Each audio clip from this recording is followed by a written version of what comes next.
This obsession with getting stronger started when he was just a kid. He was an orphan, and to him, the only way to protect himself in a tough world was to be powerful. It wasn't just a hobby, it was about survival. So that's what he did. Every single day, he pushed himself to the limit. His only goal was to be stronger than he was the day before. It was a constant, grueling process. And this was him back then, Yeonsung Choi. He was a C+ rank hunter and just a regular human. This was long before he became anything more. He chose to become a hunter. It was a new kind of job, a new kind of life that didn't exist before. See, one day, the world connected to a place called the Abyss, and everything changed. Dungeons and monsters started appearing everywhere. So, hunters were created, people dedicated to fighting these threats and protecting everyone else. Being a hunter offered incredible rewards. The cores and items dropped by monsters were worth a fortune, and the artifacts found in dungeons were priceless. For many, it was a chance to make a name for themselves. And for Yeonsung, who had nothing to lose, it was the only path that made sense. Back in a training room, Yeonsung was pushing himself with a heavy barbell. His party leader, a man in a Hawaiian shirt and sunglasses, was watching him from a chair. He called out to get Yeonsung's attention, and when the younger hunter answered, the leader told him to take it easy for a bit. Yeonsung paused his workout, sweat dripping from his chin as he listened. The leader continued, explaining that taking on dungeons with B-rank monsters was just going way too far. He went on, reminding Yeonsung that even C-rank monsters were a handful, and that parties like theirs often got seriously hurt trying to tackle B-rank dungeons. He said that all the skills and artifacts in the world didn't change a simple fact: people are weak. But as he spoke, Yeonsung's grip on the barbell tightened, his expression completely disagreeing. He looked up, his eyes filled with an unshakable resolve. He quietly asked his leader a question that revealed everything about his mindset. How were they supposed to get stronger if they didn't aim for stronger dungeons? The leader, clearly frustrated, tried a different approach. He asked Yeonsung if he even cared about his own life, reminding him that he had a girlfriend to think about. But Yeonsung's answer came without any hesitation. He just said they broke up. The leader was stunned by this, stammering an apology before asking why. He couldn't understand what went wrong. Yeonsung explained it simply. She told him he might as well go date a monster, since he spent all his time training instead of with her. He said it so calmly, adding that he didn't have any hard feelings and that they parted on good terms. His complete lack of emotion about it just hung in the air. The leader just put his head in his hands, completely defeated. He couldn't believe what he was hearing. All he could do was mutter about what a complete dumbass Yeonsung was. The memory fades, and suddenly, we're in the middle of a real fight. A voice screams a warning to Yeonsung, telling him that one of the monsters broke through the front line. A massive, snarling beast was charging right at him, its claws ready to tear him apart. The monster let out a deafening roar as it lunged forward to attack. But Yeonsung didn't flinch. He stood his ground, perfectly calm, and raised his hand into a fighting stance. He was completely focused, ready to meet the beast head-on. Instead of dodging, Yeonsung met the monster's charge head-on. He drove his fist straight up into its jaw. The impact was incredible, a blinding flash of light that lit up the darkness of the dungeon. His face was a mask of pure concentration, teeth gritted as he poured all of his strength into the blow. His hands glowed with energy, pushing the beast back with sheer force and technique. The monster was sent stumbling backward, stunned by the attack. Watching from a safe distance, one of Yeonsung's teammates sighed. He commented that martial arts users have it rough. They're great at taking a beating, but their damage output is nothing compared to a magic user's. The other hunter looked on as the monster reeled in pain. He asked how Yeonsung even got started with martial arts in the first place. His friend started to explain that it all began one day when their team found a martial arts scroll in a dungeon. He continued the story, explaining that not a single person on the team wanted it. Everyone was focused on magic-related skills. So, while the scroll collected dust, Yeonsung just picked it up and started training. And there he stood, having just taken down a monster with a skill that nobody else thought was worth their time. He took a deep breath, the energy from the fight still fading. No matter what anyone else said, Yeonsung didn't regret learning martial arts for a second. He knew it wasn't as cool or as easy as magic, but he loved the simple fact that he could feel himself getting stronger with every punch, every kick, every drop of sweat. But even with all that passion, He couldn't ignore the disappointing truth. His kicks were strong enough to crack the floor, but there was a limit to what he could achieve. He would train until the early hours of the morning, pushing himself to the absolute edge. But a frustrating thought kept creeping in. It just wasn't enough. He'd worked so hard to get to C+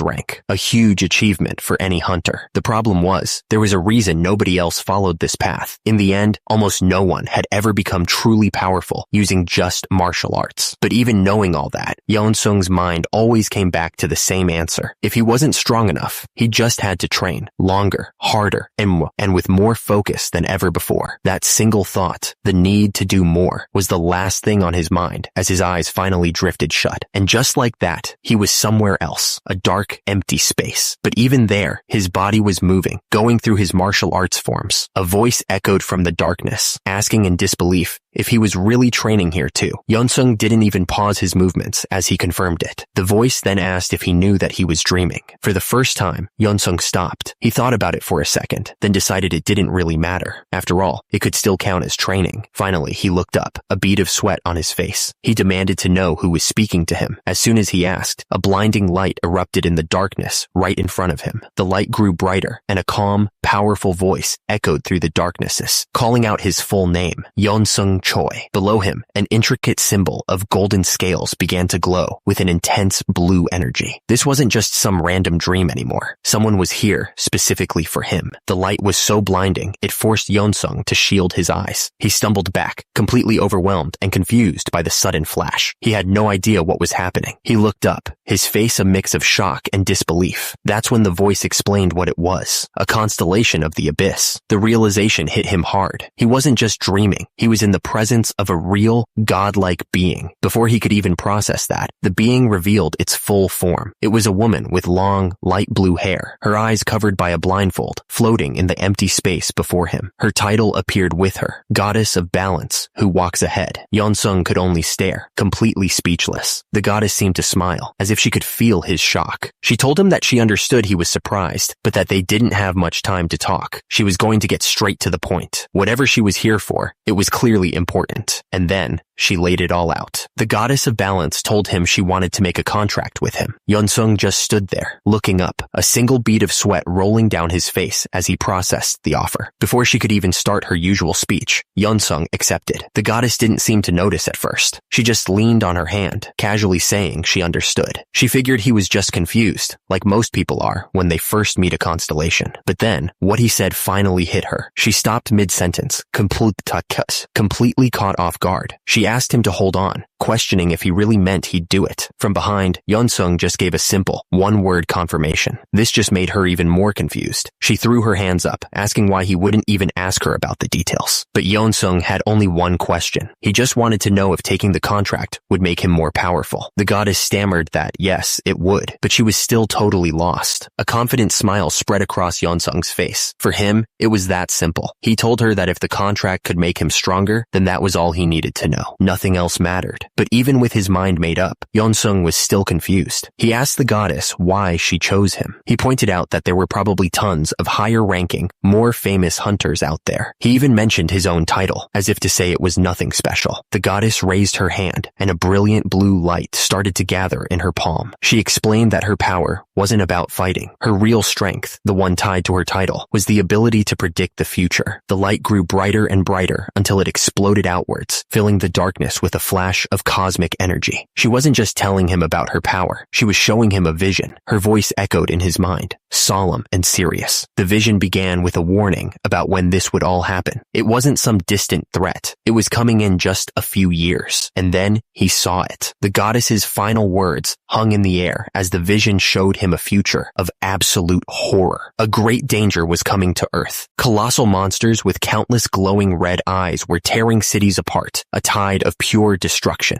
This was the future she had seen, and the reason she had come to him. The goddess's voice continued, explaining that the evil constellations would start sending their servants to Earth. The vision showed him exactly what that meant. Monsters so huge and terrifying, they made the current ones look like pets. She warned him that when that day came, he'd actually miss the creatures he was used to fighting. The vision faded, leaving them floating over the image of a burning world. Her voice was steady as she delivered the final, shocking piece of her prediction. She told him that he was the key key to stopping it all from happening. Yeonsung was completely stunned. He couldn't believe what he was hearing, and he asked her if she really meant him. Out of everyone in the world, why choose him? The goddess floated down towards him, her hand outstretched, as if offering a deal. She corrected herself, saying that to be more precise, it wasn't about who he was right now. The future depended on her making him stronger.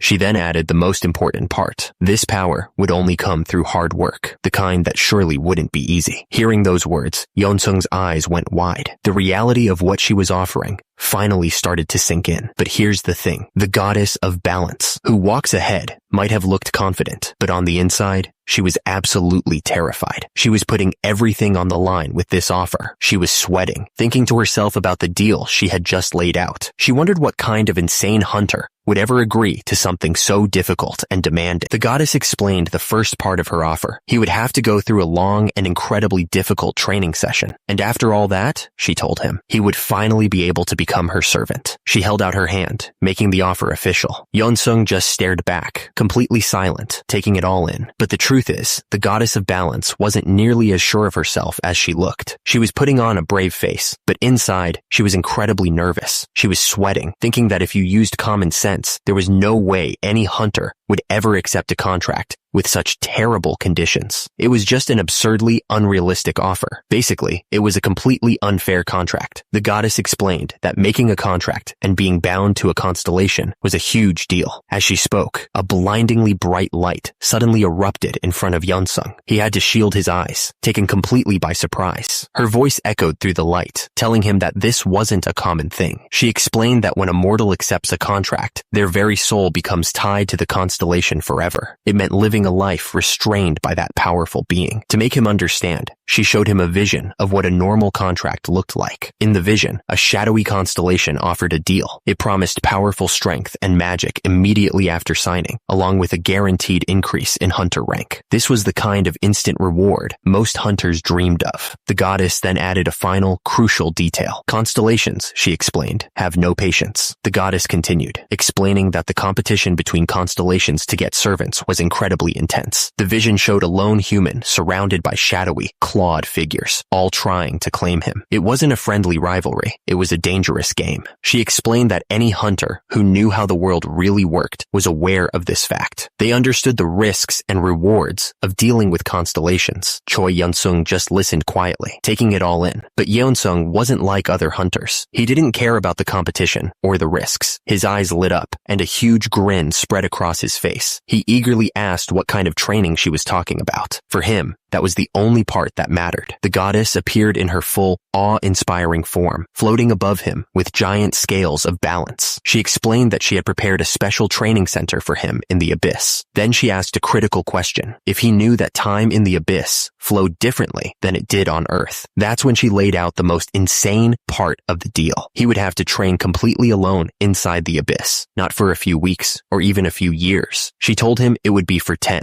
hundreds of years. And once he started, there was no coming back early. The goddess made sure he understood the most critical rule. She stated plainly that once he entered the abyss, he would not be able to go back. This wasn't a temporary trip. It was a one-way ticket until the training was complete. But instead of being scared or hesitant, Yeonsung's eyes went wide with pure excitement. He excitedly compared it to a special training room from an old story he knew. The goddess, a timeless being from another dimension, had absolutely no idea what he was talking about and just asked him to explain. Realizing his reference was completely lost on her, Yeonsung quickly turned his head and told her it was nothing, trying to move past the awkward moment. The goddess just stood there, completely puzzled by his strange behavior. But then a thought hit him, and everything suddenly clicked into place. He declared out loud that this must be the real secret of the hunters who signed contracts with constellations. He figured it was never about getting strong for free. That would be too good to be true. He was sure the public had it all wrong. A confident smile spread across his face as he came to a conclusion. He believed that the servants of other constellations must have all gone through the same kind of intense, time-bending training. That's how they seemed to get so powerful overnight. night after signing their contracts. To him, it all made perfect sense now. The goddess looked at Yeonsung, her voice full of understanding. She told him that she knew this was a hard decision and that it was a huge sacrifice for any human to make. She started to offer him a full week to think it over, to really consider what he'd be giving up. But before she could even finish her sentence, Yeonsung cut her off. He just said he'd do it. The goddess was completely stunned, her expression frozen in disbelief. Still in shock, she asked if he was sure, telling him this wasn't something to decide on so easily. But Yeonsung was completely calm. He explained that he didn't really have any attachments to his world. To him, the chance to become stronger and save the world at the same time was a perfect deal. His simple and honest answer left the goddess completely speechless. She just floated there, not saying a word. The silence stretched on for a moment, and Yeonsung started to get a little concerned, asking if she was okay. Turns out, she was crying. Wiping away tears of relief, she confessed that she'd been worried, having heard that most humans were greedy and selfish. She was just so thankful that her vision about him wasn't wrong this time. That last part hit Yeonsung like a ton of bricks. He completely freaked out, realizing she had just admitted that her predictions weren't always accurate. With the deal set, the goddess of balance began to gather her power. The space around them started to crackle and break apart as a massive amount of energy formed in front of her. It was an incredible sight, a blinding light that seemed to tear a hole in reality itself. Her voice echoed in his mind, giving him his last instructions. She told him that she would use her power to send him away, and that he just needed to overcome the trials waiting for him. As she spoke, a swirling vortex of dark purple energy opened up in the space between them. This was it, the entrance to the abyss. The goddess made him one final promise, that if he succeeded, she would officially take him in as her servant. With his path laid out before him, Yeonsung didn't even hesitate. He turned and started walking straight into the swirling darkness. He reached out his hand, touching the edge of the portal. The energy felt strange, like static electricity on a cosmic scale. Then, with a final push, he sent a burst of his own energy into the vortex, committing himself completely to the journey. The portal immediately reacted, pulling him in with incredible force. In a flash, he was gone. The vortex then collapsed in on itself, and the tear in space sealed shut, leaving nothing behind. Choi Yeonsung was now in the abyss, and there was no going back. Back on Earth, the room Choi Yeonsung left behind was quiet. It was simple, with just a bed, some weights, and a few trophies from his hunts. He hadn't left much behind. On the floor, right next to a barbell, was a single white envelope. It was sealed with a simple red wax square. Written on the front were just 2 words: to everyone. He didn't have any specific person to say goodbye to. This single note was for the entire world he was leaving behind.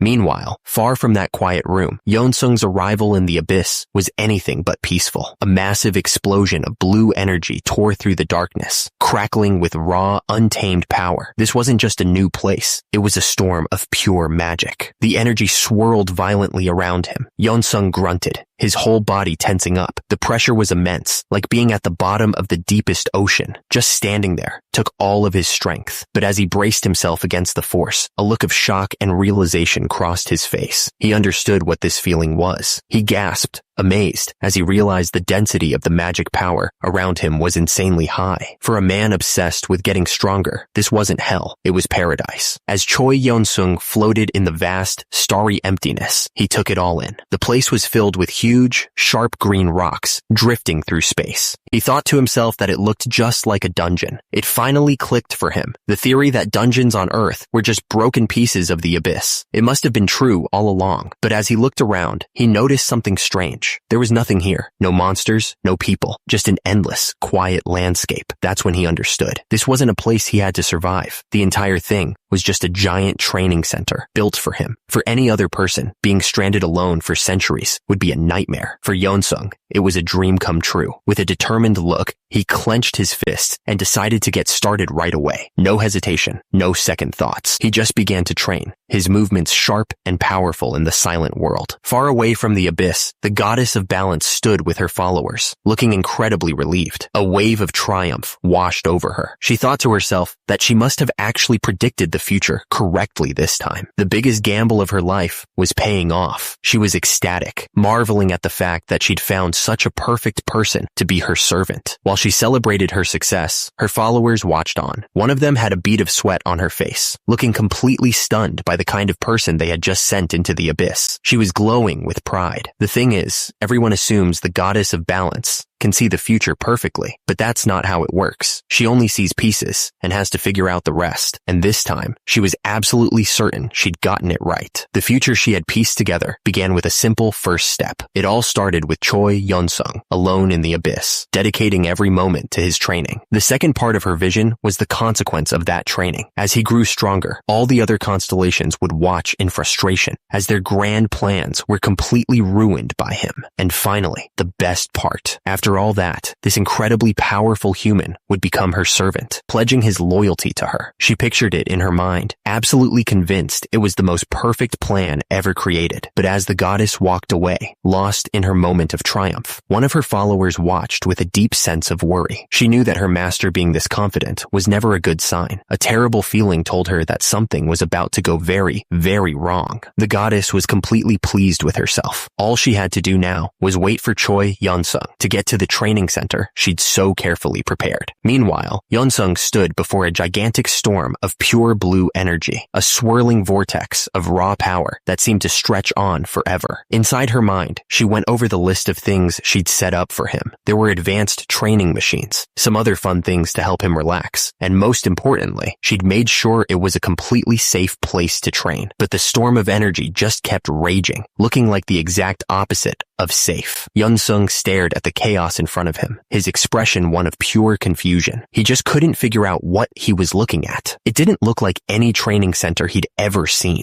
The goddess was still thinking to herself that this was the least she could do for him. But as Yeon-sung stood there, dwarfed by the massive, swirling vortex, he could only think one thing. This looked really, really dangerous. But then a thought hit him, and his expression completely changed. The confusion and worry vanished, replaced by a look of sudden understanding and excitement. He realized this wasn't just some random storm. This had to be the special trial the goddess had prepared just for him. He stood there with his fists clenched, staring into the heart of the storm. A grin started to form on his face as he came to a conclusion. He told himself that you can't get stronger without taking risks. And if a constellation prepared something this intense, it had to be for a very important reason. All his fear was gone, replaced by pure, unshakable resolve. With his mind made up, Yeon-sung stared into the heart of the raging storm. He finally understood. This wasn't just some random disaster. This was the trial the goddess had prepared for him. The moment he stepped inside, the raw energy slammed into him. It felt like every bone in his body was about to shatter from the pressure. He gritted his teeth, screaming in his mind that he had to endure it, no matter what. But the storm was just too powerful. The force picked him up and tossed him around like he was nothing, completely at the mercy of the swirling chaos. As he was being torn apart, a thought echoed in his mind. To become stronger, you have to overcome pain and hardship. This was the entire purpose of a constellation's existence. The storm itself was a force of pure destruction. Lightning cracked through the sky, and the very ground beneath the vortex began to splinter and break apart from the immense energy. Turns out, that massive magic storm had some serious side effects. After it passed, a powerful illusion spell that was hiding the goddess of balance's territory just shattered. All the protective magic she had in place was completely broken. That illusion magic was meant for security, to keep the training grounds hidden and safe. But before Yeon-sung Choi could even find out it existed, that totally unexpected storm hit him. And the thing is, this wasn't part of the plan at all. This was something that not even the goddess's famous foresight could have predicted. She looked completely caught off guard.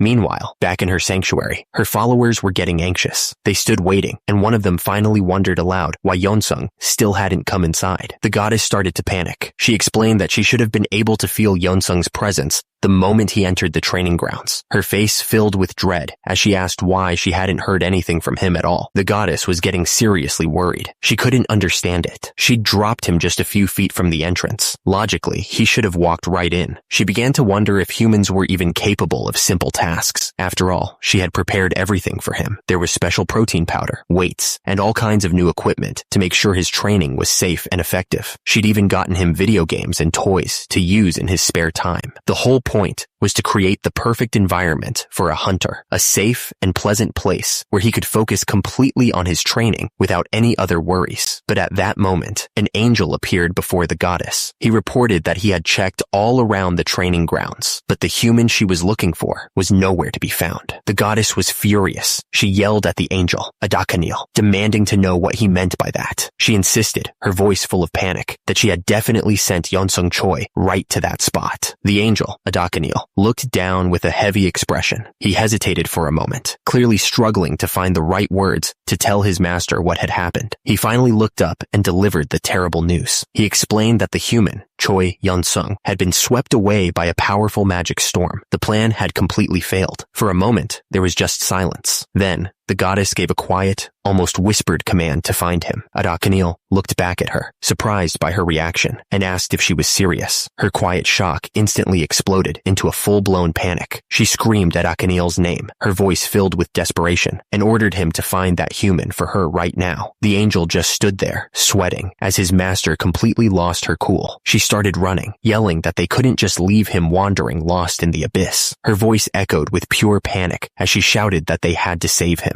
Adakanil just watched her go, a silent witness to his master's perfect plan falling to pieces. Seeing his master's complete meltdown, Adakanil's expression hardened with resolve. He understood the order perfectly. Without another word, he promised he would find the human. Then he launched himself into the strange, broken landscape of the abyss to begin his search. But the abyss wasn't just some other world. It was an infinite space, an universe of emptiness that stretched on forever. This was a place that even the constellations, the gods themselves, rarely ever visited. So trying to find a single human who'd been swept away by a storm here, it was basically impossible. But despite the impossible odds, Adakanil flew on. He was just a tiny speck in an endless sea of stars. But he kept going, determined to complete his mission. Adakanil stood there for a moment, the weight of his mission settling in. He had to find one single human in an infinite, godless space. The task wasn't just difficult, it was close to impossible. Meanwhile, miles away in that same chaotic dimension, Choi Yeonsung was going through hell. He'd been sucked into a massive storm of pure magic, and the energy was so powerful, it felt like it was tearing his body apart. He gasped for air, but all he got was a lungful of crushing pressure. It felt like he'd been thrown into the deep end of an ocean, completely alone. He'd never actually been deep sea diving, but in that moment, he was sure this is what it felt like. Every instinct screamed at him to breathe,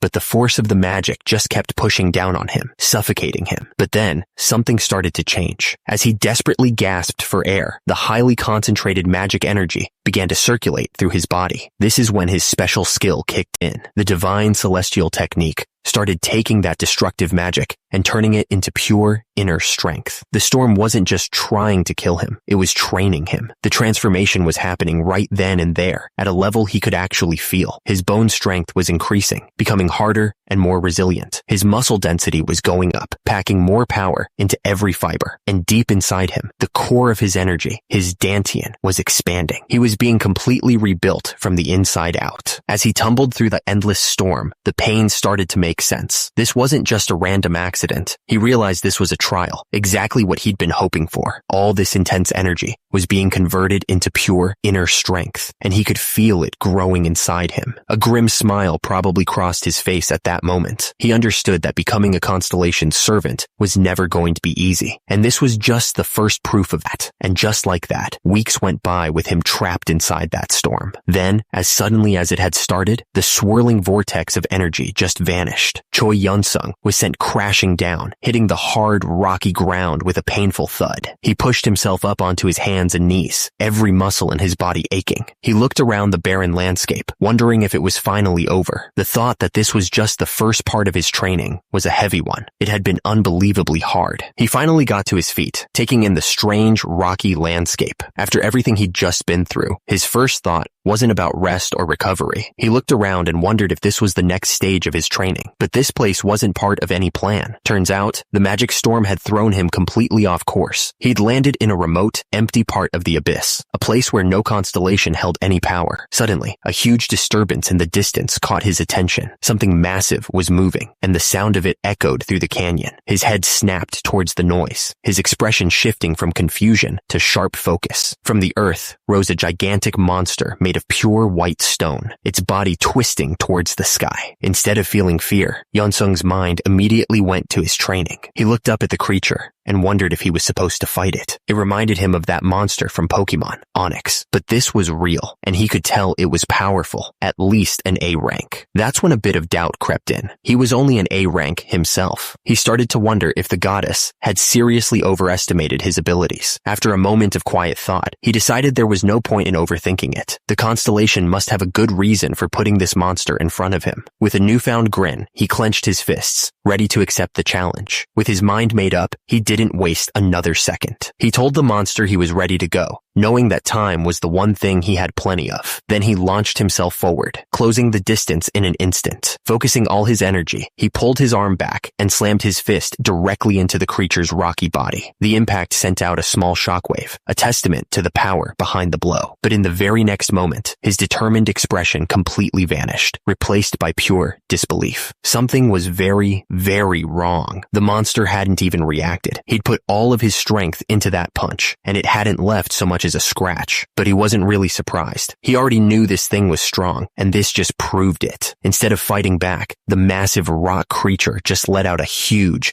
lazy yawn. It was completely bored. Yeonsung's full power punch hadn't even been enough to get its attention. Seeing that, something inside Yeonsung shifted. The shock on his face was replaced by a dark, focused look. He clenched his fist, not in anger, but with a new sense of purpose. He pointed right at the creature, his voice echoing with resolve. He vowed that one day, he would be strong enough to break it into rubble with his bare hands. For him, this wasn't a defeat. It was just the start of his real training. And this whole journey started way back when Yeonsung first joined his hunter clan. One of the older members held up a worn-out book he'd gotten for free at an auction, offering it to anyone who wanted it. The others immediately scoffed, pointing out that the divine celestial technique was just a D-rank skill. They all agreed it was basically useless. The technique took forever to build inner energy, and since martial arts was already so hard, no one wanted to make it even slower. They laughed, wondering who would be foolish enough to even buy something like that. But as they talked, a young Yeonsung listened quietly, a thoughtful look on his face. That's when Yeonsung spoke up, asking if he could try it out. The other guys looked surprised, asking if he was actually interested in martial arts. Yeonsung just said he'd always been interested in those kinds of shows. The man handed the book over with a chuckle, teasing him for having an old soul. But he also gave him a piece of advice. Don't waste too much time on it. He just stared at the old book, the advice he'd been given echoing in his mind. Martial arts that relied on inner energy were known to be incredibly slow to develop. He was told that if it didn't feel right, he should just drop it and pick something else. The thing is, for a martial artist, inner energy is everything. It's like a sorcerer's mana. It's the fuel behind every single move. The more you have, the stronger your attacks become. That's exactly why the divine celestial technique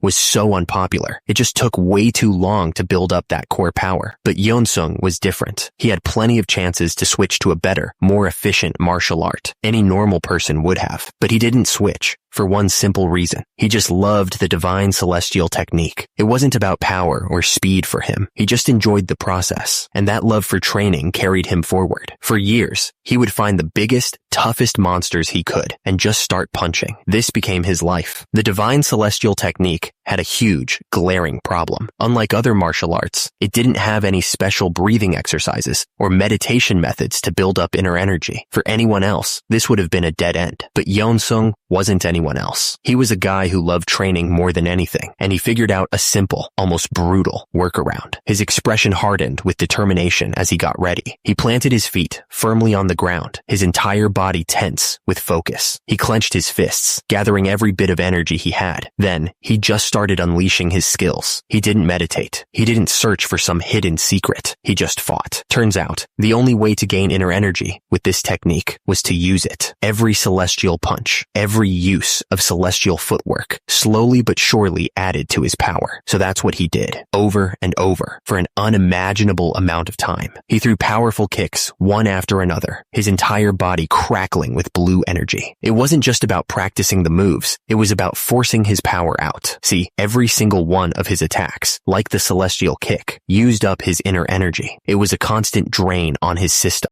But here was the secret. The moment that energy was released, he would immediately focus and pull it right back into his body. By repeating this process, he would gain back just a tiny bit more energy than he spent. It was an incredibly slow and difficult method that required complete concentration. So that was his life. Every punch, every skill he used wasn't just practice. It was how he was actually building his power, little by little, over and over again. His hand, wrapped tightly in bandages, was trembling from the constant strain. He was pushing his body to its absolute limit. But even then, he forced it to obey, clenching it into a tight fist as blue energy flared to life around it. To him, this wasn't torture. It was a simple task, and his only wish was that he could repeat it endlessly without ever stopping. He knew that if you train long enough, you'll eventually become a master. It's a simple idea, but almost no one has the will to actually do it. And so, he just kept at it, right in front of the giant stone serpent. The monster just stared down at him, clearly confused about what this tiny human was even trying to do. He unleashed a punch, and this time, everything was different. A huge wave of blue energy exploded from his fist, slamming into the stone serpent with incredible force. The impact sent cracks shooting all through the creature's rocky body. For the first time, the stone serpent looked completely shocked. At that same moment, a message appeared in front of Yeonsung. It told him he had just learned a B+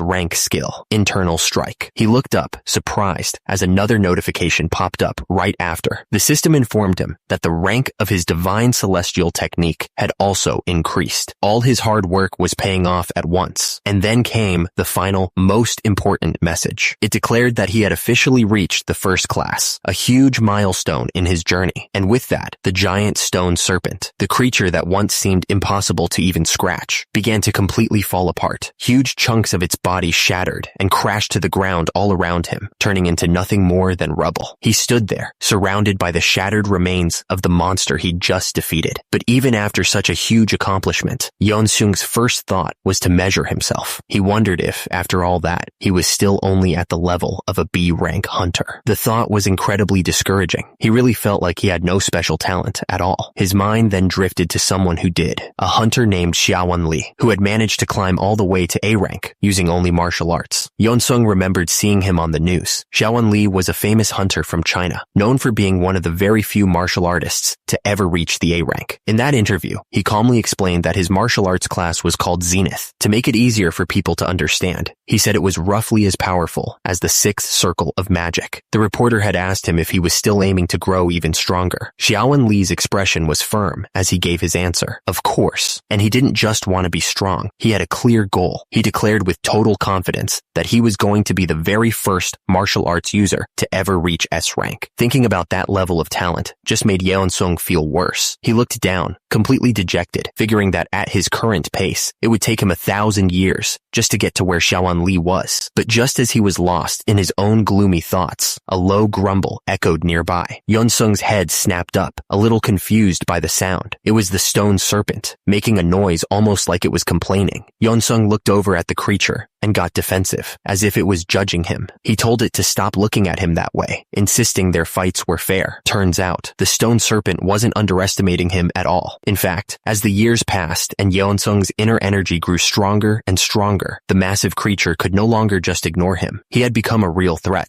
The stone serpent let out a deep, rumbling grunt, almost like it was scoffing at him. Yeonsung was completely caught off guard by the sound, his eyes widening in disbelief. The creature was acting less like a monster and more like an annoyed training partner. And then, something truly unbelievable happened. A single, sparkling drop of water fell onto its stone skin. It looked for all the world like the giant rock serpent was actually crying. Yeonsung stood on a pile of broken rocks, a clear sign of how far he'd come. He spread his arms wide and announced that he wouldn't kill the creature. After all, he was the one who had chosen it as a training partner in the first place. But with that long battle finally over, he sighed and looked around, suddenly feeling feeling lost. He had no idea which way to go in this vast, empty space. He wondered aloud if he could just go anywhere to find his next training challenge. At that moment, the stone serpent nudged him forward and lowered its head. Before he knew it, Yeonsung was sitting on top of the massive creature. His former training dummy had just become his new ride, ready to take him wherever he needed to go. Yeonsung couldn't help but feel grateful. He thanked the giant creature, admitting that walking across the abyss took way too long. The stone serpent just let out a quiet grunt as it carried him forward, moving much faster than he ever could on his own. But as they traveled, a strange sound started to fill the air. Yeonsung paused, a confused look on his face as he shielded his eyes, trying to figure out what was going on. He recognized that sound. It was faint, but familiar. The same exact noise he'd heard years and years ago, back when he first arrived in the abyss. And just like that, he knew what it was. A massive, swirling vortex of pure energy was forming right in front of them. It was a mana storm. The stone serpent recoiled, letting out a low growl of alarm. But Yeonsung wasn't scared at all. He just stood there calmly, wondering if this was the goddess's way of sending him to his next training ground. The stone serpent, however, was terrified. It let out a frantic sound, trying to warn him that this wasn't a test, it was a death sentence. Ignoring the serpent's terror, Yeonsung just grinned and told it to charge right in, calling it Onyx. The giant creature just let out a confused grunt, completely shocked that the human wanted to go towards the deadly storm, not away from it. Seeing the serpent hesitate, Yeonsung leaned forward and yelled at it to hurry. He wasn't crazy. He knew exactly what a mana storm was. He warned the creature that even the strongest monsters in the abyss could be wiped out in seconds if they got caught.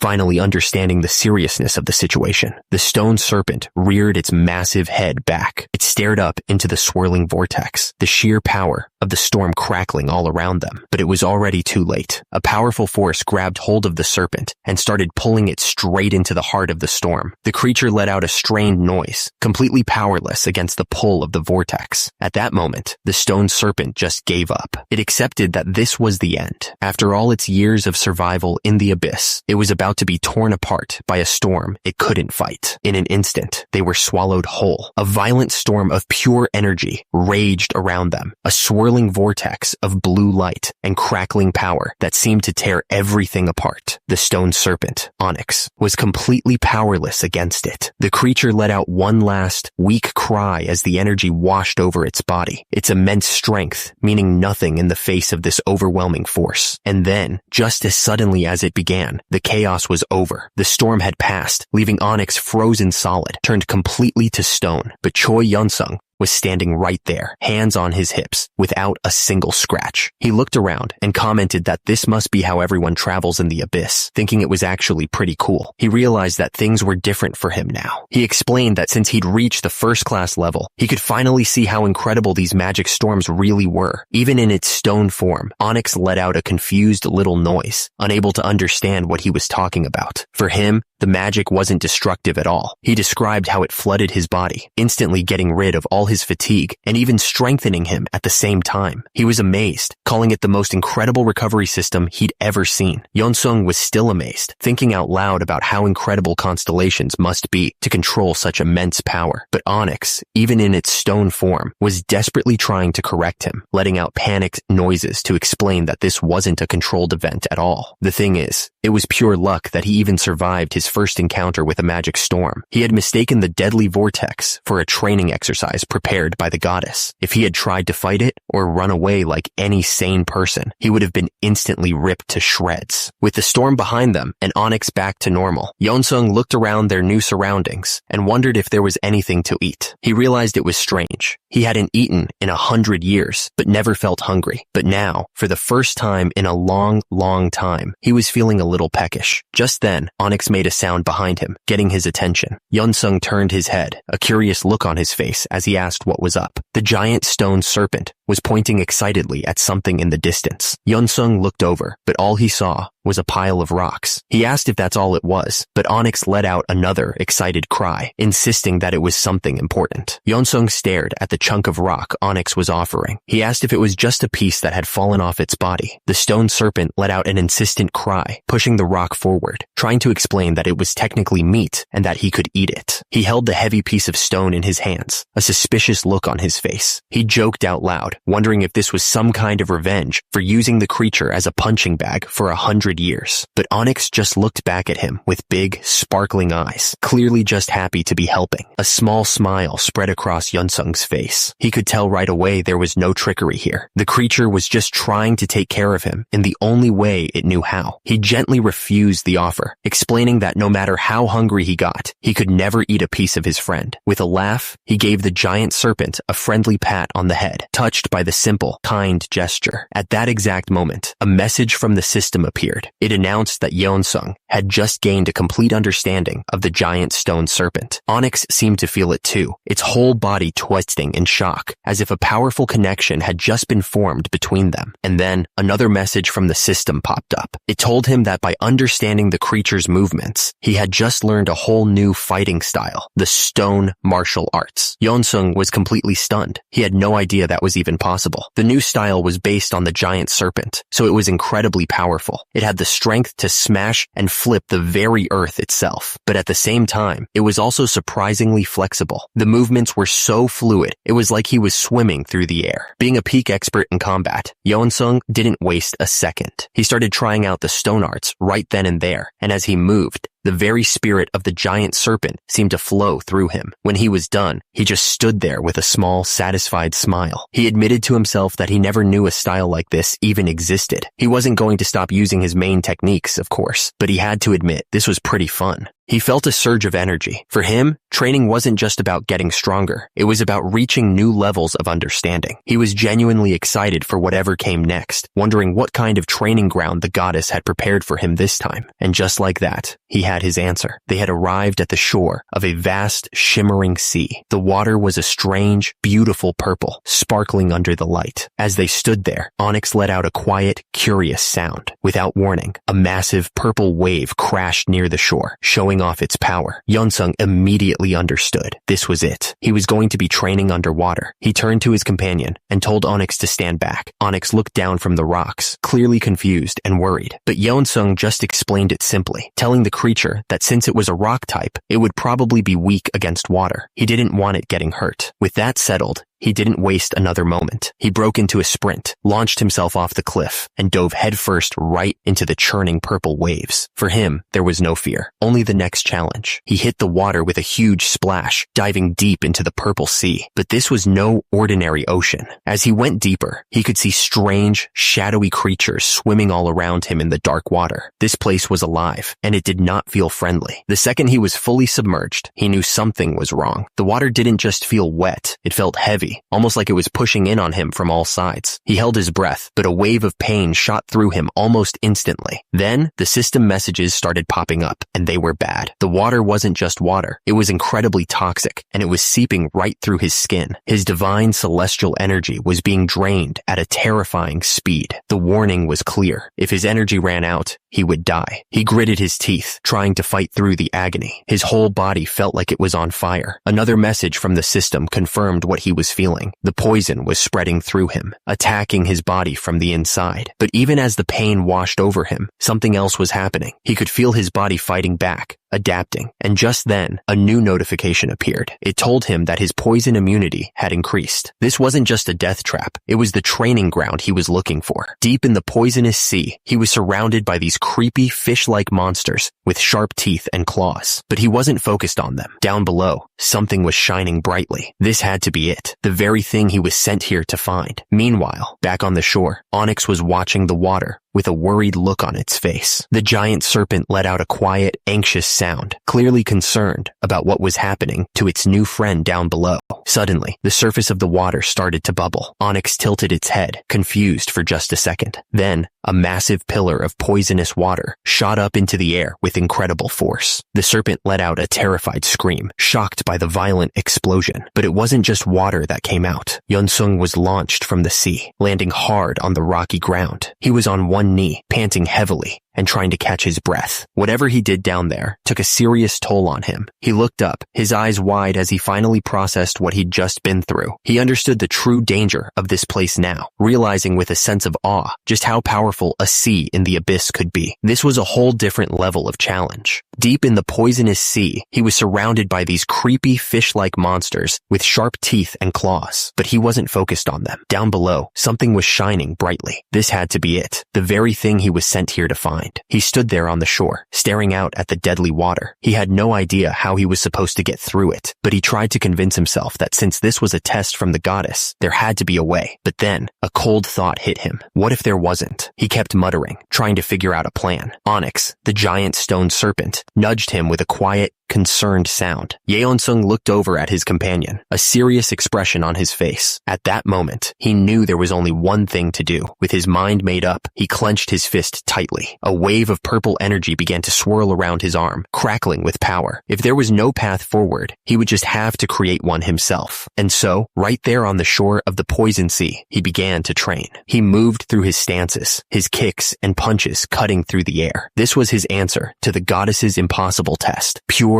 relentless training. His mind was set. He decided he would use the divine celestial techniques to build his inner strength, pushing himself until his body could finally withstand the poison of the sea. This was his only solution. And that plan, it took a disgustingly long time to work. For years and years, he just kept going. His bandaged fists struck solid rock over and over, leaving their mark. Through it all, his expression never changed. Just quiet, endless determination. And I mean a really long time. He stood before a giant rock face, covered in thousands of marks he'd carved to count the years. He admitted to himself that while he loved getting stronger, he was starting to worry if this was taking too long. It had already been 200 years. Onyx let out a quiet sound, seeming to agree. Yeonsung sighed, saying he knew time flowed differently here than on Earth. But still, his train of thought was broken when he noticed his companion chewing on something. He turned and asked if Onyx was eating rocks again. The serpent just crunched down happily, and Yeonsung couldn't help but ask if it was any good. The thought of Onyx eating rocks made Yeonsung feel a little strange. He admitted that even though the abyss's magic kept him from feeling hungry, he felt like something important was missing from his life. Onyx just let out a quiet sound, listening to his companion. He suddenly realized he'd had this exact same thought about 200 years ago. But before he could finish that thought, something caught his eye. Down by the shore, a creature had just washed up out of the poison sea. It was a monster, no doubt about it. A huge, fish-like thing with rows of sharp teeth and a long, slimy tongue. This was the first living thing he'd ever seen come out of that deadly water. Yeonsung didn't look scared at all. He just stood there, thinking. Onyx let out a confused sound, but Yeonsung just calmly explained his logic. If you think about it, since it lives in the sea, it's basically just a type of fish. A strange, hungry look appeared on his face, and his eyes started to glow with an intense blue light. A grin spread across his lips as he came to a conclusion. It should be perfectly safe to eat, as long as he cooked it right. Onyx looked down at him, absolutely disturbed by the idea. The giant stone serpent let out a quiet, worried sound, clearly thinking this was the craziest thing it had ever heard. But Yeonsung wasn't kidding in the slightest. He wasn't joking at all. A determined smile crept across Yeonsung's face. After hundreds of years of nothing but rocks and training, he had finally found a new source of food, and nothing was going to stop him from trying it. The monster itself was a terrifying thing, letting out a low hiss as it writhed on the shore. It was a creature born from a sea of pure poison, and it looked every bit as deadly as you'd expect. But Yeonsung just stood there, completely unfazed. He looked the creature over and decided that if he was going to eat it, he might as well do it in a humane way. The first step, obviously, was to cook it. The problem was, he didn't have any cooking tools. For a normal person, that would be the end of it. But for Yeonsung, it was just another part of the process. He turned away from the monster and walked toward a massive boulder, his hands beginning to glow with inner strength. With a powerful punch, he shattered the face of the rock. Then, gathering his energy, he brought his hand down in a single, clean chop. The huge boulder split perfectly in two. He was going to make his own cookware, right here and now, carved from solid stone with his bare hands. He took a moment to admire his work, a small, satisfied smile spreading across his face. After hundreds of years of just breaking rocks for training, using his strength to create something was a new and welcome feeling. He was genuinely proud of what he'd accomplished. And there they were, a cutting board and a knife, both carved from solid stone. He thought to himself that for his first time making cooking tools, they weren't half bad. Now, he was finally ready to prepare his meal. With everything prepared, he sat down in front of the poisonous creature, ready to begin. But as he lifted the stone knife, Onyx watched from behind him, looking incredibly worried. The giant serpent let out a low, anxious sound, as if it could already tell this was a terrible idea. The moment the fish touched the slab,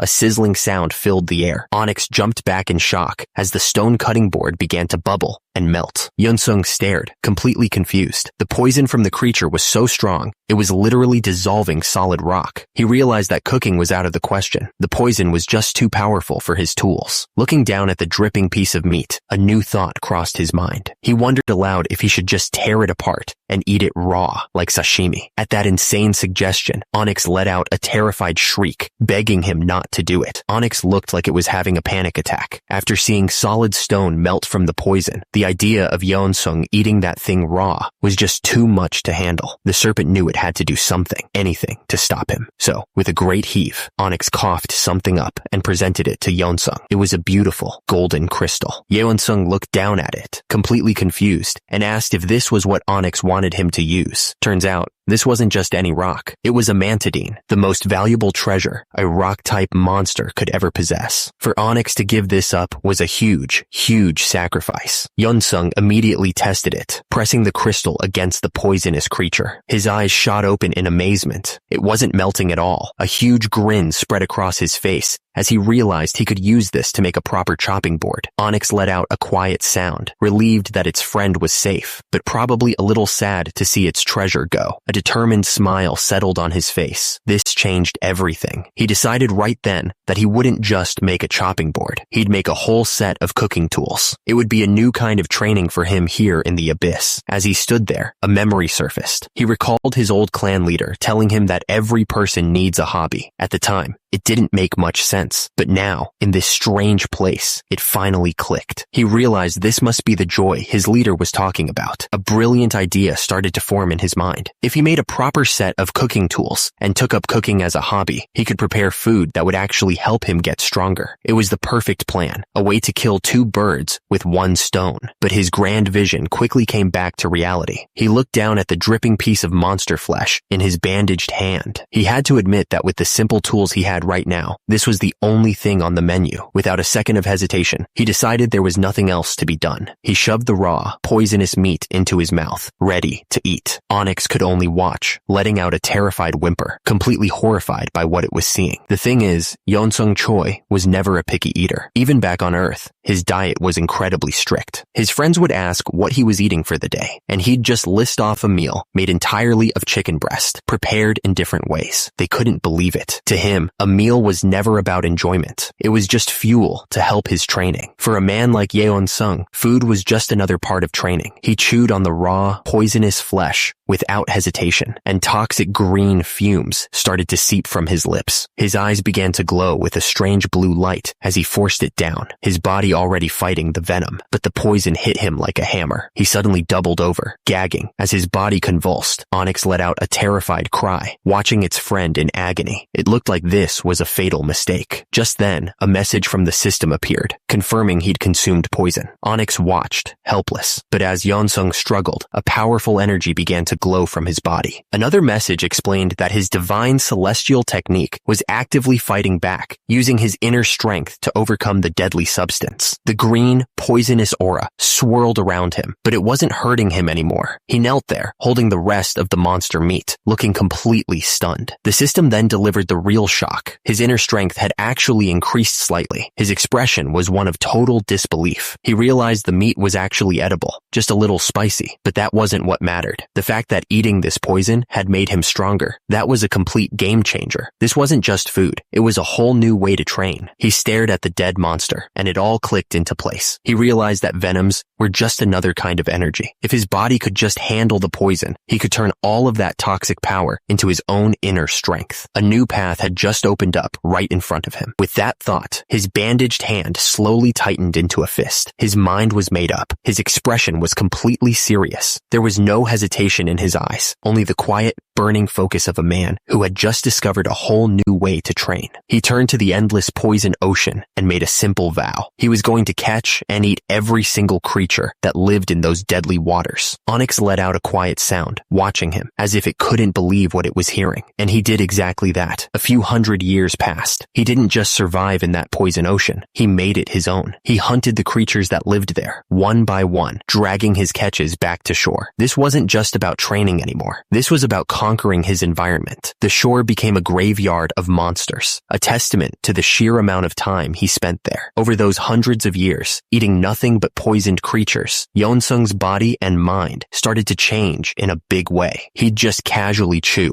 on the monster parts, absorbing the toxins directly. A warning popped up from the system, telling him that the venom of the abyss was spreading all through his body. But that was the whole point. Just as the poison tried to take hold, his divine celestial technique would kick in and fight it back. The system quickly updated, confirming he had successfully overcome the poison and that his immunity had reached its absolute limit. But it went even further than that. His body had adapted so completely that his poison immunity had reached a new, legendary level. The system announced that he had gained an A-rank skill, unconquerable poison immunity. After centuries of work, he had finally done it. It wasn't just about immunity anymore. The system confirmed that he was no longer affected by poison at all. More than that, he could now pull the poison he'd absorbed directly from his body and use it as a weapon. He had completely conquered it. All that effort, all those centuries spent fighting the venom, had an even bigger payoff. The green energy flared around him as the system announced that the rank of his divine celestial technique was increasing. This was the foundation of all his strength, and it was getting a massive boost. And then, the final notification came through. It wasn't just another level up. The system confirmed that his technique had reached the peak rank. He had maxed it out. There was nowhere higher to go. With his training complete, his thoughts finally drifted back to his real purpose. He looked out over the poison sea and wondered why the goddess hadn't called him back yet. A flicker of worry crossed his mind as he hoped everything was all right back on Earth. He sat in front of the wall that marked the centuries he'd spent there, thinking about what he'd gained: an unconquerable poison immunity skill and a peak rank technique, things he couldn't have even dreamed of on Earth. He figured he'd be around rank A now, basically a walking strategic weapon. But even with all that power, he knew the truth. To face the dangers threatening the world, he was still nowhere near strong enough. He knew what he had to do next. Turning to his only companion, he announced that it was time for him to move on to the next step. His training here was done, but his journey was far from over. He reached out and gently touched Onyx's face. It was time to say goodbye. He explained that he needed to become stronger, and the path he was taking was just too dangerous for Onyx to follow. The giant serpent let out a quiet, sad sound, understanding what was happening. He gave one last reason, a simple and undeniable one. Since Onyx was a rock-type creature, it couldn't possibly follow him into the water. Onyx let out another quiet, questioning sound, not wanting to accept that this was really the end. With that, he turned and walked away without looking back. He waded directly into the poison sea, giving one final wave. He told Onyx to go back where it came from, leaving his only friend of centuries behind on the shore. This was the true test of his new power. Thanks to his unconquerable poison immunity, the deadly ocean couldn't harm him at all. For Yeonsung, it was no different than swimming in regular water. The poison sea was filled with aggressive, terrifying monsters. These creatures were supposed to be the predators, the rulers of this deadly water. But now, they were the ones being hunted. The tables had completely turned. Yeonsung was now the undisputed king of this ocean, and the monsters that once owned it were busy just trying to escape him. But his hunt wasn't just for sport. He was searching for something, and after all this time, swimming through the depths, he finally found it. There it was, a bright, glowing light at the bottom of the sea. He realized it was the source of the magical energy he'd sensed on his very first day here. He could finally see it up close. It was exactly what he thought it would be, a massive, glowing portal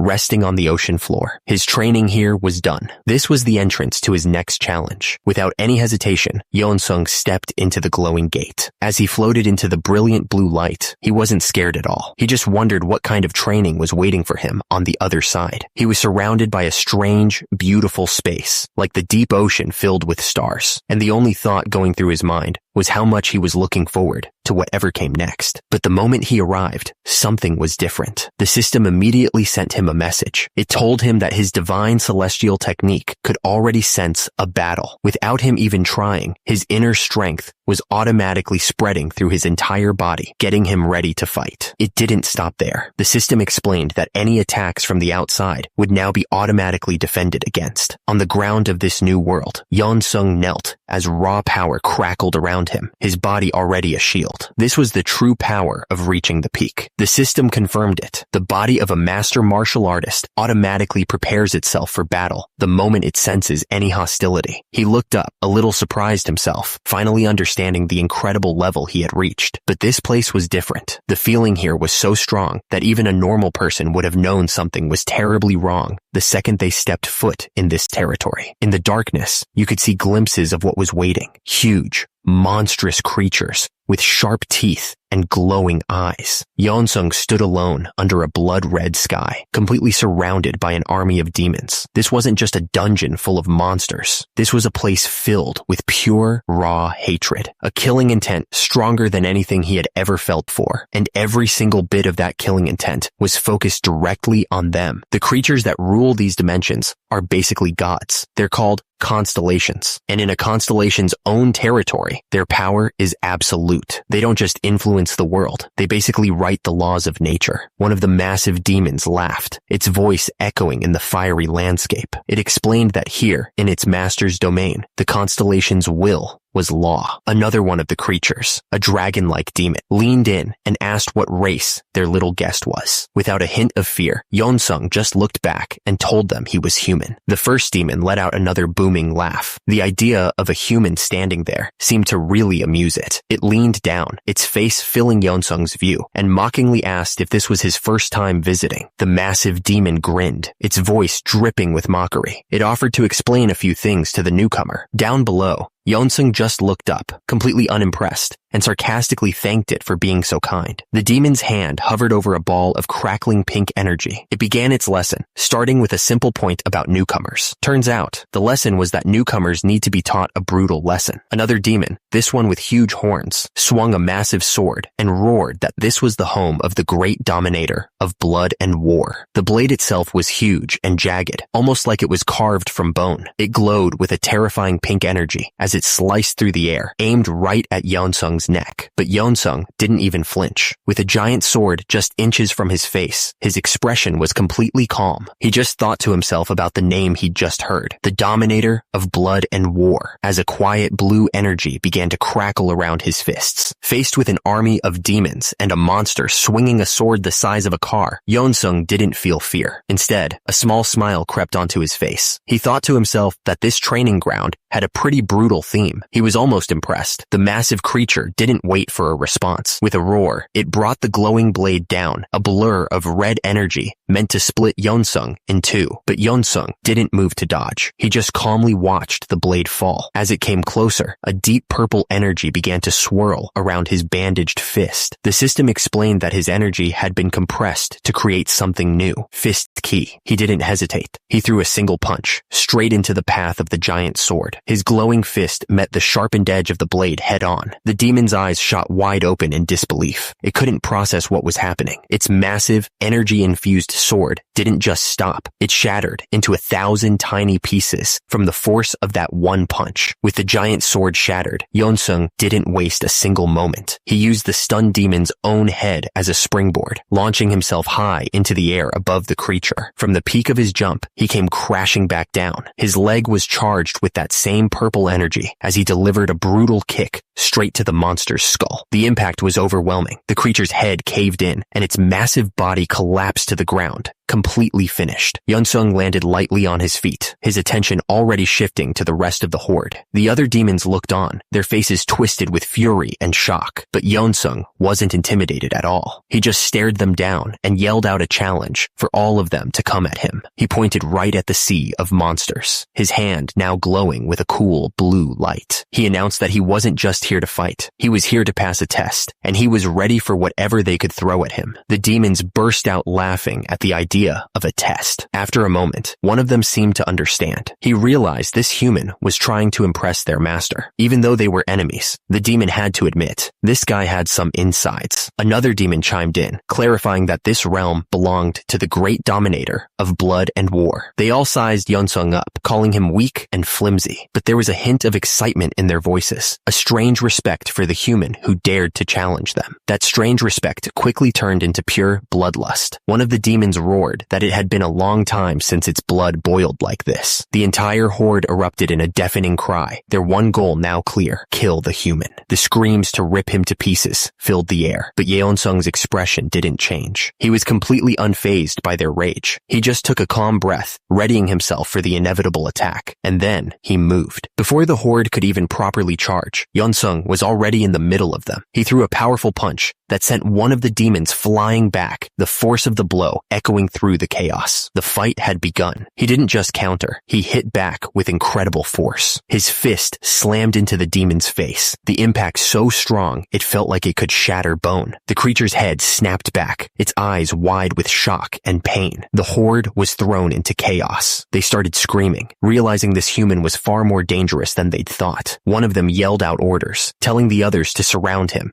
and not let him use any of his strange techniques, but they were too slow. Yeonsung ignored their shouts and unleashed another attack. He spun around and delivered a perfect celestial kick, his leg glowing with power as it connected with another demon, sending it flying through the air. For just a split second, he held the pose, the blue energy from the kick still crackling around his leg. He looked calm, but there was a hint of frustration in his eyes as he took in the whole battlefield. He had already taken down a few, but it barely made a dent. The battlefield was just too wide open, and the demons kept coming from every direction, even from the sky. He realized that if he stayed in the open like this, he couldn't win, no matter how strong he was. The demon leading the horde seemed almost impressed, admitting that Yeonsung was pretty good, but his tone was still full of contempt as he pointed, giving his 3 demonic hounds the signal to attack. The creatures snarled, their eyes burning with fire. The demon laughed, saying that no matter how strong a human is, in the end, they're all just dog food. Yeonsung just stared back, a little bewildered by the insult. He couldn't help but wonder if those monstrous, fire-breathing things were really what passed for dogs in this place. His brief confusion was cut short as all 3 creatures lunged at him at once, claws out and teeth bared. He clenched his fists, getting seriously annoyed. There was just no end to them. He knew he couldn't keep fighting them one by one like this. His expression hardened, his eyes locking onto the charging beasts as a blue energy started to crackle around his bandaged hands. It was time to try something different. He slammed his glowing fist into one of the creatures, but this wasn't just a simple fight. He was starting to understand the rules of this place. Turns out, when you're in a constellation's territory, their dominion, their power basically becomes the new law of nature. And the being in charge here, the dominator of blood and war, had a very simple system. In his entire dominion, there was only one rule that mattered. That rule was simple. Everyone in this place had to fight constantly, and they had to win. As he sent another one of the creatures flying,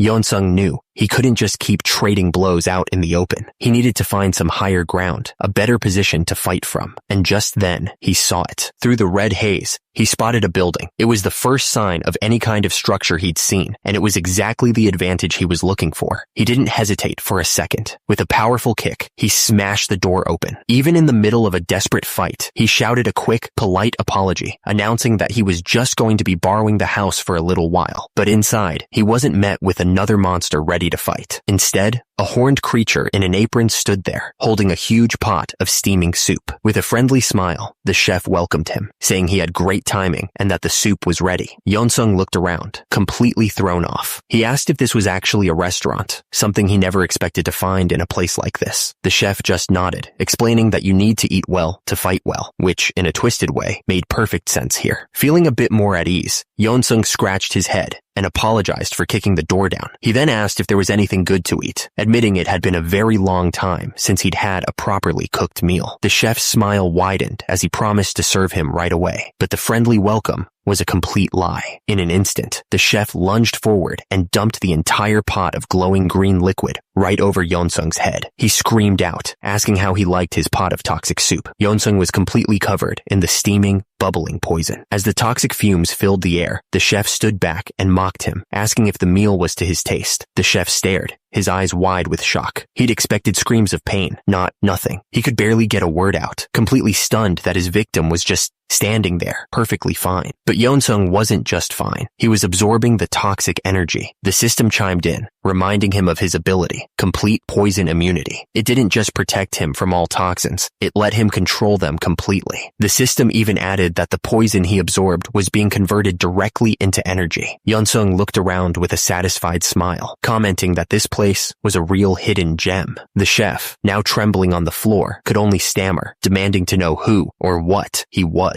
Before he could get an answer, the door to the restaurant exploded inwards. A mob of furious demons stood in the doorway, pointing right at Yeonsung. They shouted that they'd found him, that the human had run into the restaurant. With a roar, the entire group charged forward, screaming for his death. But as they rushed in, Yeonsung didn't look scared at all. Instead, a confident smirk spread across his face. He wasn't trapped with them. They were trapped with him. The biggest demon leading the charge let out a furious roar. It was pure rage, aimed directly at the human who dared to trespass in their territory. But Yeonsung didn't even flinch. In a flash, he was moving, using one demon's head as a springboard. As the creature screamed, he swung a huge blade at another, sarcastically yelling that this was their tip for the service. He wasn't done. Before they could even recover, he'd ripped a heavy wooden table from the floor and hurled it directly into the charging crowd. The demons looked up in shock, bracing for the impact. As the table shattered among them, Yeonsung stood in the middle of the wreckage, holding a broken piece like a shield. He calmly dared them to come at him. The demons, furious and insulted, roared back, calling him a pathetic human and preparing to attack again. A confident smirk spread across his face as the toxic energy he'd absorbed swirled around him like a cloak. This wasn't draining him at all. In fact, he felt like he could stand right there and fight for hours on end. Hours passed, but the fight in the restaurant was far from over. Yeonsung wasn't getting tired at all. In fact, he had picked up a new weapon, a restaurant chair,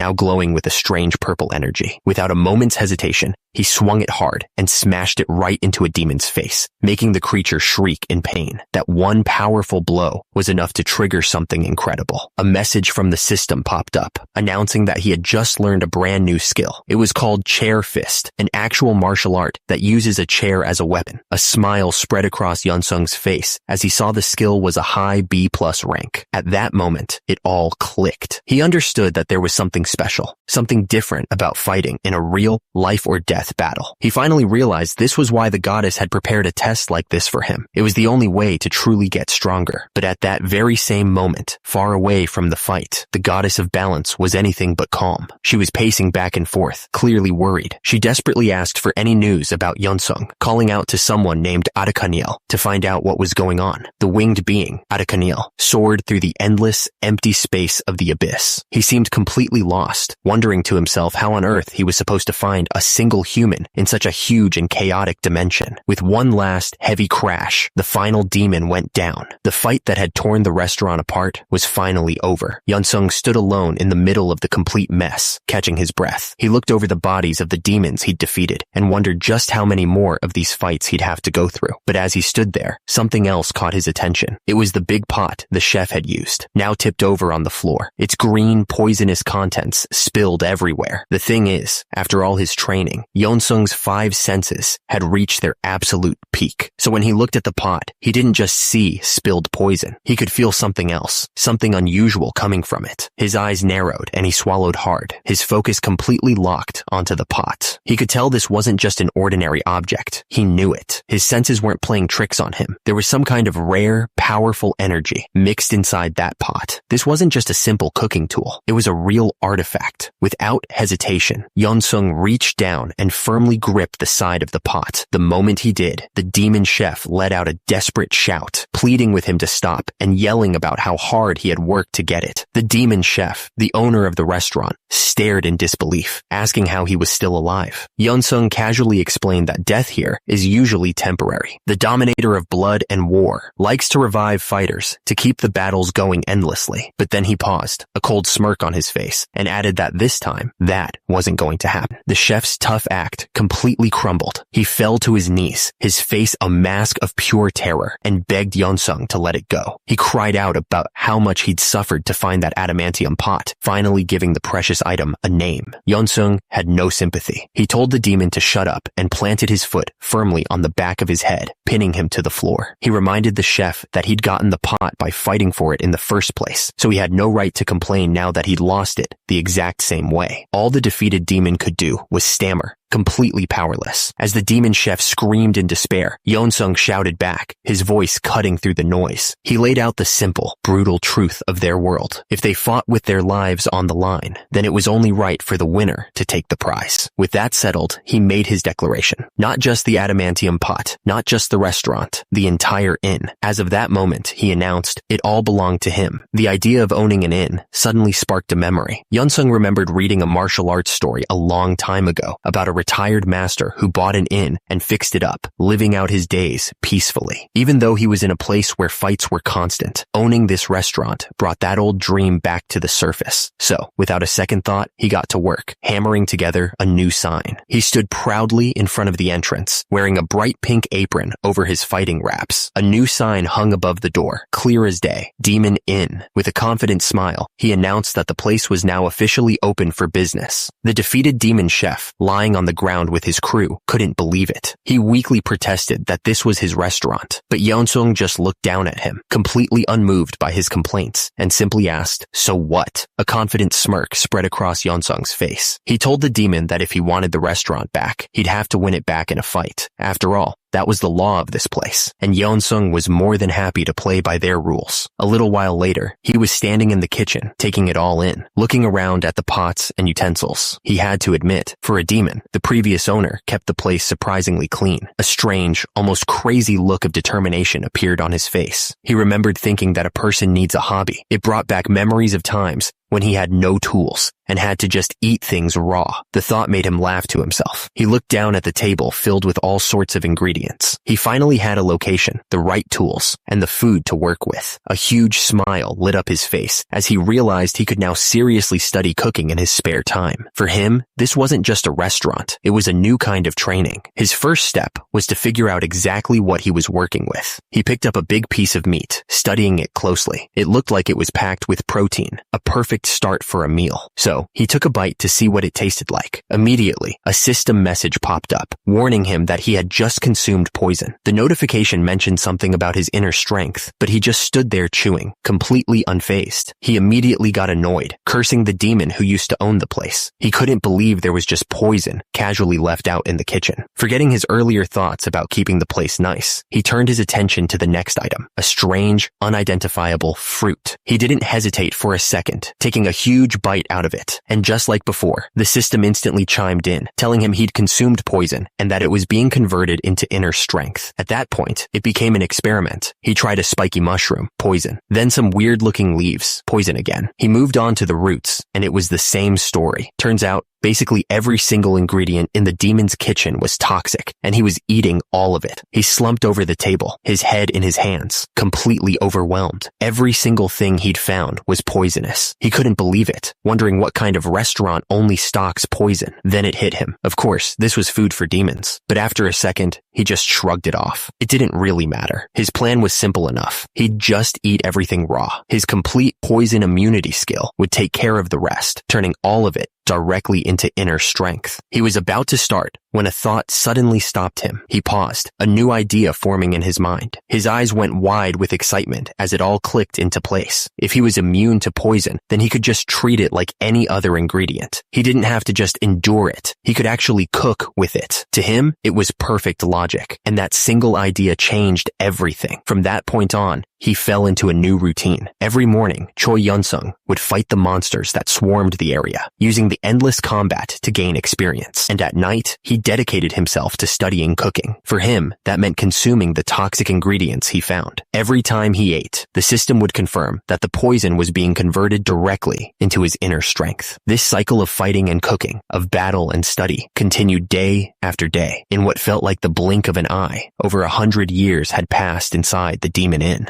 After all that time, the place was truly his. He wasn't just a fighter squatting in an abandoned building. He was the owner. He swept the floors and cleaned up the mess, maintaining his home and his training ground. He suddenly stopped sweeping, his senses telling him something was coming. He knew the rhythm of this place by heart. A calm look settled on his face as he realized the quiet part of his day was over. It was time. And right on cue, the front door of the inn was kicked open with a loud crash. A furious, red-skinned demon stood in the doorway, roaring for the human to come out and face him. He screamed that he had returned. The demon wasn't alone. A whole crowd of monsters stood behind him, all ready for a fight. The leader demanded his restaurant back, while the others shouted that this daily brawl was so entertaining they just had to join in. The demon leader even gave Yeonsung a strange compliment, saying he admired his grit for not giving up, even after dying over and over again. But his patience was clearly at its end. Yeonsung didn't just defend, he went on the attack, landing a heavy blow right on the demon leader's head. As the creature screamed, Yeonsung roared back, correcting him. This wasn't a restaurant anymore. It was the demon inn, and he was the owner. The demon leader was absolutely furious. He couldn't believe it. He complained that his own kitchen knife, his best weapon, couldn't even touch the human. All his attacks were completely useless. With that, Yeonsung had enough. He delivered one final, powerful kick, sending the demon leader flying right out the front door. He shouted after him, making it clear, "Get out of his inn." As the demon tumbled away, Yeonsung stood in the quiet aftermath. Suddenly, a message from the system appeared right in front of him. It announced that he had obtained a new skill, catching him completely by surprise. The system explained further. It told him that through all of these endless battles, he had finally earned an A-rank skill, body and fist. It even noted that this new power would make his other techniques easier to use. A faint golden light began to glow around him as he realized just how big of a deal this was. As the golden light intensified, Yeonsung could feel the power surging through him. The system confirmed it, announcing that his inner strength was now circulating much faster than before. This new skill wasn't just a title, it was a fundamental change to his entire body. Turns out, body and fist was an A-rank skill for a reason. It was a legendary technique that perfectly connected a fighter's mind and body. The system explained that with this skill, his movements would become dozens of times faster than they were just moments ago. This wasn't just a powerful skill, it was the holy grail for martial artists. Every single one of them dreamed of getting it. But the thing is, a hunter's skill isn't something you can get just because you want it. It's based on something more. For most popular skills, there was a system in place. Users had studied them for years, and artifacts to learn them would often show up at auctions. Items like a magic scroll for a spell called Frozen Arrow were common enough that you could just buy them if you had the money. But for a super rare skill like body and fist, there was almost no information out there. Martial artists had no choice but to pray, hoping that by some miracle, a scroll for it would appear. It was like trying to win the lottery, a dream that almost never came true. Yeonsung clenched his fist, feeling the new power flowing through him. He didn't know the exact steps to get this skill, but he knew one thing for sure. He'd earned it by putting his life on the line, over and over again. He knew that if this information ever got out, martial artists back home would be overjoyed. They'd all be lining up to fight for a chance to learn it. But that was a thought for another time. First, he had to survive this and find a way back home. Suddenly, a powerful, booming voice echoed across the battlefield. It was a chilling declaration, promising an endless fight with no escape. The voice belonged to the dominator of blood and war. It was a command to everyone fighting under its power, a stark reminder that they were expected to fight to the death and beyond. Failure was not an option. After all that fighting, the demons were completely beaten. They lay scattered across the ground, groaning in pain and disbelief. One of them just couldn't wrap his head around it, wondering how this was even possible. Their frustration was boiling over. After 100 years of trying, their entire force couldn't take down a single human. The problem was the building he was in. As long as he just sat inside, they couldn't get to him. They cursed whoever made the place so ridiculously strong. Meanwhile, inside that very building, Choi Yeonsung was completely calm. He sat with his eyes closed, breathing steadily, completely ignoring the rage of the demons outside. He was in his own world, totally focused. The demons gathered together, a whole mob of them screaming in fury. They were at their breaking point, realizing they couldn't even destroy the restaurant to get to him. They were completely stuck. But after all this time, something finally shifted. The demons felt it first, a need for change. And at that very same moment, Yeonsung's eyes snapped open. He had come to the exact same conclusion. He knew he needed to develop, to get stronger. The endless waiting was over. He looked at his hands, feeling a deep sense of frustration. He had hit a wall. All his research into cooking had definitely helped him build up energy, but the thing that mattered most to him, his martial arts, hadn't improved one bit. He wondered if he could ever experience a breakthrough like the one he had when he first acquired the body and fist skill. Just as he was lost in that thought, something outside caught his attention, and his eyes went wide. He couldn't believe what he was seeing. Outside, a demon was holding up an adamantium shard and a huge, fresh cut of void beast meat. It was shouting for everyone to hear, boasting about how someone's stats would skyrocket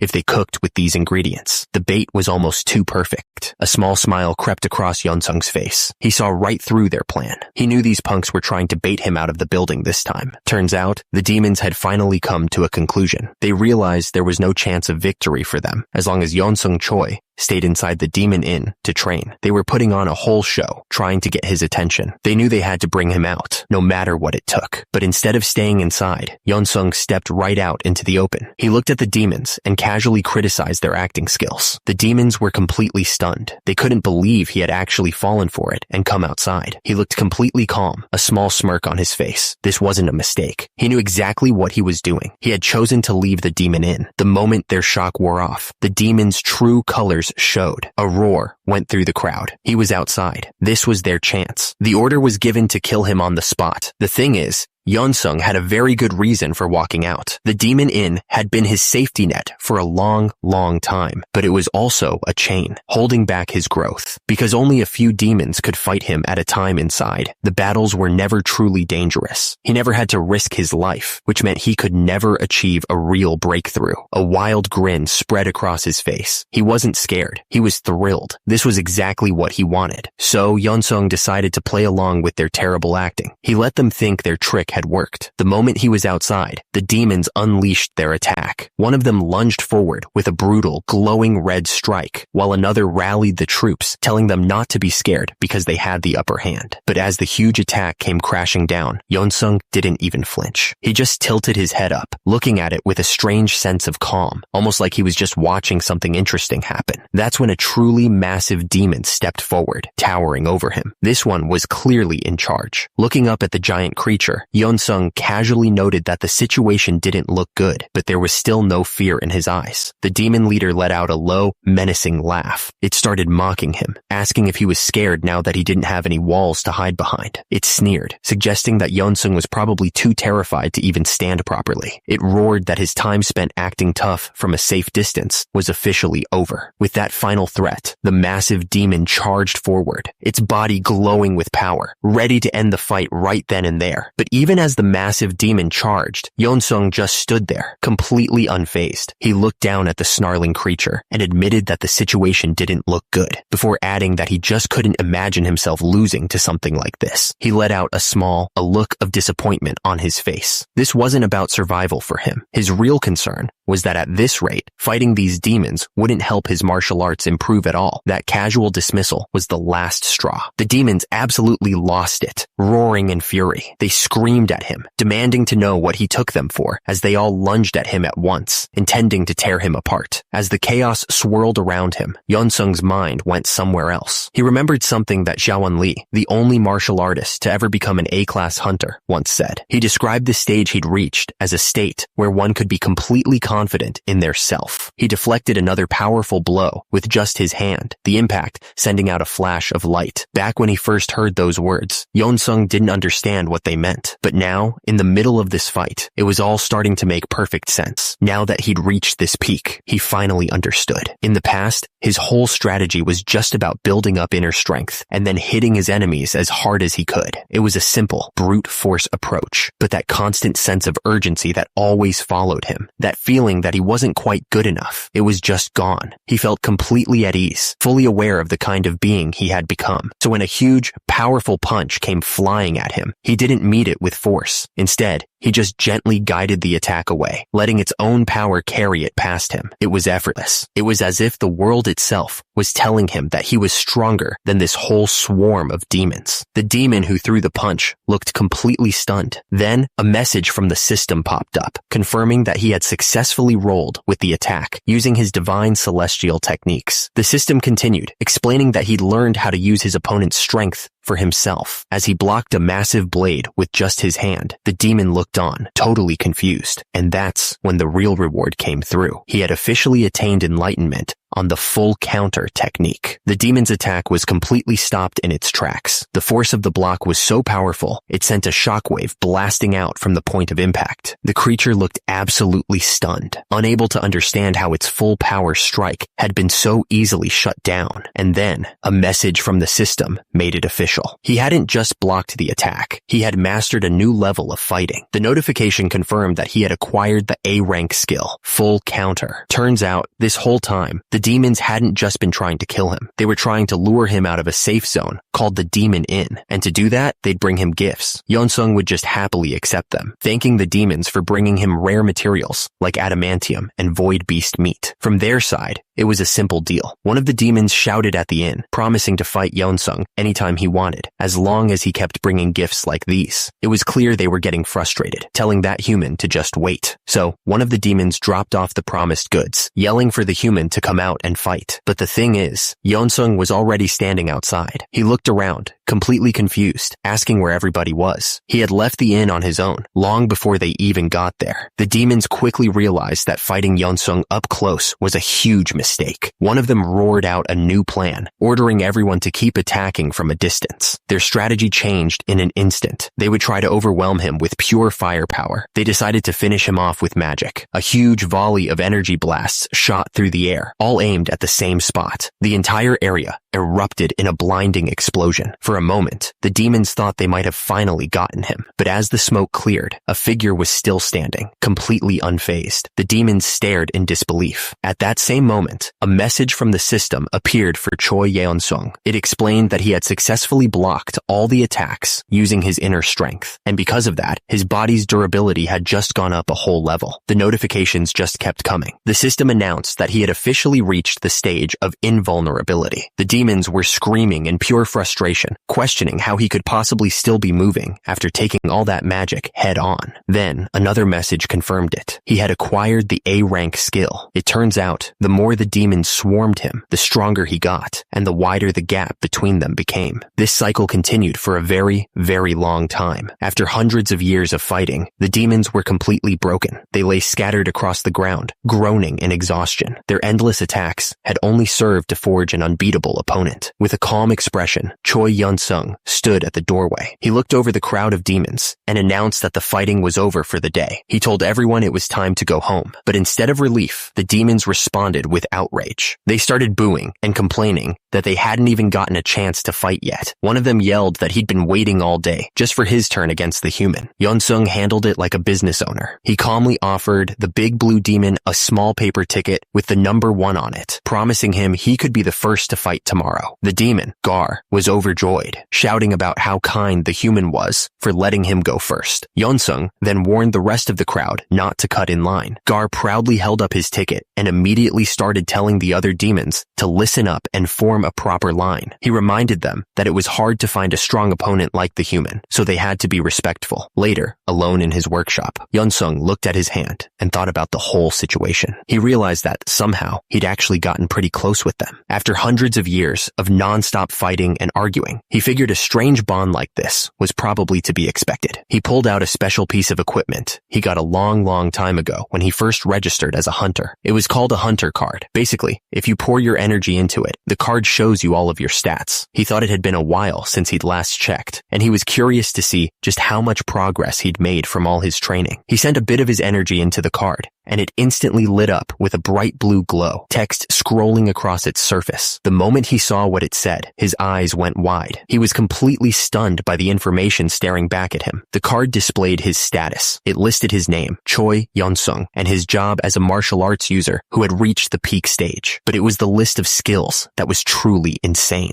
He had a whole collection of A-rank abilities, like Divine Celestial Technique, Full Counter, and Invulnerable Body. But at the very bottom of the list was something else entirely. A skill with a question mark for a rank called Resonance from the World. world. He couldn't believe it. He'd gained skills he never could have dreamed of getting back on Earth. But as he scanned the list again, his focus narrowed in on that last one. He had no idea what it was. All those A-rank skills were amazing, but his mind was completely stuck on that last one. It was the only one without a rank, and its name felt different. It sounded bigger than just a simple technique, like it was connected to the whole world itself. He just couldn't wrap his head around it. Resonance from the world. He had no idea what that was supposed to mean, or how he'd even gotten a skill like that in the first place. While all the skills were incredible, one in particular really stood out to Choi Yeon-sung: Unconquerable Poison Immunity. He stared at the A-rank title, a thought suddenly hitting him. He remembered that when he first learned this technique, it was just a simple D-rank skill. He'd never even heard of a skill's rank increasing before. But then, as he thought about it, it started to make a weird kind of sense. After all, he hadn't just been training for a few years. He'd been in the abyss for hundreds, no, thousands of years. He looked closer at the details. The Unconquerable Poison Immunity skill was now so powerful that it didn't just make him immune to poison, it let him control it. He could even absorb poison to increase his own inner strength. Next was Body and Fist, another A-rank skill. This one represented the absolute peak of physical control, the point where his body could move exactly how he wanted it to, without a single wasted motion.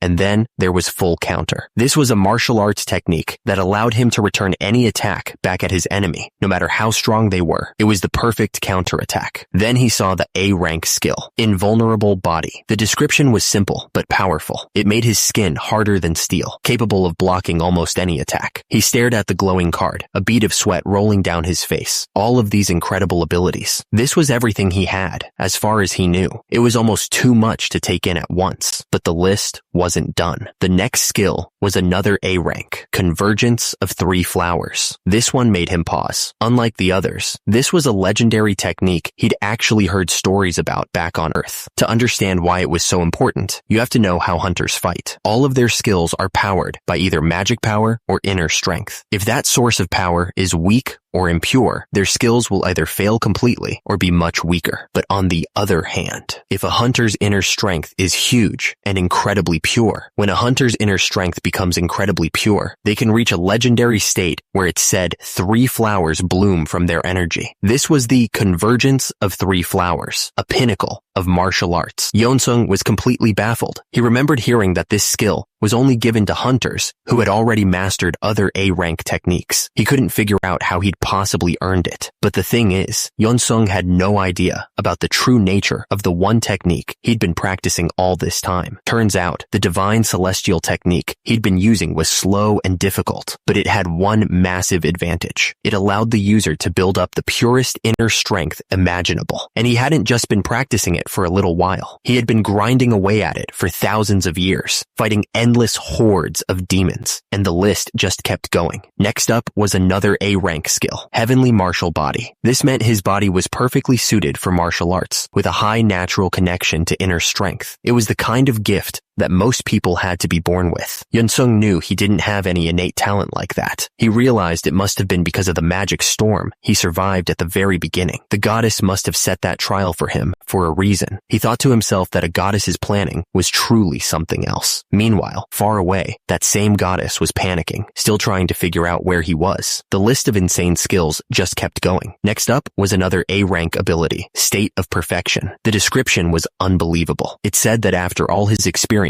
he could now use any martial arts technique just by seeing it once. Yeon-sung stood there, stunned. He had never even heard of a skill like this existing. The full weight of what that meant started to sink in. Most martial artists spend their entire lives trying to master just a single technique. But with this skill, he could use a whole library of them, almost like a mage who has a bunch of different spells. He knew right away that this was a ridiculously powerful ability. But as amazing as all those A-rank skills were, his attention got stuck on the very last one. He looked at the glowing card, completely puzzled. He asked himself what this one could possibly be. It didn't even have a rank. The card displayed the name of the skill, Resonance from the Universe. The description was even stranger. It said that he was getting closer to the peak of his existence, and that the universe itself was resonating for him. This wasn't just a technique. It was something else entirely. Yeon-sung couldn't make any sense of it. The peak of his existence, the universe resonating, he was so confused that he started to wonder if his hunter card was just broken. But the thing is, Choi Yeon-sung had no idea what was really happening. He was completely unaware that this moment was an event that had the power to shake the entire Earth to its core. This event marked the birth of the very first human constellation. But Yeonsung himself was snapped out of his thoughts by a much simpler reality. He realized the soup he'd been making was finally done, the smell pulling him back from the shock of his new status. He didn't fully grasp it yet, but he had just taken the first real step on that incredible new path. Meanwhile, back at his place, the Demon Inn, the sounds of battle had finally died down. All that was left was the cry of another defeated challenger, admitting that the human was just too powerful. Inside, the defeated demons sat around a table, nursing their wounds. One of them, a big red demon, admitted he knew he was no match even before the fight started. Another one sighed, complaining that he's been challenging Yeonsung for the last 500 years, but the human just keeps getting stronger. Just then, Yeonsung walked out carrying 2 plates of food. He told everyone who lost that they should eat something before they leave. This completely confused a newcomer, who asked in shock if this was an actual restaurant. The other demon just looked at him, asking if this was his first time here. The newcomer was confused, but for the regulars, this was just how things worked. One of the demons eagerly slurped down his food, vowing that this meal would give him the energy he needed to finally beat the human next time. But the thing is, this whole inn wasn't just about feeding his defeated opponents. For Yeonsung, this had become a daily routine for his own kind of training. He was constantly experimenting with new recipes, using the demons as his personal food critics to master his cooking skills. And the results were mixed. One demon took a bite, and his eyes lit up, shouting that the food was amazing and that the human was a master of more than just fighting. But another demon wasn't so lucky. He took one taste and immediately spat it out, screaming that it was food fit for a pig. Yeonsung just watched, figuring he couldn't get it right every single time. The demon who ate the bad dish started to collapse, yelling that the human had poisoned him. But Yeonsung didn't even flinch. He just calmly brought a pen to his lips, making a mental note that this particular recipe was definitely a failure. Seeing his friend go down, the demon who had been enjoying his meal suddenly froze. He stared at his own plate with horror and shouted that he wouldn't eat another bite. At that, Yeonsung's calm expression finally broke. He looked on with a flicker of annoyance, his experiment clearly not going as planned. The demon who ate the bad food was absolutely furious. He stood up, shouting that he was a warrior who had come there for a fight, not some prisoner to be tortured. He refused to be part of what he called the human's twisted scheme. He started to demand a fair fight, but he couldn't even finish his sentence. A blast of purple energy slammed into him, and his body began to dissolve on the spot. Choi Yeonsung stood there, his hand still glowing from the attack. He wasn't angry about the challenge. He was just annoyed. He thought that if the demon didn't want to eat, he should have just said so instead of making a scene. For disrespecting his cooking, Yeonsung banned the demon from ever returning, even after he resurrected. With that handled, he turned back to the other demon with a friendly smile, apologizing for the interruption. He encouraged the demon to keep eating and tell him what he thought. The demon, now completely terrified, immediately began stammering about how delicious the food was. He claimed it had the taste of a noble spirit and was so good he could offer it to his god of war. Yeonsung listened to all the praise, a little confused. He admitted that he thought the recipe didn't taste very good at all. That was the whole reason he'd given it to them. He needed their honest opinion. Under the strange red sky, his little inn served as the weirdest test kitchen in the universe. He beamed, genuinely happy that they seemed to enjoy his creation. He cheerfully told them to make sure they finished every last bite before they went. The poor demons looked like they were going through absolute torture. They choked down the food with pained groans, clearly terrified of what would happen if they stopped. Turns out, after that meal, the demons didn't visit his inn for a whole month. Yeonsung just figured their taste buds were weird. But at that moment, a system window appeared. It explained that by experimenting with so many different Abyss ingredients, he had earned a new C-rank skill, Abyss low-grade cooking. But cooking was just a side project. With his experiment done, his focus shifted instantly. He clenched his hand into a tight fist, his mind already turning back to what really mattered. He didn't even bother to take off his pink apron. He just launched right back into his training, throwing a powerful kick that sliced through the air. For him,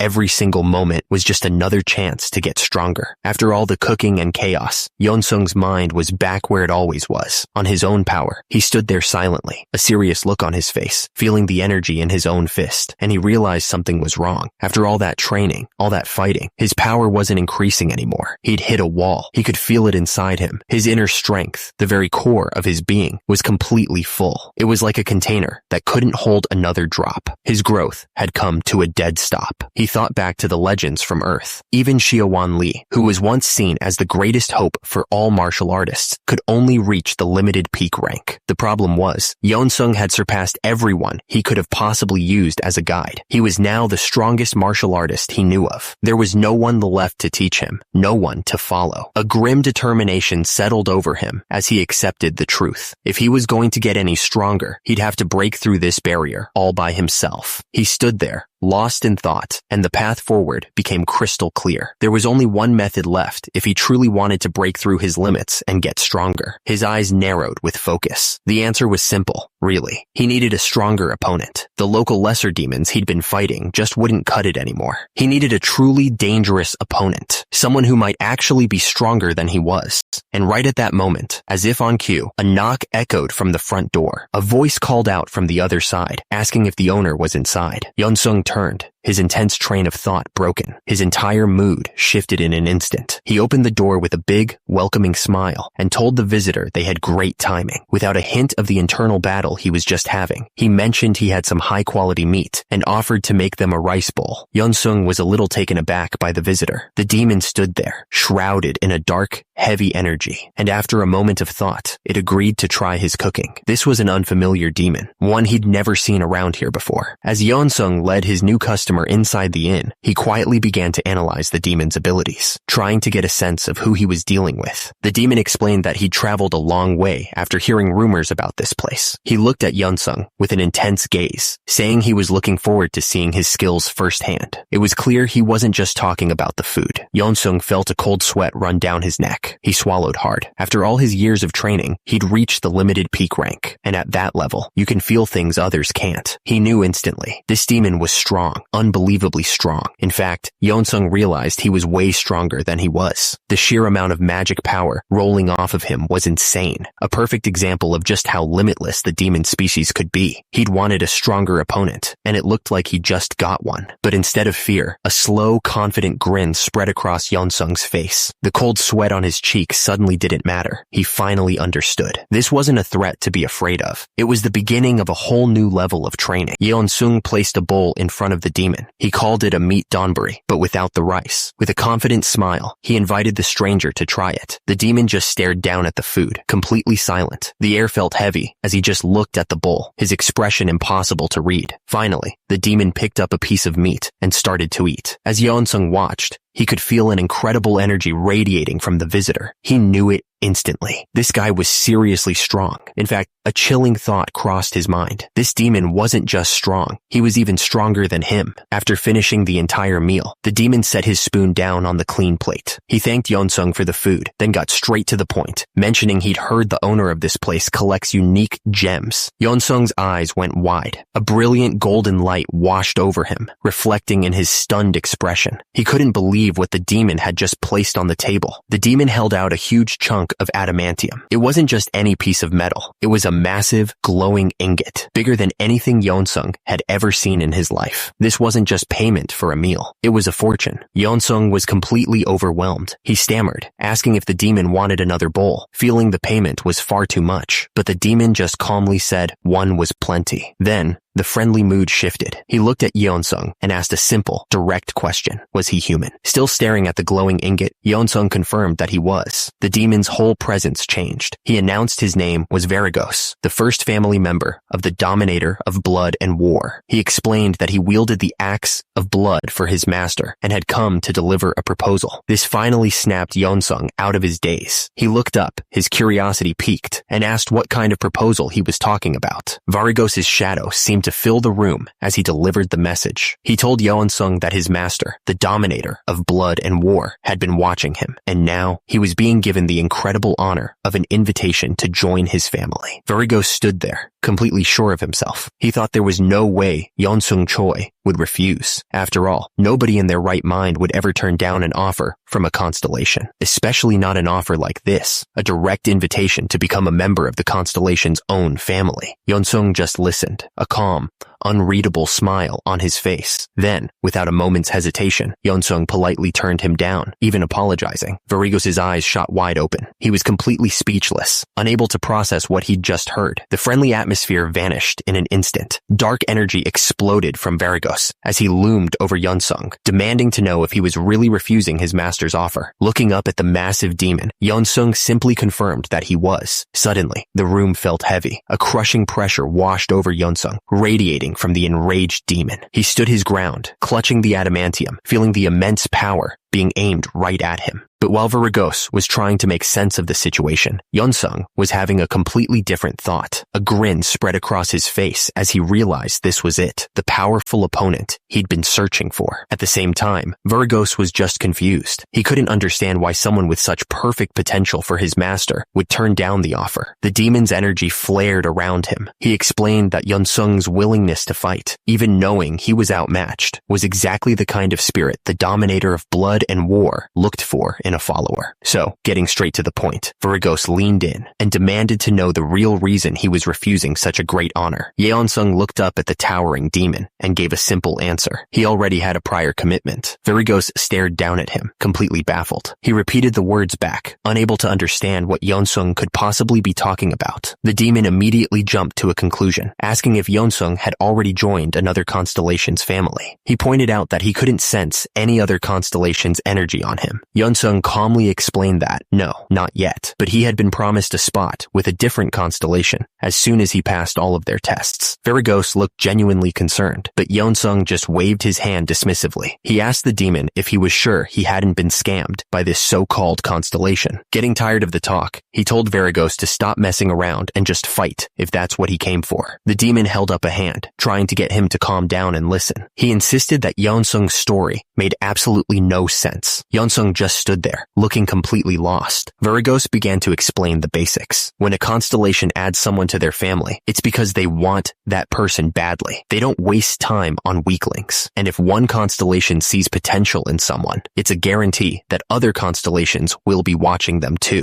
He continued, laying out the only two options. A constellation will either form a contract right away to prevent anyone else from making a move, or they'll bring the person directly into their own territory to train them under their protection. He drove his point home. If any constellation were foolish enough to just leave a prized fighter wandering around unprotected, another would swoop in and steal them instantly. The first constellation would then be mocked as a total dummy for at least 10,000 years. It just doesn't happen. Varigos explained that this wasn't just a good idea. It was a core philosophy shared by almost every constellation in the abyss. You pick up any good prospect right away, no exceptions. But Yeonsung just shook his head. He told the demon flatly that there was something important he was failing to understand. He explained that the constellation who promised him a spot in her family had the power to see into the future. He was totally convinced she must have seen something that made her choose this unique path for him. Varigos looked completely thrown. He questioned what kind of constellation would have the insides to place all her trust in such an unstable skill. But Yeonsung just pointed up confidently. He declared that this was proof his constellation was far more incredible than Varigos could imagine. She had everything calculated, so much so that she was perfectly fine with him training outside her protection. And so, Yeonsung proudly began to tell his story. He explained everything he went through for over 1,000 years after getting caught in that magic storm, and just how detailed and intense his training had been the entire time. But after hearing Yeonsung's whole story, Varigos just shook his head. He said that it made even less sense now. He explained that the magic storms of the abyss are pure chaos. Not even a constellation can control them. They're just too violent and dangerous. Yeonsung looked a little lost. He tried to argue back, saying he was sure a constellation could handle it. But as he said it, he realized his own mistake. If a being that powerful really existed, they would have already conquered the entire abyss by now. The doubt was starting to creep in. Seeing his chance, Varigos leaned in and asked him point blank, was he absolutely sure a constellation brought him here on purpose? Or was it possible he just got caught up in a random magic storm by accident? The question hit Yeonsung hard, and a cold sweat ran down his face. Varigos started to make another offer, telling him it wasn't too late, but he never got to finish. A wave of energy exploded from Yeonsung as he snapped, telling the demon to shut his mouth. He refused to hear another word. But the thing is, deep down, Yeonsung knew Varigos wasn't lying. He could feel it. As he thought back on his journey, the blindfolded woman, the the endless battles he fought, he had to admit the truth to himself. He'd felt that something was off many, many times over the last 1,000 years. He just never wanted to face it until now. The truth was, he was so caught up in the excitement of getting stronger, so focused on the next challenge, that he never once stopped to question any of it. And now, standing in the doorway of the inn he'd called home, the weight of that one simple fact hit him like a physical blow. He just stood there, completely still, his fists clenched as pure frustration took over. He couldn't believe how stupid he'd been, how he never even considered doubting what he was told. The thought of all that wasted time made his eyes start to water. But even then,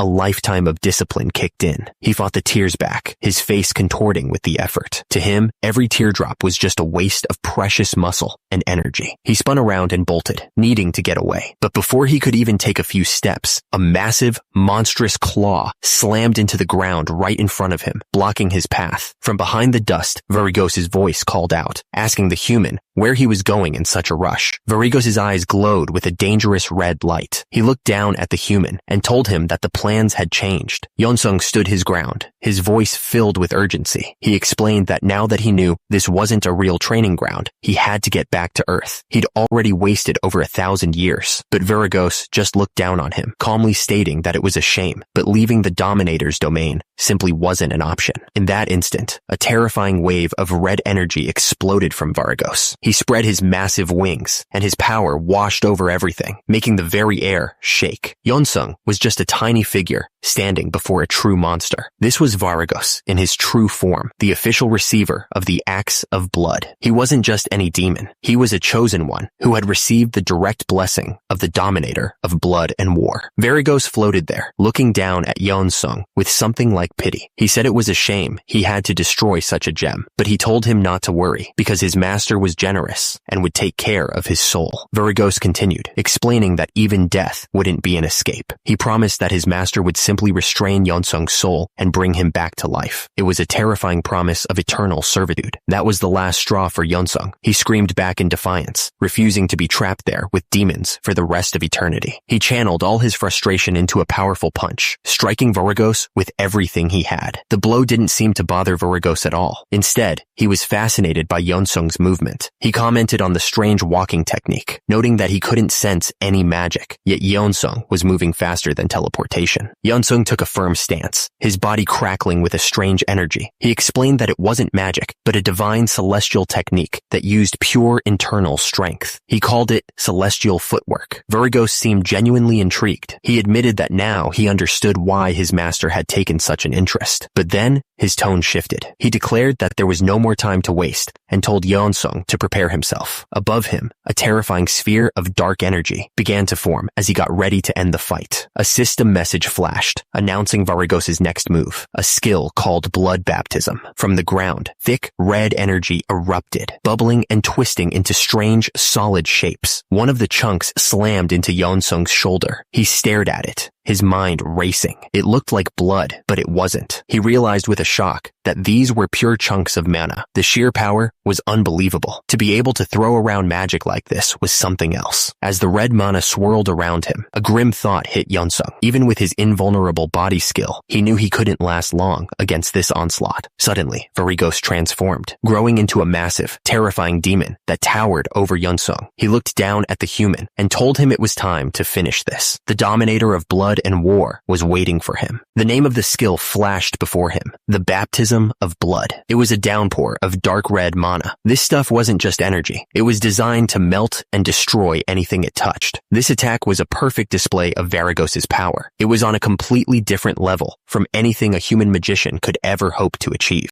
As the mana rained down, Yeonsung's body kicked into overdrive. System messages started popping up one after another. His senses were amplified. His body was minimizing the use of inner strength, and all his techniques were getting a boost. The thing is, these noisy warnings only ever showed up when he was in real, life-threatening danger. However, Despite the overwhelming power and all the alarms going off in his head, Yeonsung wasn't panicking. His eyes were clear, focused, and glowing with an intense blue light. He was ready. Whenever he faced an opponent with unimaginable strength, something strange happened. Instead of panicking, Choi Yeonsung's mind would become completely still. All the noise, all the fear, it just vanished. Any embarrassment he felt, any thought that he had wasted his time, was completely gone. In this moment, only the fight mattered. His mind was clear and sharp. He took a deep breath, a flicker of confidence on his face. He realized this situation was familiar. It felt just like the time he was caught in that massive magic storm. He knew he could handle this. That's when it clicked. The most important thing wasn't just moving fast. The real key was to sense the flow of the attack, to feel where the energy was going before it even moved. With his plan clear, he planted his foot firmly on the ground. He wasn't trying to escape the storm of mana anymore. He was becoming a part of it, ready to move with its current. And just like that, everything clicked. A wave of confidence washed over him as he realized he wasn't just surviving the storm, he could actually dodge it. He began to move with a new kind of speed, weaving between the blasts of energy with perfect clarity. He stood firm in the middle of the raging magical storm, completely untouched. At that moment, a message appeared before him. The system announced that the rank of his martial arts had just increased. This wasn't just a small improvement. The system explained that he had reached the rank of Phantom Footwork and earned a powerful S-rank skill. This new ability was insane. It was a technique that allowed him to move to any place he could think of instantly. Varigos stared in complete disbelief, his eyes wide with shock. He couldn't believe what he had just seen. He questioned how a mere human could have possibly dodged his baptism of blood, a skill that should have been unavoidable. The demon's expression softened from shock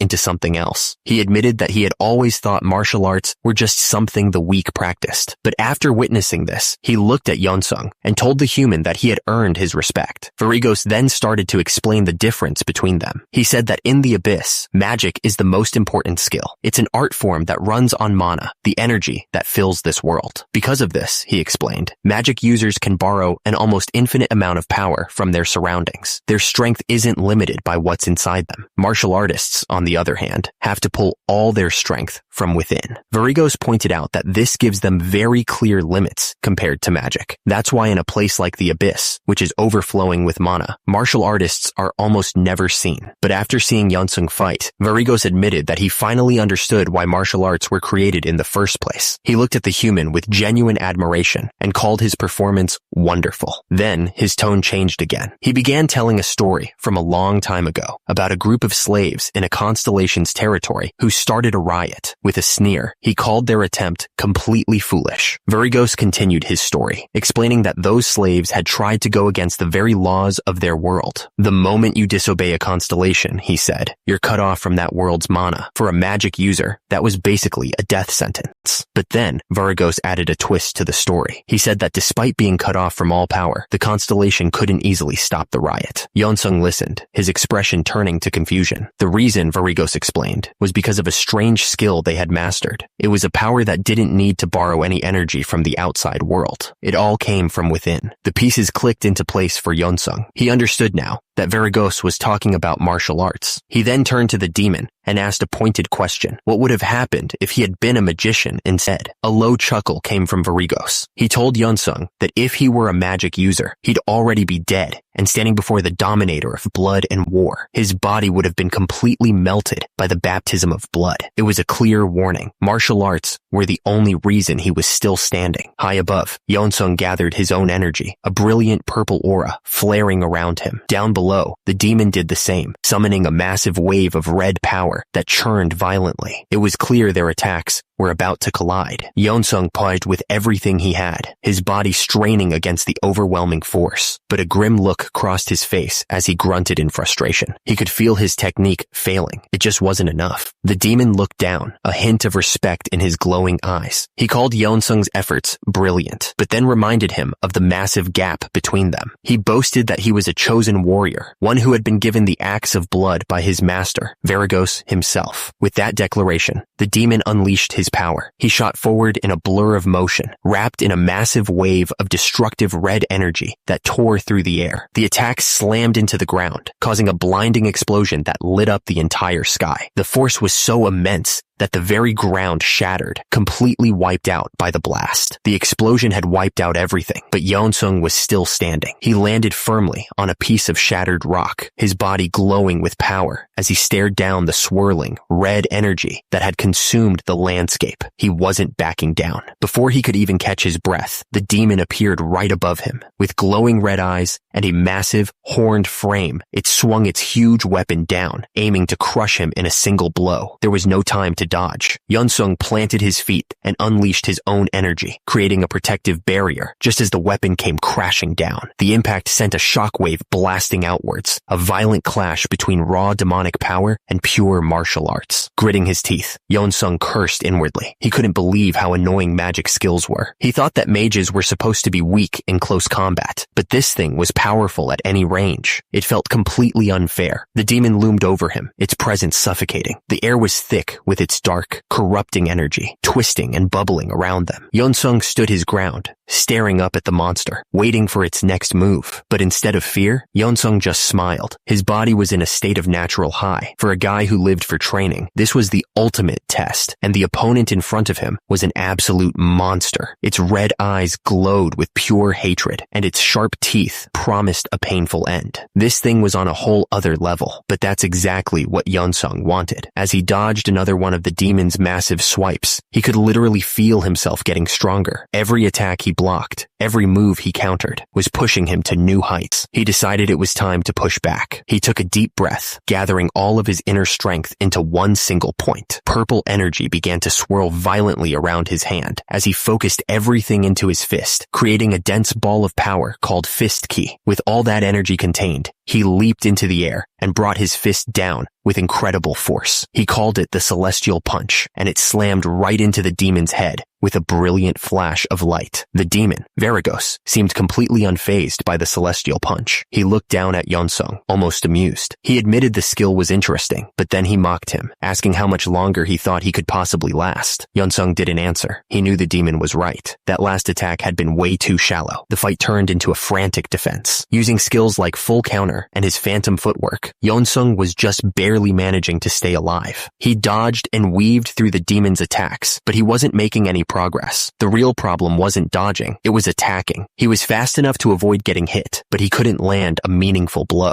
He needed a single, decisive attack that was powerful enough to break through the dozens of magic shields protecting Verigos. He thought about his Fist Ki, the technique that gathered all his inner strength into a single point. It was his strongest move, but as he looked at the demon, he had to face a hard truth. The amount of inner strength he had right now just wasn't going to cut it. A new resolve hardened his expression. There was one more thing he could try, a technique he hadn't wanted to use. He stood firm amidst the swirling energy, wondering if it was finally time to pull that out. He knew his Fist Ki wasn't the absolute limit. In theory, if a martial artist could push past that boundary, they could gather their inner strength to a whole new level, creating something called Fortified Ki. This advanced skill was known as the Ki fortification technique, and as he focused, an incredible amount of blue energy began to gather in his bandaged fist, glowing brighter and brighter. There was a reason this technique was so rare. Xiaoan Li, known as the greatest martial artist on earth, had managed to create it once, but it was only for a split second. The amount of inner strength it used was so huge that it was completely useless in a real fight. The demon Verigos stood there, surrounded by his swirling, destructive blood magic. The red energy washed over everything, a storm of pure power. In the middle of it all, Yeonsung's hand remained perfectly still, ready. However, Yeonsung wasn't Xiaoan Li. He had surpassed that level hundreds of years ago in the abyss. A brilliant blue light erupted from his palm, not just resisting the demon's magic, but pushing it away with its own immense force. The thing is, Yeonsung had surpassed the greatest martial artist on earth hundreds of years ago in the abyss. With a final push, he unleashed the Fortified Ki, sending a solid beam of pure blue energy blasting forward with incredible speed. The demon Verigos, who had been so confident just a moment before, could only stare in disbelief. His glowing red eyes widened. This wasn't magic, and it was stronger than anything he'd expected from a mere human. Before the demon could even process what was happening, the beam of pure inner strength shot across the distance between them in an instant. It slammed directly into Verigos' chest. The pure blue energy of the martial artist crashed crashed against the demon's chaotic red magic, creating a massive explosion of power right at the point of impact. The demon staggered back, dark liquid dripping from its mouth, clearly wounded by the blast. Below, Yeonsung was sweating and breathing hard, the effort having taken a huge toll on him. But as he looked up, a wave of relief washed over his face. It had worked. The beam of pure energy didn't just hit Varigos. It pushed him back, holding him in place with sheer force. The demon could only stare down in shock, unable to comprehend what was happening. As the light faded, Yeonsung stood his ground. The attack had been even more effective than he'd hoped. System messages started popping up, confirming that his fortified ki had completely destroyed the demon's magical defenses. The shield of blood, the master's blessing, and even his advanced shield were all gone. Varigos roared, his voice shaking with a mix of fury and disbelief. He couldn't understand what he'd just been hit with. He screamed at Yeonsung, demanding to know what that strange light was. Yeonsung let out a shaky breath, a wave of relief washing over him. The gamble had paid off. The attack worked perfectly, but his relief was quickly replaced by worry. He knew there was a huge catch. The thing is, the fortified ki technique was a double-edged sword. He realized that if he kept using it like this, his inner strength would be completely gone in a flash, leaving him defenseless. Far from the center of the fight, a group of demons watched the constant explosions lighting up the sky. One of them spoke, his voice filled with a kind of tired disbelief, wondering if this battle would ever end. He muttered that nothing lasts forever, but this fight was certainly testing that idea. As another wave of energy rolled over them, the demons couldn't hide their shock. Their eyes were wide with a mix of fear and awe, and one of them was visibly shaking. The power on display was enough to terrify even them. The battle between Yeonsung and Varigos raged on, a storm of red and white energy. The demon watching couldn't believe it had already been half a year since their master, Varigos, had started this fight. To think it still wasn't over. He admitted that the human was truly a legend for lasting this long, but Yeonsung wasn't just lasting. After 6 months of non-stop fighting, his will hadn't broken. He gritted his teeth, his eyes locked on his enemy with fierce determination. He was ready to keep going, no matter what it took. With that renewed resolve, he gathered his energy once more. He threw both fists forward, unleashing a powerful skill he called the Celestial Punch. 2 massive beams of pure light shot out, slamming directly into Varigos with incredible force. The problem was, using his fist aura was burning through his inner strength at an insane rate. He gritted his teeth, feeling the drain. Luckily, 2 of his other skills were working overtime. The 3 Flowers Convergence was actively recovering his energy, while his heavenly martial body was helping him use less of it. It was a desperate balancing act just to stay in the fight. So even though Yeonsung had a technique powerful enough to rip right through the demon's defenses, it didn't matter. He was in a situation where he was just too drained to land a proper hit. He had the power, but not the energy to use it. His recovery skills were definitely helping, but they weren't instant. He still needed time to gather his strength before he could unleash another celestial punch. And that short pause, that was the opening his enemy was waiting for. Turns out, that moment was all the time Varigos needed to get his barrier back up. The demon glared at him, his patience clearly gone. He announced that they dragged this fight on for far too long, and he couldn't bore his master, the dominator of blood and war, any longer. With a final declaration, Varigos poured a terrifying amount of energy into his weapon, making it glow with a deadly light. Down below, Yeonsung's eyes shot wide open. He could only watch as the demon prepared to end this, once and for all. The demon roared, calling out to his master. In that instant, a message appeared, confirming that the dominator of blood and war had just granted him the power he needed to win, and with that borrowed power, Varigos's body exploded in size. He became a giant, horned monster, towering over the battlefield with a deafening roar. Across from him, Yeonsung looked impossibly small, bracing himself against the storm of dark energy. A low, rumbling laugh escaped the demon's throat. His body was now covered in jagged spikes, a terrifying fusion of muscle and pure demonic power. He was clearly enjoying this new strength. Looking down at the tiny warrior, Varigos offered his thanks to the entity that had granted him this incredible power. The sheer difference in size was staggering. It felt less like a fight and more like an execution. Watching this transformation, Choi Yeonsung gritted his teeth, sweat dripping down his face. He knew,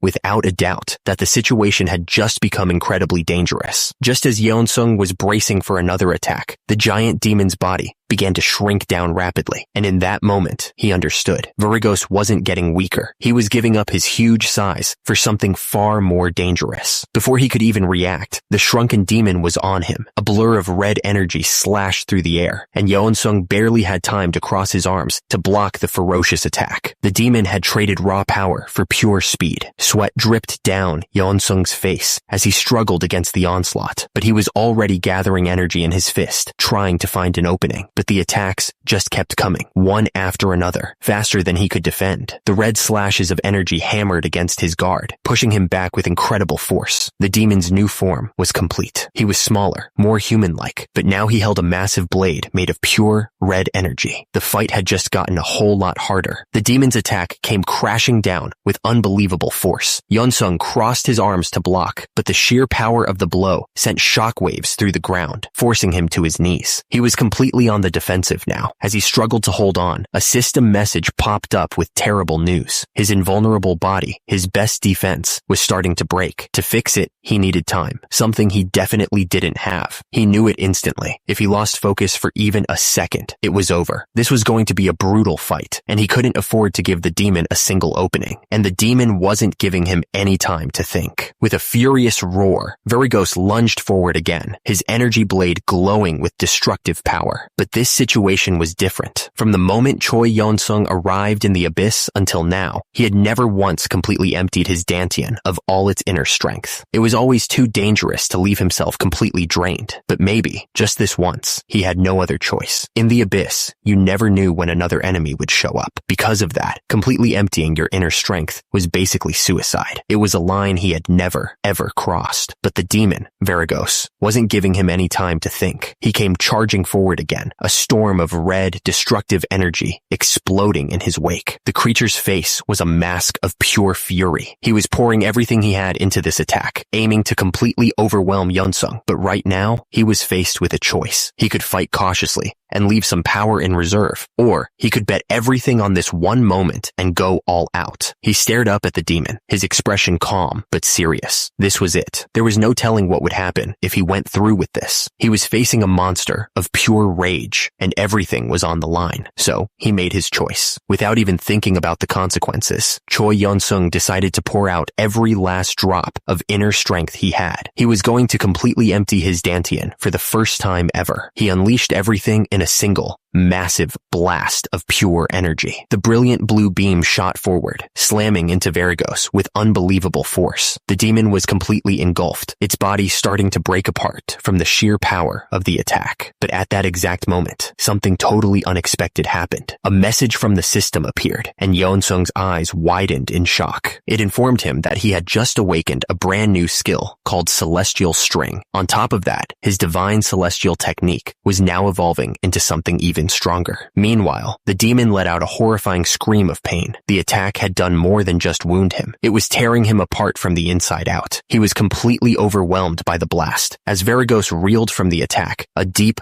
unsettling feeling washed over him. It was more than just pain. It was a hunch, a sudden, terrifying understanding that something about the human in front of him had just changed forever. That hunch turned into cold certainty. He knew, right then and there, that he had to get rid of this human immediately. This was his last chance. If he failed to finish him here, he would be creating a monster. He could already see it. The human would grow so powerful that Varigos wouldn't even be able to get close to him. The gap between them would become impossibly huge. The thought sent a chill through him. The potential this human had was terrifying, and that fear settled into a grim determination. He had to end this now.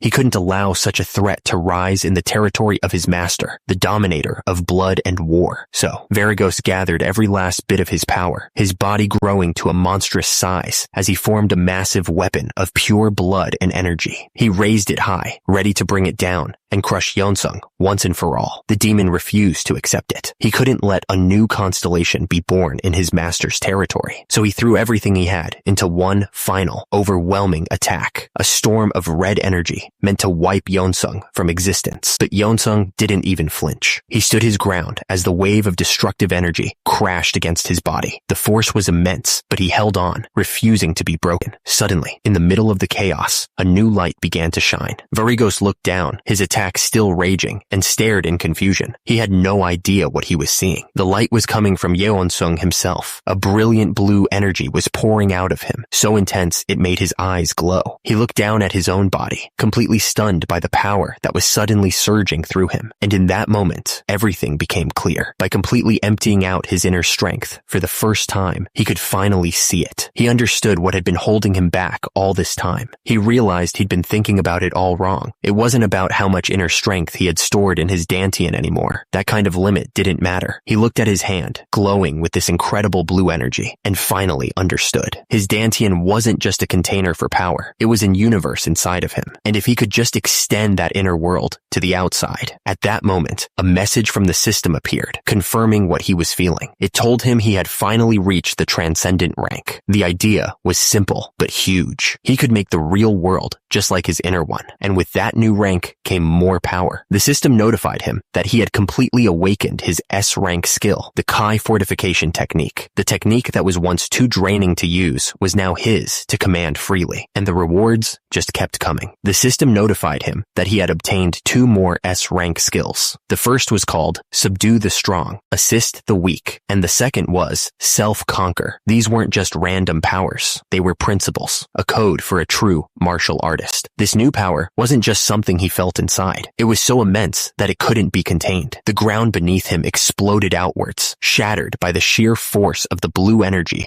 radiating from his body. He stood over the fallen demon, his body wrapped in a storm of blue light. At that moment, another message appeared, but this one was different. It told him that a resonance from the universe was getting stronger. It was like everything in existence was starting to notice him. His eyes blazed with an almost blinding light, filled with this incredible new power. The final message from the system was the most powerful of all. It told him that the universe was now waiting for his cry. He wasn't just a fighter anymore. He was a force of nature. As Yeonsung stood there, wrapped in this incredible new power, he wasn't the only one who noticed. High above, in the cosmic sky, powerful beings were watching. A message from the system appeared, confirming it. The constellations who had been observing the fight were now showing a great deal of interest in him. He was officially on their radar, and that interest quickly turned into action. Messages began to pop up one after another. The system told him that the cat of lava and magma was waving its paws at him excitedly. Then, the Cardinal of Plague and Darkness promised him a powerful weapon. Even the bull who stomps the world let out a massive roar in his direction. It was like he'd just become the most sought-after player in the universe. But not all the attention was friendly. Another message appeared, this one with a much darker tone. The system warned him that the dominator of blood and war was enraged by what he'd done. A bead of sweat ran down Yeonsung's face as it finally sank in. He muttered to himself, realizing that basically everyone in the heavens had been watching his every move. His thoughts about the constellations were suddenly interrupted. A dark, clawed hand reached up from the ground below him, and a pained grunt echoed in the silence. It was Verigos, the demon he'd just defeated. The fight wasn't quite over yet. With what felt like no effort at all, Yeonsung lifted the demon's giant body clean into the air. Hanging there, defeated, Verigos spoke one last time. He admitted his loss, calling Yeonsung the victor. It was a clear, undeniable triumph. As the fight ended, the sky above Yeonsung shifted into a deep red, filled with golden, star-like symbols. He looked up, a little confused, as he felt the weight of countless powerful eyes watching him from across the universe. Then, a massive wave of blue energy erupted around him. A message from the system appeared, its words echoing with importance. It declared that he had officially triumphed in his battle against the glorious Verigos, the receiver of the axe of blood. The rewards didn't stop there. Another message popped up, explaining that because of his skill, he was now gaining power directly from the universe. Yeonsung clenched his fists, feeling the new strength course through him, when Verigos' voice suddenly called out to him. The defeated demon looked at him with a strange sort of respect. Verigos told him that he had earned the right to deny the offer from his master, the constellation. Yeonsung nodded and sincerely thanked him for his words. But Verigos wasn't done, telling the human to listen closely. His expression grew deadly serious. He admitted that he didn't know which constellation had made the offer, but he had something very important that Yeonsung needed to know. Varigos continued, his voice echoing with a strange intensity. He told Yeonsung that there was no need to accept the proposal from whatever constellation was watching him. Yeonsung just stood there, completely confused by this sudden turn. The demon's hand reached up, as if trying to grasp the sky itself. With all the strength he had left, he yelled at Yeonsung to grow stronger. Yeonsung's eyes widened slightly as he listened. Varigos wasn't just talking about winning a fight. He was telling him to become so powerful that no constellation would ever be able to look down on him again. The demon's voice boomed across the desolate landscape. He told Yeonsung to carve his name into the history of the abyss. He wasn't telling him to serve a god. He was telling him to become one himself. In that instant, something sparked in Yeonsung's eyes. A flicker of blue lightning danced across his face as the impossible idea took hold. Below him, Varigos lay still, his final words delivered, his purpose fulfilled. The idea was so huge, it was hard to even think about. Become a constellation? Him? He pictured these powerful, godlike beings that ruled over everything. The thought that he could become one of them seemed impossible, but after a moment, the shock faded. His eyes narrowed, filled with a new kind of fire. He had made his choice. He simply agreed, knowing this was the path he had to take. He stood over the fallen demon, his power still swirling around him. He told Varigos that he would follow his advice. From the ground, Varigos let out a weak, rattling laugh, admitting that the human was truly impressive. Looking down at his defeated opponent, Yeonsung stated his name clearly, making sure the demon heard it. This wasn't just a name anymore. It was a declaration of who he was going to become. As Varigos' body started to break apart into black dust, he gave his final words. He told Yeonsung that he was looking forward to the day they would fight again. Then, he was gone, leaving Yeonsung alone on the battlefield. As Varigos faded away, Yeonsung reached out, speaking to the empty air. He told the demon to make sure he came back, because he had a debt to repay. This wasn't a threat, but a promise of a future battle between equals. The battlefield fell silent, and Yeonsung was left alone with that one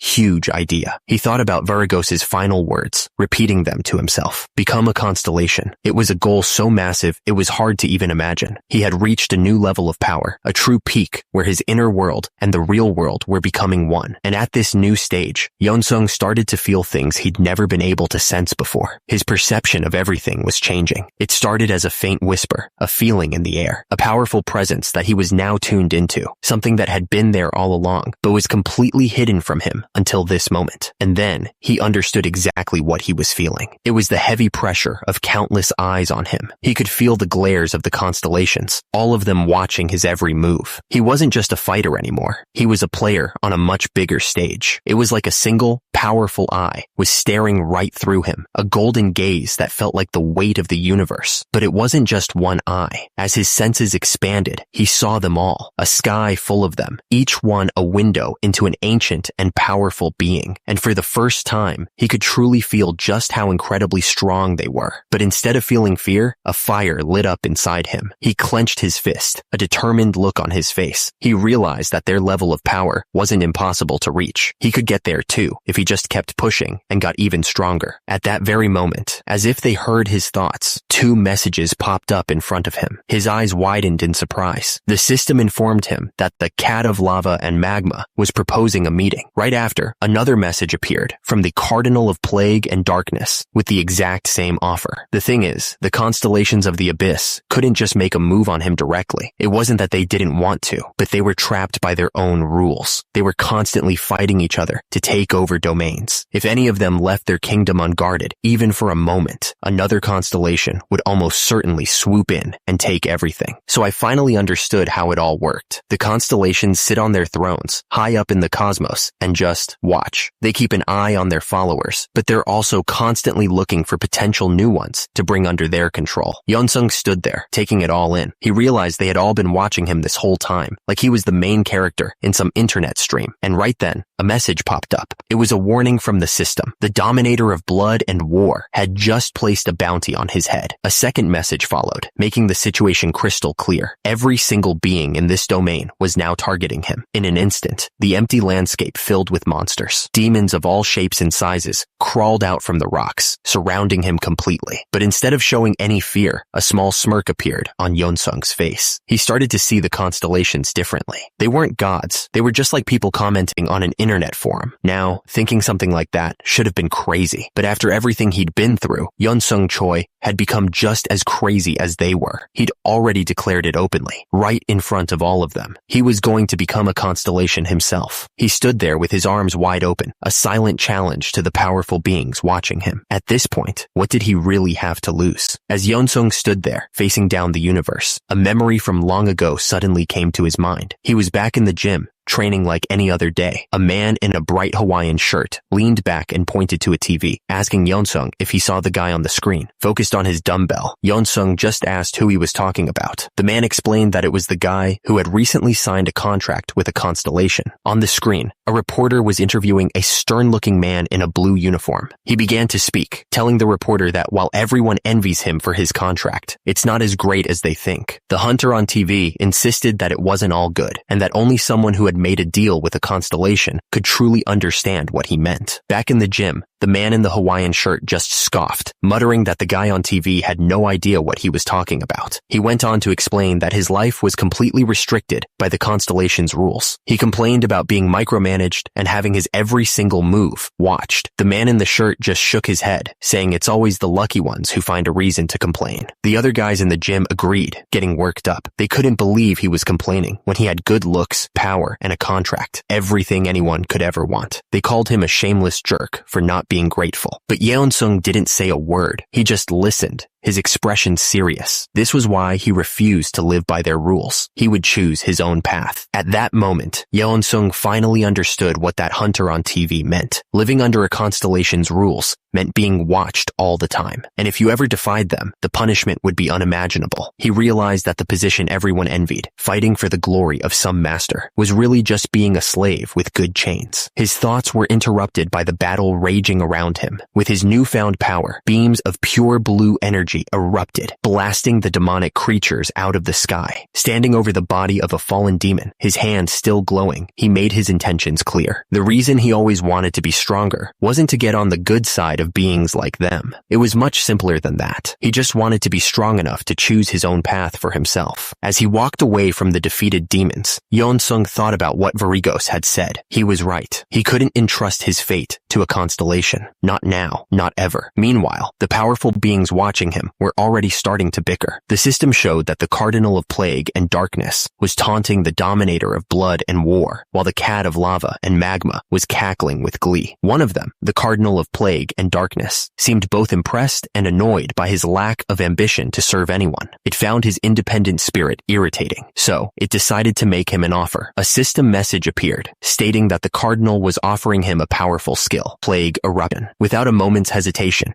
Yeonsung flatly declined. The system immediately lit up with the fallout. The Cardinal of Plague and Darkness was absolutely enraged by his refusal. And to make things worse for the Cardinal, the other constellations were all laughing at its failed attempt to recruit him. He then explained his simple reason. He didn't know how to use magic. The Cardinal was completely shocked, trying to make excuses for its offer being rejected. Seeing an opportunity, the Cat of Lava and Magma chimed in, recommending he learn magic and offering him a special item, the Cat's book. But Yeonsung shut that down too, stating clearly that he was going to stick with martial arts all the way. His firm refusal clearly angered the cat. The system informed him that the Cat of Lava and Magma was now cussing him out, calling him a hipster. Yeonsung was just left standing there, completely baffled. He had no idea why on earth they would call him that. The Cat of Lava and Magma wasn't giving up. After Yeonsung rejected its book, it tried a different approach. A new message appeared, this time offering him something very real and very valuable. An adamantium ingot, a heavy, glowing block of metal materialized in the air right in front of him, and Yeonsung just stared, completely surprised. The Cardinal of Plague and Darkness immediately started laughing, sure that Yeonsung would turn this down too, but it was wrong. Before the Cardinal's message even finished, Yeonsung snatched the ingot out of the air with a huge grin. Turns out, while he was obsessed with strength, he was still a guy who understood the value of rare materials. Seeing its chance, the Cat of Lava and Magma immediately tried to to push its luck. A new message popped up, telling him that if he wanted more minerals like this, all he had to do was form a contract. Yeonsung's happy expression vanished. He knew there was a catch. He held the ingot and closed his eyes, taking a deep breath. He wasn't just annoyed anymore. He was making a decision. After all these offers and temptations, he was ready to finally put an end to it. With his eyes blazing, he pointed a finger to the sky and made his declaration loud and clear. He announced that he was going to become a constellation himself, so trying to tempt him with gifts was completely useless. The cat of lava and magma just sighed, complaining that this is why you can never deal with hipsters. As he walked away from the Demon Inn, Yeonsung was still trying to figure out what the cat meant. He couldn't wrap his head around the word hipster and wondered what kind of strange world the cat constellation even came from to use words like that. Inside, the place was a complete mess. New messages started to appear. The cat of lava and magma was now cheering for him, curious to see if he could really become a constellation. But right after, the Cardinal of Plague and Darkness sent a message mocking him for not knowing his place. Yeonsung just sighed, looking at the wrecked store. Ignoring their bickering, Yeonsung searched through the rubble. After a moment, his eyes landed on exactly what he was looking for, a huge, glowing pot, somehow still in one piece. He sat down and started tapping on it like a drum, a rhythm only he could hear. From that moment on, he decided to stop reading their messages entirely. He didn't care about their jokes or their teasing anymore. With a look of pure determination, he knew he was going to take his own path, no matter what they said. With his mind made up, Yeonsung shouldered his pack and walked away. He gave the Demon Inn one last look, thanking it for everything, and then set off into the vast, empty wasteland, ready for the next challenge. Far away from the Demon Inn, the abyss stretched on into a silent, alien world. Massive pillars of rock, each with a perfectly flat top, reached up towards a sky filled with countless stars. It was a place that felt completely empty and impossibly huge. And through this massive, quiet world, Yeonsung traveled alone. He leaped from one giant platform to the next, a tiny figure against the endless backdrop, continuing his training without a moment's rest. But Yeonsung wasn't as alone as he thought. Elsewhere in the abyss, a strange, two-headed beast was stopped by an unseen person. The voice asked the creature if it had seen a human around here. The two-headed creature looked confused. The voice continued, explaining the human's height and then projecting a glowing image of Yeonsung's face right in front of them. There was no mistaking who they were looking for. The speaker finally revealed themselves. It was an angel, floating in the air with massive white wings. They explained to the beast that this wasn't just any search. A constellation was looking for him. The two-headed beast was not impressed. Both of its heads sneered down at the angel, Adakaniel, questioning his arrogant tone. It demanded to know why it should bother answering to an angel at all. Adakaniel just listened, his expression unchanged. Adakaniel didn't need to say a word. He shot up into the air, and in that same moment, a wave of force slammed down. The crystal platform beneath the beast's feet cracked and shattered into pieces, a clear and silent warning. But the show of force didn't scare them. The angel landed, only to find himself surrounded by more of the creatures crawling out from the shadows. The two-headed beast mocked him, saying the little angel must have forgotten where he was, while hiding behind his constellation's power. It leaned in close, its voice booming with confidence. It declared that this place wasn't owned by any constellations. This was the most isolated part of the abyss, a lawless territory they called the Land of Freedom. And with that, it lunged, shouting for the angel to taste the claws of freedom. The beast swiped with incredible speed, aiming to tear him apart. Adakaniel barely had time to react as the attack closed in. The beast's attack was fast, but Adakaniel was faster. Before it could even land a hit, the angel struck back with overwhelming force. The massive creature was sent flying through the air, crashing hard against the ground as the smaller monsters watched in total shock. Adakaniel hovered over his opponent, his expression completely calm. The fight was over in an instant. The creature that had been so confident just a moment ago was now lying broken in a crater, utterly defeated. With the beast subdued, Adakaniel finally asked his question. Had it seen the person he was looking for? The creature's aggressive tone was completely gone. It stammered an apology, admitting that it hadn't seen him and had only attacked out of jealousy, assuming the angel had a contract with a constellation. His question answered, Adakaniel Adakanil simply thanked the creature for the information. As he flew away into the sky, he offered them a blessing from his constellation. The beast just stood there on the ground, watching him go. This was just one stop on a much longer journey. The system explained that Adakanil, the angel of the goddess of balance, was relentlessly searching the entire abyss. He would talk to any species that could communicate and take down any monster that couldn't, all for one reason: to find out if they had seen Yeon-sung. As Adakanil continued his journey, he wasn't going unnoticed. The system lit up with messages from powerful constellations. The observer with 100 faces wanted to know how he was doing. The demon king of devious flames even promised a reward if he'd just give them an answer. Turns out, a servant traveling so far and wide was a rare sight, and it had made all of them extremely curious. The thing is, for constellations who were stuck in their own territories, watching a servant's journey was great entertainment. It was kind of like how people donate to streamers. But Adakanil had no interest in being their show. He activated a skill, the E, and a brilliant blue light wrapped around him. A message confirmed it. He was no longer exposed to the constellations, and just like that, their entertainment was cut off. The constellations were not happy about it at all. The observer with 100 faces was furious at what it called a cheeky skill. The master of twisted hallucinations just scoffed, clearly looking down on the goddess's behavior. They got so desperate, they started trying to bribe him. The demon king of devious flames promised him the powerful skill if he would just lower the barrier. Then, the observer with 100 faces tried to make a private deal, asking to be the only one who could see inside, promising a reward in return. But Adakanil just kept flying, ignoring them all, and that was the whole point. There was a reason the goddess of balance sent Adakanil on this mission without any kind of pledge or contract. It's because she knew he was strong enough to complete the task on his own, while completely ignoring all the temptations the other constellations would throw at him. Meanwhile, in an abandoned corner of the abyss, deep inside the dominator of blood and war's territory, Yeon-sung stood alone. He was in a place where he was being actively hunted, but he wasn't hiding. He was training. Without any hesitation, he threw a punch. A massive blast of blue energy exploded from his fist, tearing through the air. The force of the blow didn't just stop. It kept going, turning into a huge, swirling wave that ripped a trench right through the barren ground. This was the result of his endless training. His divine celestial technique had finally reached the transcendent rank, which meant he was now considered a great constellation. And thanks to his skill, he could master not just one, but countless other martial arts as well. But even with all this new power, his core desire never changed. He let out a sharp, powerful shout, pouring every ounce of his focus into the next move. The training continued, but even after reaching the level of a constellation, Yeon-sung's routine didn't change. He was still out there practicing his celestial punch, just like always. A single punch sent a massive cyclone of blue energy ripping through the landscape. He wasn't just going through the motions either. He was training with the same raw intensity as the day he first learned the technique, pouring everything he had into each and every blow. His expression was completely calm, his eyes sharp and focused. This was his natural state. As he continued, another powerful blast of energy erupted from his fist. Suddenly, a notification popped up. The system told him that because he was living a life that fit his title, his existential power was increasing. This was the core essence of a constellation's strength, and it was growing just from his training. He thought back to how this all started. It was right after he defeated Varigos and made the choice to leave the dominator of blood and war's territory. At that moment, the system had confirmed a huge change to one of his skills. The system explained that his skill, Ku, was now directly linked to his title. It told him that because he was reaching the peak of his presence, the entire world was starting to resonate with him. And with that,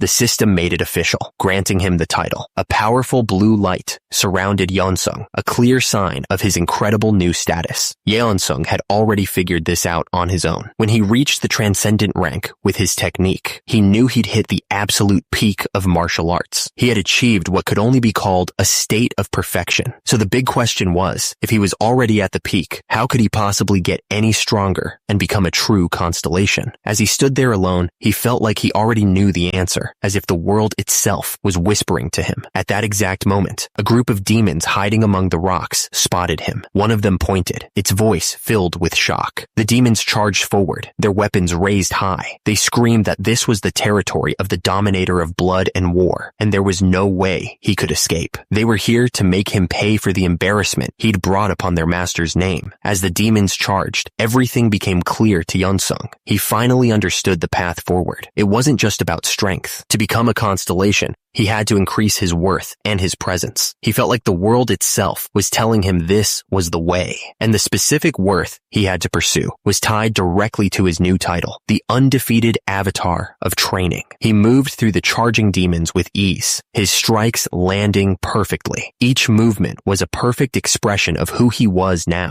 The rule was simple. He had to constantly train and fight, but he could never lose a single battle. A confident smile spread across his face. For anyone else, this would be a terrifying burden. For Yeonsung, it was exactly what he wanted. The demons lay broken on the ground, staring after him in disbelief. One of them finally put it into words. If this guy could beat Virgos, the first servant, what chance did they ever have? They were nothing compared to him. But Yeonsung didn't even look back. He just kept walking forward. And just like that, he continued to train in the depths of the abyss, far from the watchful eyes of the constellations. He could feel his power growing stronger every day. The fight with Virgos had given him more than just the resonance skill. It had also unlocked two other abilities connected to his very existence. The first new ability was a S-rank martial arts technique called The Rules Were Simple. It was a power that destroyed the strong and helped the weak. The most important part was that fighting an opponent stronger than him would actually increase his power of presence. The second skill was even more interesting. It was called also S-rank. This one wasn't about fighting others, but about mastering himself. It explained that his power of presence would grow as long as he lived a life that was true to his title. And that's when it all clicked. A self-conqueror isn't just strong. They're someone who tells other constellations how to live. They become a being that makes the rules, a being that is the rule. This was the true definition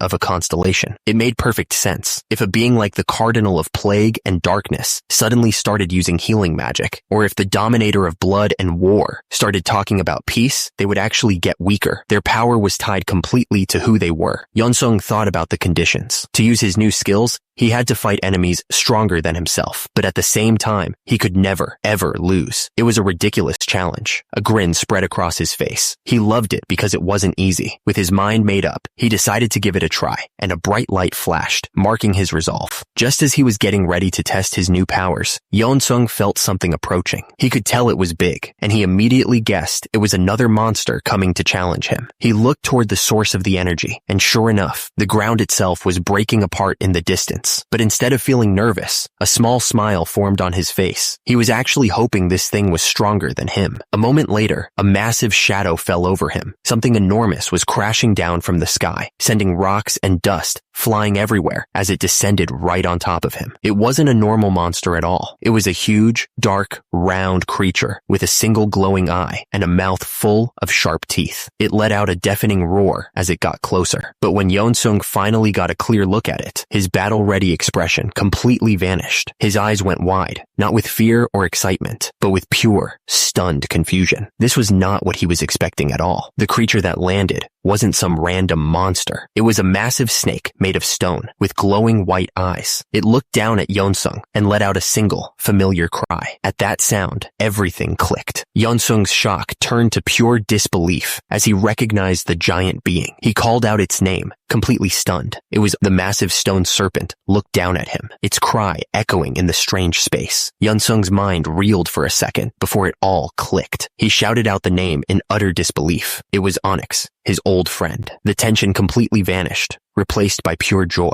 Yeonsung flew up and happily patted the giant creature's face, amazed at how much his friend had grown since they last saw each other. Onyx let out a happy cry, clearly glad to see him too. But a moment later, Yeonsung's expression shifted to confusion. Onyx seemed to be telling him something more. He pulled back slightly, asking if what he heard was right. Did Onyx really have a wife and children? And then he saw them. Rising from the dust behind Onyx was an entire family of smaller stone serpents. Standing on his friend's head, Yeonsung looked out at them all, with a huge smile. He couldn't help but congratulate Onyx on his beautiful family. The happy moment was shattered in an instant. Onyx let out a sharp, panicked cry, his eyes wide with fear. The message was clear. Yeonsung's face went serious as he understood the warning. Something dangerous was coming, and Onyx was telling him to run away, now. Suddenly, the ground didn't just shake. It split wide open. A massive crack tore through the land, and a strange, sickly green light started pouring out from deep within the earth. Yeonsung stood his ground, watching as the chasm grew wider. Now, you have to understand, Onyx and his family were already gigantic. If they stretched out, they'd be as long as an entire city. But the creature that was now appearing, it was on a whole other level. Yeonsung could feel the pressure, his eyes wide as he looked up, completely stunned by the sheer power radiating from below. And then it rose from the chasm, a monstrous green serpent with multiple heads, so unbelievably massive that it made Onyx and his entire family look like tiny little lizards. They were completely dwarfed by its presence. This was a titanic creature, the kind of monster that had never appeared on Earth before. If it ever did, it would immediately be labeled an above S-rank threat, powerful enough to put the entire world on emergency alert. Yeonsung looked up, a serious expression on his face. The sheer magic power rolling off this thing was enough to give him chills. He'd fought powerful beings before, but this was different. He knew instantly that this creature's strength was far beyond that of Varygos. Even Onyx and his family, who were massive in their own right, seemed to shrink in its presence. They sensed the immense power too, wondering if they were facing a true constellation, but they realized it wasn't quite at that level yet, which was somehow even more terrifying. As the creature fully emerged, its 9 heads writhed in the air, each one a monster on its own. A system window popped up, confirming its identity. This was Hydra, the serpent with 9 heads. Seeing it loom over Onyx's family made the scale of the threat terrifyingly clear. The thing is, a fight like this drew attention from very powerful beings. For Yeonsung, the watchful eyes of the constellations were always tiresome. A few of them were cheering him on, curious to see a human walk the path of a god, but most of them looked down on him, and some were openly hostile. One of his biggest enemies was the dominator of blood and war. That hostility was personal. Yeonsung had previously defeated the dominator's first and most powerful servant right in the heart of his own territory. It was an insult that the powerful constellation would never forget.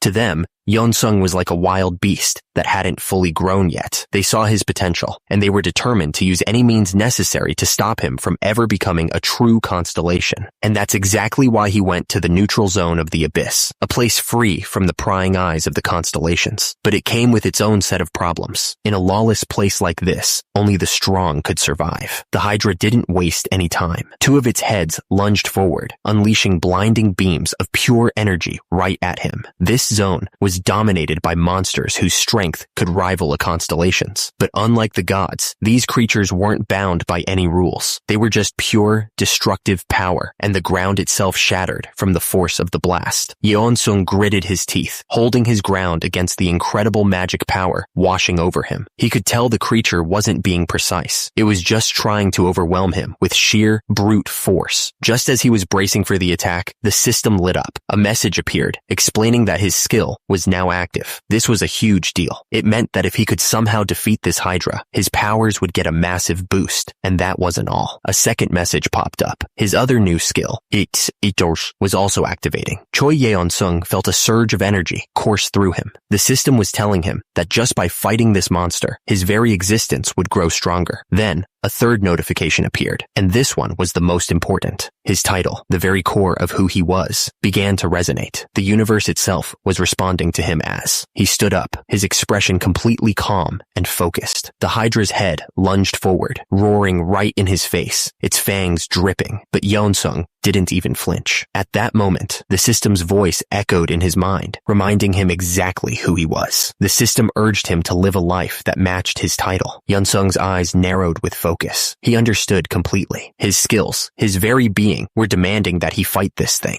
It was a challenge he couldn't refuse, although he had another thought crossing his mind. But Yeonsung didn't care about the system's demands. He yelled that he would have made the same choice anyway. Onyx cried out, warning him that it was too dangerous, but Yeonsung was already in motion. He launched himself into the air, a blue aura flaring around him as he prepared to face the monster head-on. His face was a mask of pure determination. He wasn't just accepting a challenge. He was picking a fight. He roared at the Hydra, vowing going to take the serpent down. The Hydra turned its glowing eyes towards Onyx, a clear look of aggression on its face. That's when it clicked for Yeonsung. He realized that Onyx was also a serpent. This wasn't just a random attack. It was a territorial fight between two massive monsters. Standing firm in the poisonous mist, Yeonsung pointed a finger at the Hydra's many heads. He yelled that this was personal now. It had messed with his friend and his family, and he promised to make it regret that, no matter how powerful it was. The Hydra's face loomed closer, its eyes burning with pure hatred. Suddenly, a cold voice echoed directly inside Yeonsung's mind, telling him to die. His eyes shot open in surprise. This thing wasn't just a mindless beast. It could use telepathy. The voice in his head was full of rage. The Hydra called him a lowly insect that it would crush. It boasted that its poison could bring down even constellations, and that its breath could burn him to nothing. The mental attack was relentless, screaming at him to die over and over. It felt like a physical blow, sending him reeling back through the darkness. The killing intent coming from all 9 heads was immense. Combined with the telepathy, it was an attack designed to paralyze any opponent with pure fear. But Yeonsung just stood there, looking completely calm, as if he was just analyzing the situation. Instead of breaking down, he planted his feet firmly on the ground. He wasn't just resisting the pressure anymore. He was getting ready to push back. And then, in a flash, he unleashed his own power. A massive beam of blue energy shot forward, slamming into the ground with enough force to shatter it. But a simple blast of killing intent wasn't going to work on him. See, Yeonsung was already used to this kind of pressure. He'd spent ages fighting in the territory of the dominator of blood and war, where every single battle was soaked in that same kind of raw,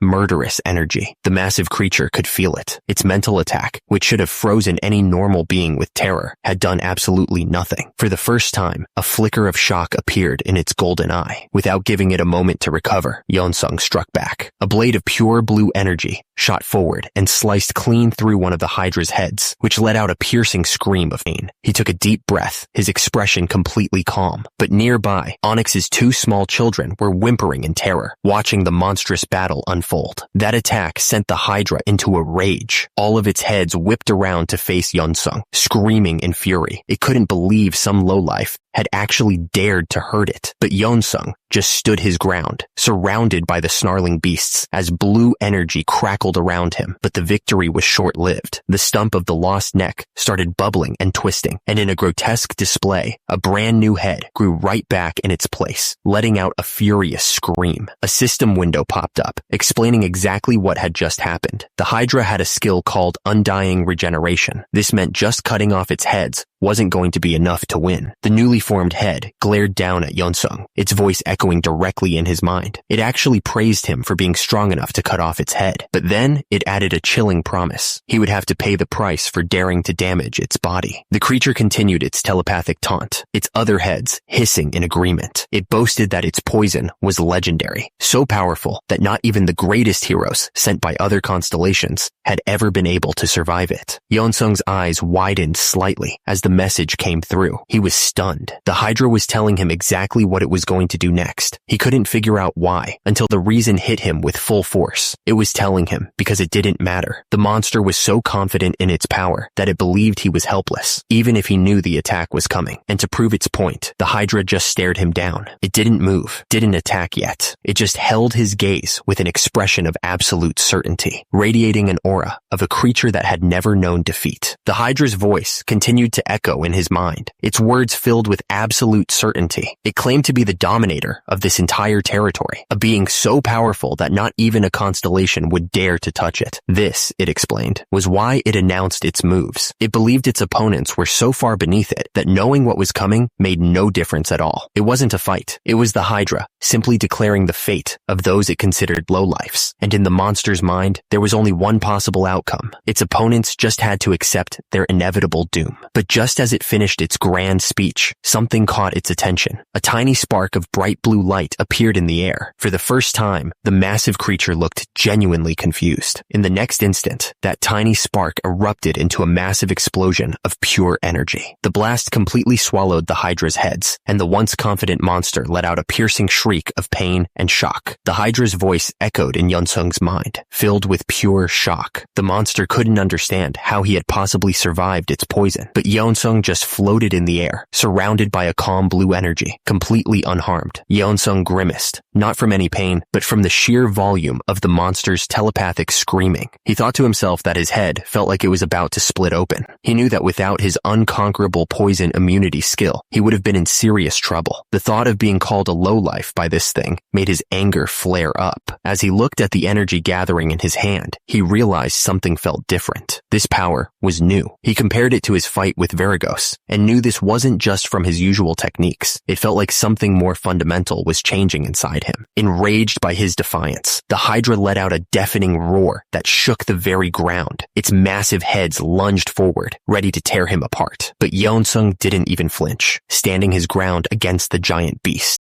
A brilliant blue light exploded from Yeonsung's body. He realized at that moment that his overwhelming desire to destroy the monster was literally becoming reality. This wasn't just an attack. It was his will being turned into pure, destructive energy. At that very moment, a series of messages from the system flashed before him. It confirmed his connection to the universe as the undefeated avatar. Then, a second message appeared, explaining that his very being, his existential power, was increasing right there on the spot. As he launched a powerful kick at one of the Hydra's heads, it all clicked. A look of understanding crossed his face. He realized this incredible surge of strength was exactly what his skill description had been talking about all along. His eyes glowed with a brilliant blue light as he fully grasped the truth. This wasn't just some temporary buff. He was witnessing the true effect of his existential power, and it was changing the very nature of the fight. With this new understanding, Yeonsung's next punch was like a cannonball of pure energy. It slammed right into one of the Hydra's heads, which let out a piercing shriek of pain. He didn't stop there. He moved like a blur, weaving between the snapping jaws of the other heads, his body leaving trails of blue light with every movement. He was completely untouchable. A look of pure confidence settled on his face. He knew he wasn't just fighting anymore. He was completely dominating this thing, pounding it one-sidedly. But then he saw it. The mangled flesh on the Hydra's head was bubbling and knitting itself back together right before his eyes. All that damage was just disappearing. He realized with a sinking feeling that even though he was winning, he couldn't actually end the fight. And the Hydra knew it too. It let out a furious roar, not of pain this time, but of pure defiance. It was as if the monster was mocking him, knowing it could just heal from anything he threw at it. As Choi Yeonsung watched the Hydra's wounds seal shut, a grim thought crossed his mind. The monster's regeneration was even faster than he'd expected. No matter how much damage he did, it just healed in seconds. The Hydra's heads let out a furious roar, screaming telepathically for him to die. A massive wave of sickly green energy erupted from its mouth, and Yeonsung knew instantly this attack was incredibly dangerous. His mind raced back to his fight with Varigos. He remembered how even his invulnerable body skill, which was supposed to block all damage, had struggled against Varigos's power. The thing is, this Hydra was on a completely different level. Standing in the middle of the deadly torrent, he knew he couldn't just stand there and take it. His best defense wouldn't be enough. He had to do something else, and fast. Then, a wild idea hit him. Instead of dodging or blocking, he could use his celestial footwork. He could literally walk on the stream of energy. With a burst of blue light from his feet, he charged forward, using the Hydra's own attack as a bridge to rush straight towards it. The Hydra's heads unleashed a massive wave of green poison, flooding the air around him. Inside that deadly storm, only one thought was screaming in Choi Yeonsung's mind. He had to move faster. He was already moving at an incredible pace, leaping from one tiny foothold to the next, but it still wasn't enough. He pushed himself harder, believing that if he could just be a little bit faster, he could break through. Then, in the middle of his desperate push, he felt it. A strange sensation washed over him, and his eyes widened slightly. Something was wrong, or maybe something was finally right. He was speeding up, weaving between the safe spots in the storm of attacks, pushing his body and will to their absolute breaking point. And that's when it happened. Suddenly, the world around him slowed to a crawl. The Hydra's poison breath, which had been a deadly, high-speed blast, was now just a slow-moving cloud. It was as if time itself had bent to his will, answering his desperate call to move faster. Yeonsung understood immediately. The Hydra wasn't carefully controlling its poison breath. It was just a wild, desperate attack, with the monster screaming for him to die. But the really strange part was that Choi Yeonsung didn't have any skill that could slow down time like this. He was sure of it. So, if the Hydra wasn't doing it, and he wasn't doing it, that could only mean one thing. Something else was at play here. He reached out his hand, and a brilliant blue energy began to gather. This wasn't a skill he was activating. It was his own will, his desire to be faster, deeper, becoming real. The world itself seemed to bend around him. The Hydra's heads were tossed aside, not by a simple blast, but by reality being rewritten. At that moment, he was in complete control. The condensed energy, a manifestation of his pure will, shot forward like a bolt of lightning. It slammed directly into the Hydra's tough scales, exploding with incredible force. But it wasn't just one hit. A whole storm of these energy blasts rained down on the massive creature. The Hydra let out a horrible, piercing shriek, a sound of pure agony, as its body was torn apart by the relentless attack. As the monster reeled in pain, Choi Yun-sung looked up from his knee. A sudden jolt of understanding shot through him, and his eyes widened. It all finally made sense. He rose to his feet, the world around him seeming to fade into a sea of stars. He finally understood that this was the source of all the ridiculous power he possessed, the strength that went far beyond what any martial art or technique could explain. He looked down at his hands, a glowing aura surrounding them. The final piece of the puzzle clicked into place. This power didn't just make his attacks stronger or his magic better. This was something else entirely. It was the power to change reality itself. The system confirmed what he was feeling. A message appeared, telling him he had finally learned to use his existential power. This wasn't just a new skill. It was the ability to change reality itself, to make the world bend to his will. The information kept coming. His enlightenment had officially granted him the skill. The system explained that this was a power given only to those who had reached the absolute peak of their being. More importantly, it was the very power that the constellations used to rule the abyss. He began to understand the true scale of it. The constellations used this power to carve out their own kingdoms from the chaos of the abyss. They could build entire worlds and grant blessings and strength to their followers, all through the force of their will. Basically, as long as a constellation had enough existential power, they could do anything they wanted. As this truth settled in, Yeon-sung stood calmly, watching the Hydra thrashing in a golden light. He now understood the weapon he held. The Hydra's voices screamed in his mind, filled with pure rage. It couldn't believe what was happening. It shrieked at him, calling him a tiny insect and swearing that it would never forgive him. It promised to tear him apart, no matter what it took. The Hydra's roar echoed with pure fury. It slammed its massive claws into the ground, shattering the rock as it screamed that it would crush Yeon-sung and tear him to pieces. It was a storm of pure, uncontrolled rage. The monster thrashed about wildly, its many heads twisting and snapping in a desperate attempt to destroy the man who had defied it. But Yeon-sung just stood there, completely calm amidst the chaos. He realized the Hydra was more than just a monster. It was an enormous soul with a will as strong as its body. The amount of existential power he had wasn't enough to simply bend a creature like this to his command. A thought crossed his mind as he looked down at his own glowing hand. He didn't need to control the monster's will. There was another way to use this power. With that realization, he shot forward like a bolt of lightning. The target of his existential power wasn't the Hydra at all. It was a brilliant move. Instead of trying to force his will onto the Hydra, he turned all of that incredible power inward, focusing it on himself. By pouring his existential power into his own ki, he basically created a weapon. His kick transformed into a blade of pure energy, sharp enough to slice right through the Hydra's tough scales like they were nothing. The beam of light shot down with incredible speed, cutting one of the Hydra's heads clean in two. There was no resistance, no struggle. It just went straight through. The attack didn't just cut. As the lost head hit the ground, a strange blue energy sizzled around the wound. It wasn't bleeding, and more importantly, it wasn't healing.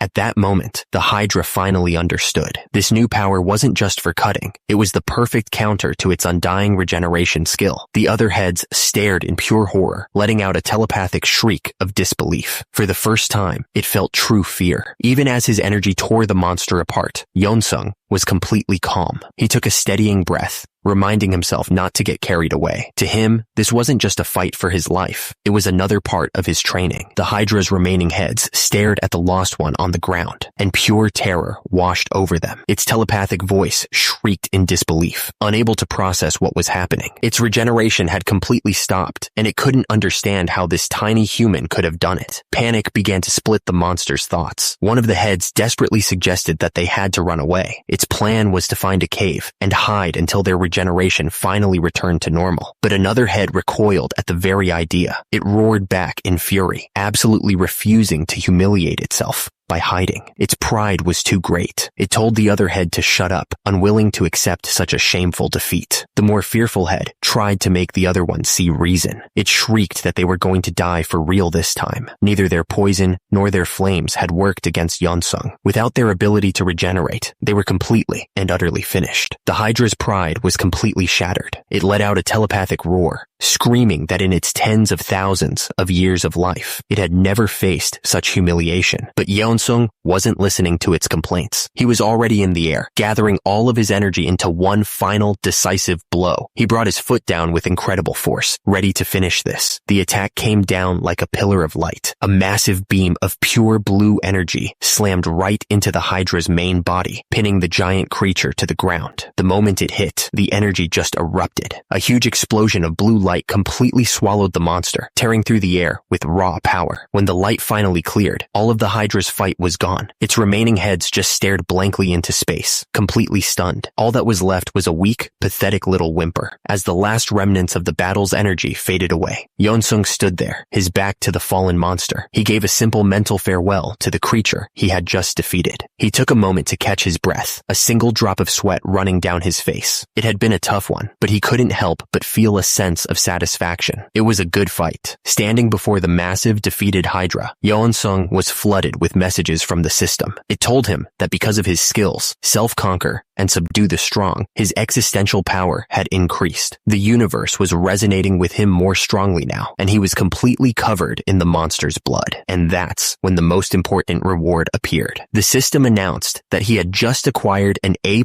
rank skill, Undying Regeneration. The very ability that had made the Hydra so unstoppable was now his. The system's message was clear. He had officially acquired the Hydra's signature skill, Undying Regeneration. This meant his body would now heal from anything, constantly. The very power that made the monster nearly impossible to kill was now his. Looking at the massive body of the Hydra, Yeonsung couldn't help but think about how much he'd changed. He remembered a time when, as a pure martial artist, he believed skills were just a crutch. But now, after all this time, he'd collected so many powerful abilities. He looked down at the glowing skill in his hand. Just one of these would have been enough to make him an A-rank hunter back on Earth. But that title felt so small now. He had moved past the life of a hunter. He was walking the path of a constellation. Suddenly, his thoughts were interrupted. He looked over to see a group of small, stone-like snakes looking up at him. He was relieved, realizing they were alive. One of them seemed to ask him a question, noting how different he seemed now. A soft smile crossed Yeonsung's face. He told the little creature that it was only natural he'd seem different. After all, thousands of years had passed. He then added that they looked different to him too. He glanced at the smaller snakes, warmly pointing out that they even had a family now. The large stone snake let out a happy cry, its head held high. Its entire family looked up at Yeonsung, their eyes wide with what looked like pure admiration. They were safe, and it was all thanks to him. With the battle over, Yeonsung turned his attention to the spoils. He looked back at the giant stone snake and casually asked if it wanted any parts from the Hydra, the meat, the bones, anything at all. But instead of an answer, the snake just let out a terrified screech. The snake started shaking its head back and forth like its life depended on it. This wasn't just a simple refusal. It was remembering something Yeonsung had done a long, long time ago, and the memory was clearly terrifying, and you could see why it was so scared. The Hydra's body was literally dripping with poison. Forget about butchering it for parts. Just touching the corpse was incredibly dangerous for any normal creature. The memory came flooding back, a vision of Yeonsung moving like a blur, tearing apart a massive monster with brutal efficiency. The parent snake, horrified, quickly told its children to look away, but the little ones just stared, completely confused by the chaotic scene. Despite the danger, Yeonsung's skill was undeniable. He had perfectly butchered the Hydra, leaving behind neat stacks of meat and a completely clean skeleton. After taking a moment to breathe, he looked over his work, and a new problem started to sink in.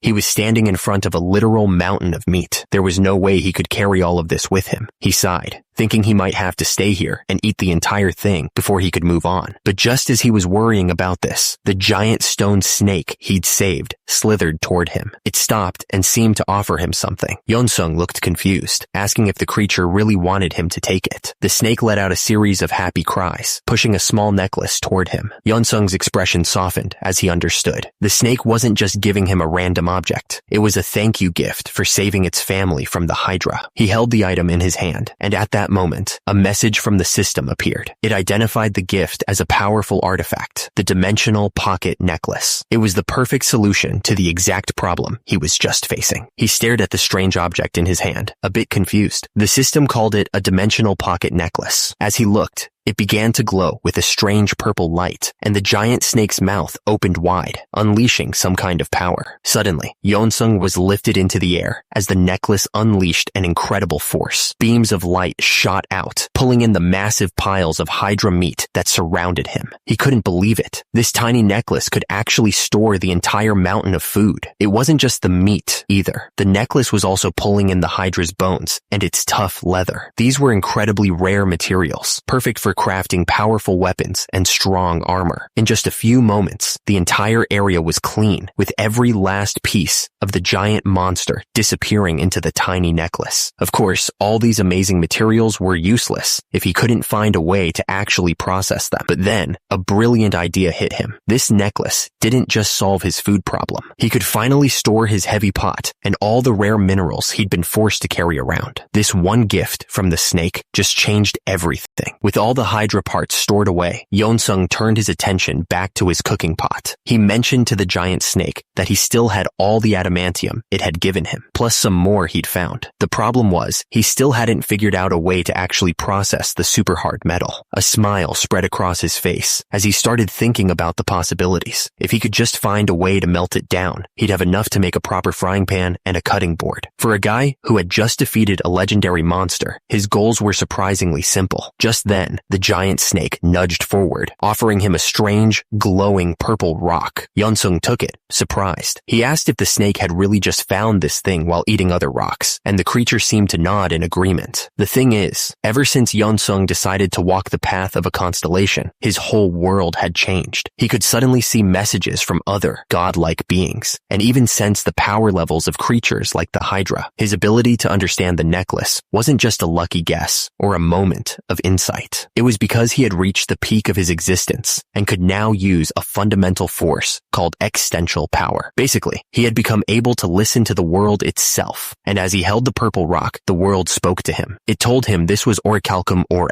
a rare metal that was overflowing with incredibly pure magic. And just like that, it all clicked. Yeonsung finally understood the nature of the two legendary metals he had. The orichalcum was the sharpest metal in existence, overflowing with magic. The adamantium, on the other hand, was the hardest, and it absorbed magic. A huge, almost scary grin spread across his face. He could use the sharp orichalcum to make perfect knives and utensils, and the super hard adamantium to craft an indestructible frying pan and cutting board. For him, this was the ultimate combination. As Yeonsung sat there, lost in his happy thoughts, the giant stone snakes watched him. One of them seemed to think that while he was definitely a little crazy, he was a good person. The other one just looked on, not quite sure what to make of him. With his plans for the future set, he got back to work. He spent a long time butchering the Hydra, carefully preserving every piece of its meat. The pile just kept growing, stacked high under the endless starry sky. But soon enough, he hit a snag. He held up the dimensional pocket necklace, feeling it pulse weakly. Turns out, even a magical storage item had its limits, and with a whole Hydra to store, he was quickly running out of room.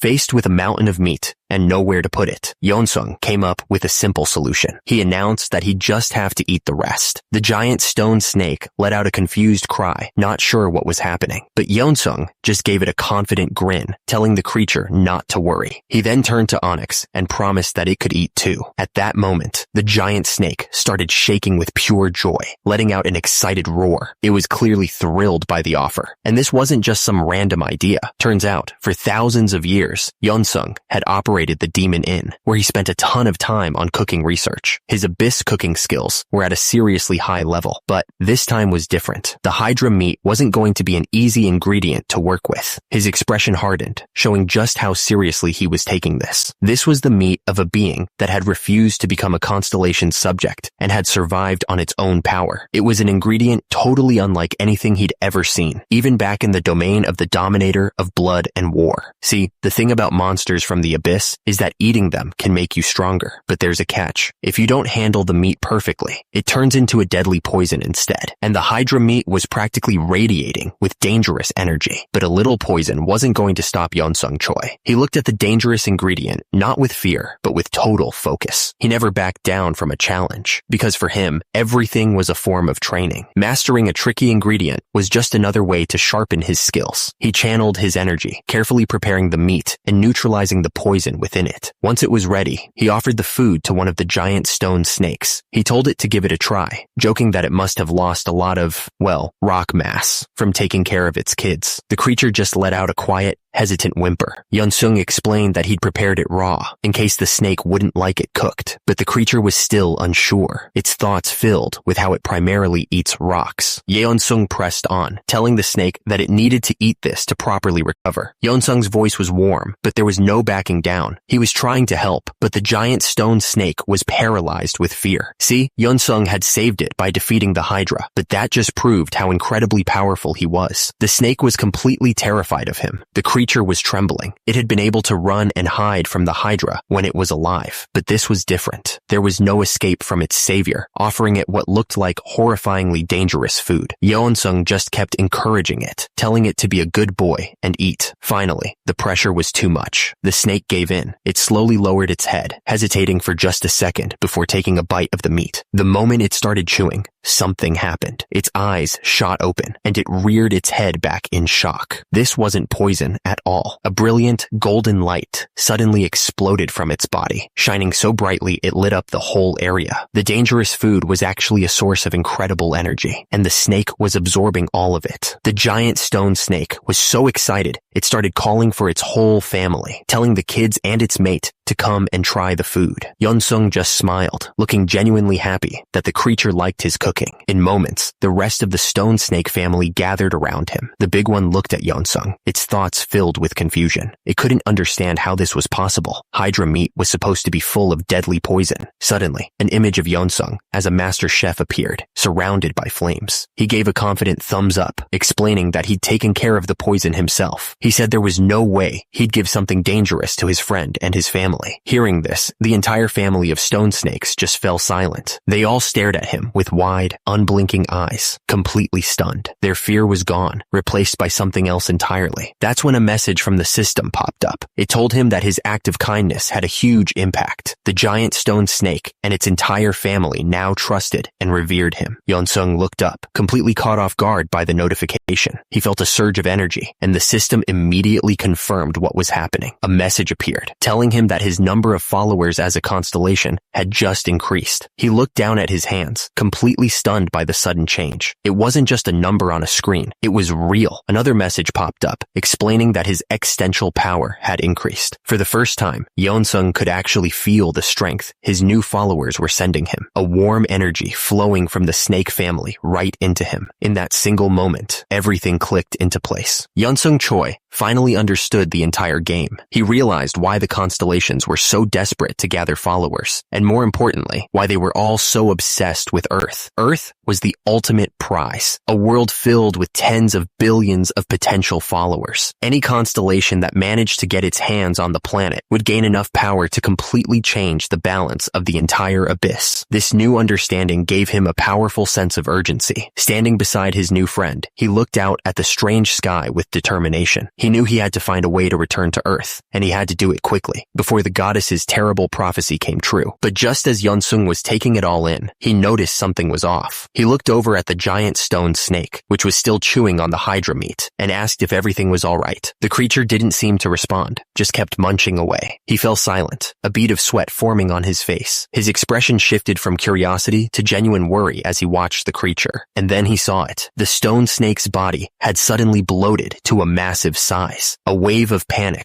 washed over Yeonsung. He started wondering if he'd accidentally fed it something harmful, thinking about how you can't give chocolate to dogs or green onions to cats. His mind raced, fearing that the Hydra meat was like poison to a stone serpent, maybe even damaging its liver. Just as he was about to intervene, one of the smaller snakes let out a sharp cry, as if telling him he was completely wrong. He looked up and saw the giant snake wasn't sick at all. It was just radiating power. Realizing his mistake, he quickly reassured the creatures that he wasn't going to take the food away. But as he watched them eat, a different thought settled in. Spending time with his new friends was great, but Yeonsung Choi knew he couldn't stay. His journey to become a true constellation had to continue. This was it, right here. This unwavering focus was the exact reason the goddess had chosen him in the first place. No matter what happened, his path was always clear. Yeonsung turned his attention to a swirling, colorful cloud in the distance. He asked the stone snake if it was trying to warn him about something inside that territory. The creature let out a sharp cry, confirming his suspicion. His expression turned serious. He stood there for a moment, thinking about the creature's warning. Whatever was waiting for him, he was ready to face it. The stone snake then carved a picture into the ground to show him what it meant. Yeonsung looked down at the crude drawing of a creature with wings and a sharp-toothed grin. He asked his friend what it was supposed to be. The small snake let out another cry, confirming the image. Yeonsung's eyes widened a bit as he finally understood. He looked up at the creature and asked if it was a demon. The little snake kept making noises, frantically pointing at the drawing on the rock. Yeonsung tried to figure out what it was so worked up about. He guessed that maybe the creature's face was the most dangerous part. The creature let out another sharp cry, as if to say, yes, that's it. But Yeonsung's expression was blank. The truth was, he had absolutely no idea what his friend was trying to tell him. Still, he'd gotten the gist of it. There was a dangerous demon somewhere inside that swirling mist. Without any hesitation, he stood up and flew straight towards it. As he traveled, he started to wonder if there was really any demon left in the abyss that could be a serious threat to him. After all, he'd fought so many in the Dominator of Blood and War's territory that he was completely sick of them. He thought about the powerful monsters he'd already defeated, like Varigos and the Hydra. Could this new demon really be stronger than them? At that exact moment, a surge of energy flowed through him. A message appeared, informing him that his skill to fight stronger opponents had just leveled up. It was as if the universe itself was preparing him for the fight to come. Instead of feeling any fear, a small smile spread across Yeonsung's face. To him, a new, powerful demon wasn't a threat. It was an exciting challenge, and he was more than ready for it. He descended into a swirling storm of purple energy. As he did, a message from the system appeared, warning him that he had just entered the territory of the constellation of dreams and greed. As he landed on solid ground, another notification popped up. His arrival hadn't gone unnoticed. The system informed him that other nearby constellations had already started keeping a close eye on him, and it wasn't just distant observers. A moment later, the system warned him that the servants of the constellation of dreams and greed were now approaching him. He looked up, wondering if they were coming to greet him or to fight. Soon, 3 strange, winged creatures descended from the sky. They hovered before him, and one of them spoke, its voice echoing as it asked if he was the undefeated avatar of training. Without a hint of hesitation, Yeonsung simply confirmed that he was. The lead creature spread its arms wide in a formal gesture. It welcomed Yeonsung, addressing him directly as a constellation. It then delivered the real message. Its master, the constellation of this territory, wanted to meet with him personally. This was an official invitation. But as they spoke, Yeonsung realized something wasn't right. A system message appeared, warning him that one of the creatures, a nightmare incubus, was using a skill called on him. At the same time, another message confirmed that his own power, the divine celestial technique, was blocking the mental attack without him even trying.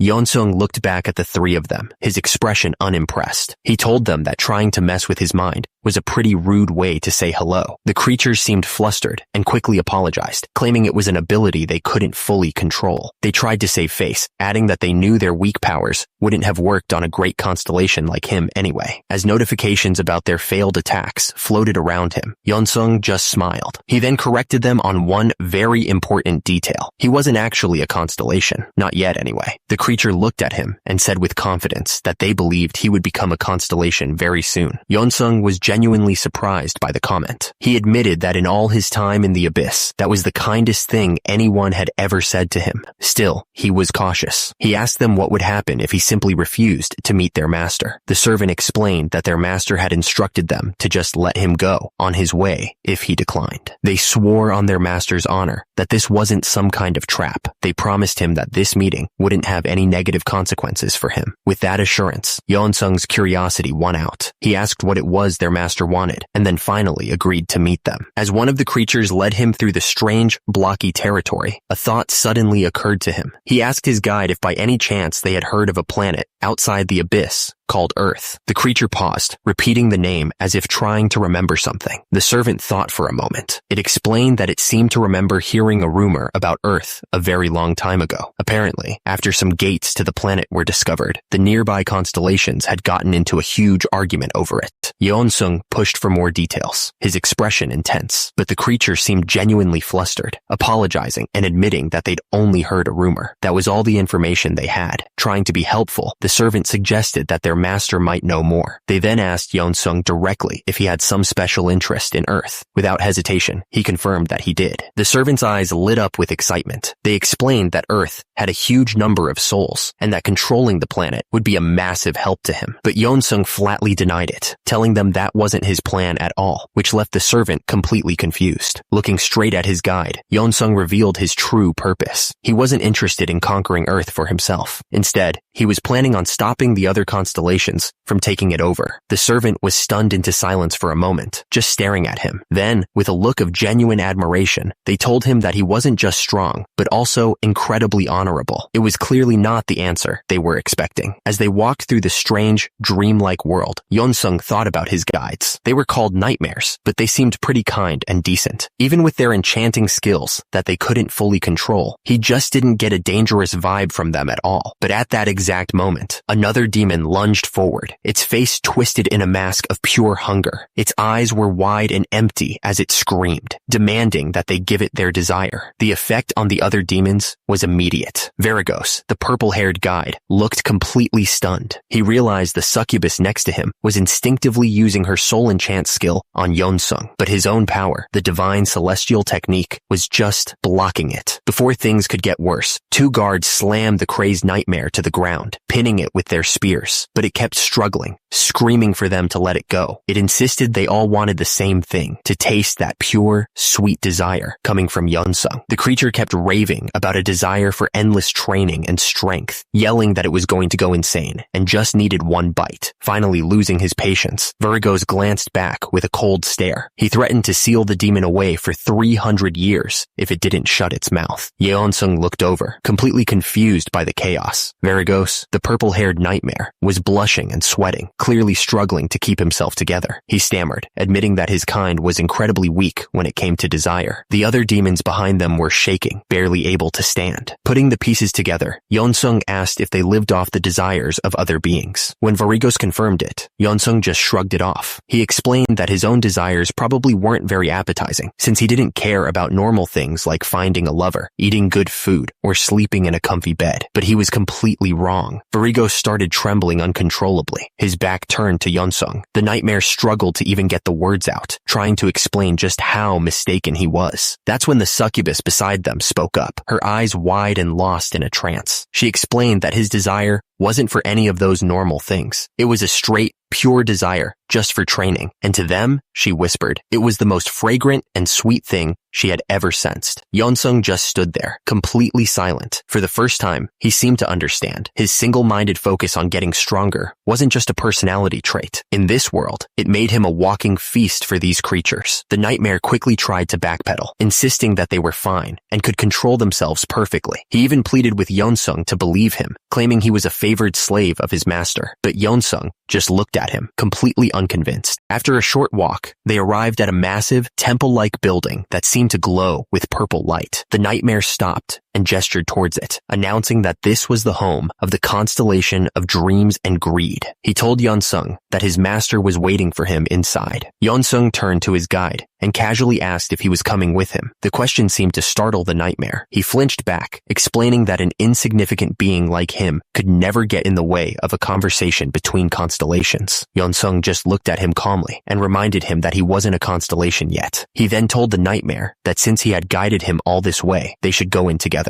The demon's eyes widened, completely overcome with emotion at the simple act of kindness. A huge, happy grin spread across the nightmare's face as he led the way into the residence. He was completely overwhelmed, thinking to himself that it was the first time anyone had ever shown him that kind of consideration. Behind him, Yeon-sung followed without a word. But as he followed the happy demon, Yeon-sung's mind was racing. He couldn't shake the feeling that something was off. He started thinking about what he would do if things suddenly went south. mouth. His expression hardened as he came up with a cold plan. If a fight broke out, he'd use his guide as a shield. After all, he reasoned, the constellation wouldn't want to lose a servant they favored so much. He knew he had to be careful. If he came face to face with this constellation, they'd have a huge advantage. This was their territory, and they could use their power way more effectively here than he could. So no matter what happened next, he wouldn't be surprised. Even with a direct invitation, Yeonsung couldn't let go of his unease. A title like the undefeated avatar of training wasn't just handed out to anyone. It made him a target. The nightmare held a door open, revealing a room filled with blinding golden light. Despite all his planning and his deep sense of dread, Yeonsung walked towards it. But what he found inside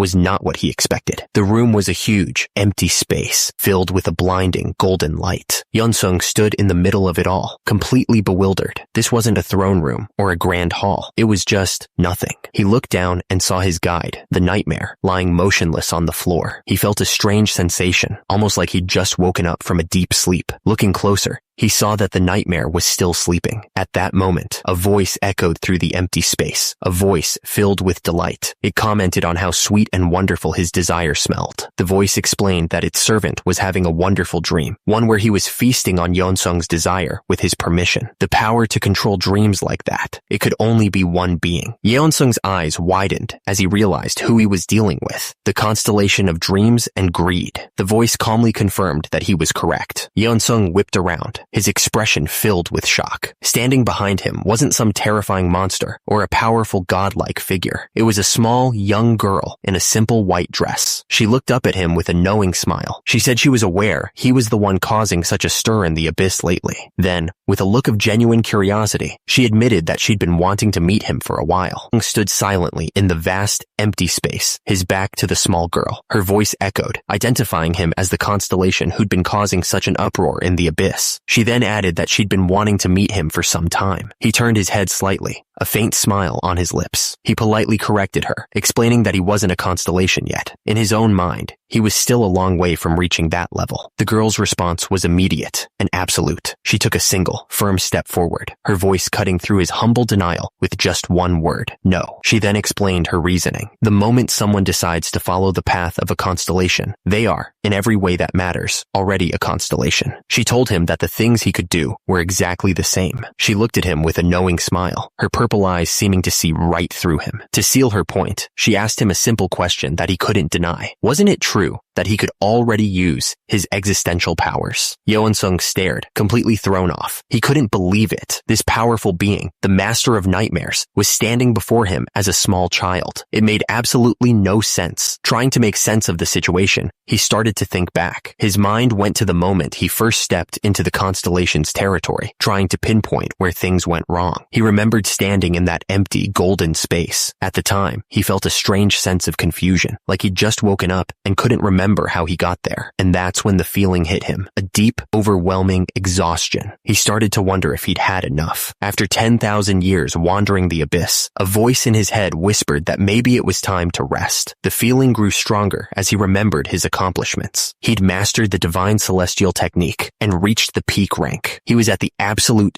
top of his game. The temptation was simple, but powerful. Since he'd already reached the peak of martial arts, what was the point in continuing? The feeling was overwhelming. A voice in his head asked if he really needed to become a constellation. After everything he'd accomplished, he could just stop right here and embrace the peace he'd earned. It was a tempting thought to finally rest, but that peace wasn't gentle. It was a powerful, crushing force trying to take over his mind. In an instant, his calm vanished, replaced by a surge of energy as he fought back against the influence. He grunted, clutching his head as he finally broke free from the illusion. He looked over at the little girl and angrily asked why this place was trying to get inside his head with all these temptations. She just looked back at him, completely unfazed, and explained that this is just how dreams and desire work. She went on to explain that everyone who enters this room gets to feel total satisfaction for every desire they've ever had, making them peaceful. She added that unless you're a constellation, it's almost impossible to resist. The little girl looked at him, a knowing look on her face. She told him that the only reason he could fight it off is because he's one of them. He just hasn't fully awakened himself yet. Yeonsung stared back, completely lost. Awakened himself? He had no idea what she was talking about. The constellation of dreams and greed told him she knew he was wondering what she meant, but she wasn't going to explain everything just yet. Yeonsung, however, didn't seem bothered. He just gave her a slight smile and asked her directly what she wanted from him. She smiled brightly and laid out her terms. She was willing to explain everything he wanted to know, but only on one condition. He had to agree to form an alliance with us. Yeonsung looked genuinely surprised by the offer. He told her he never expected this, as he thought all constellations were selfish beings who worked alone.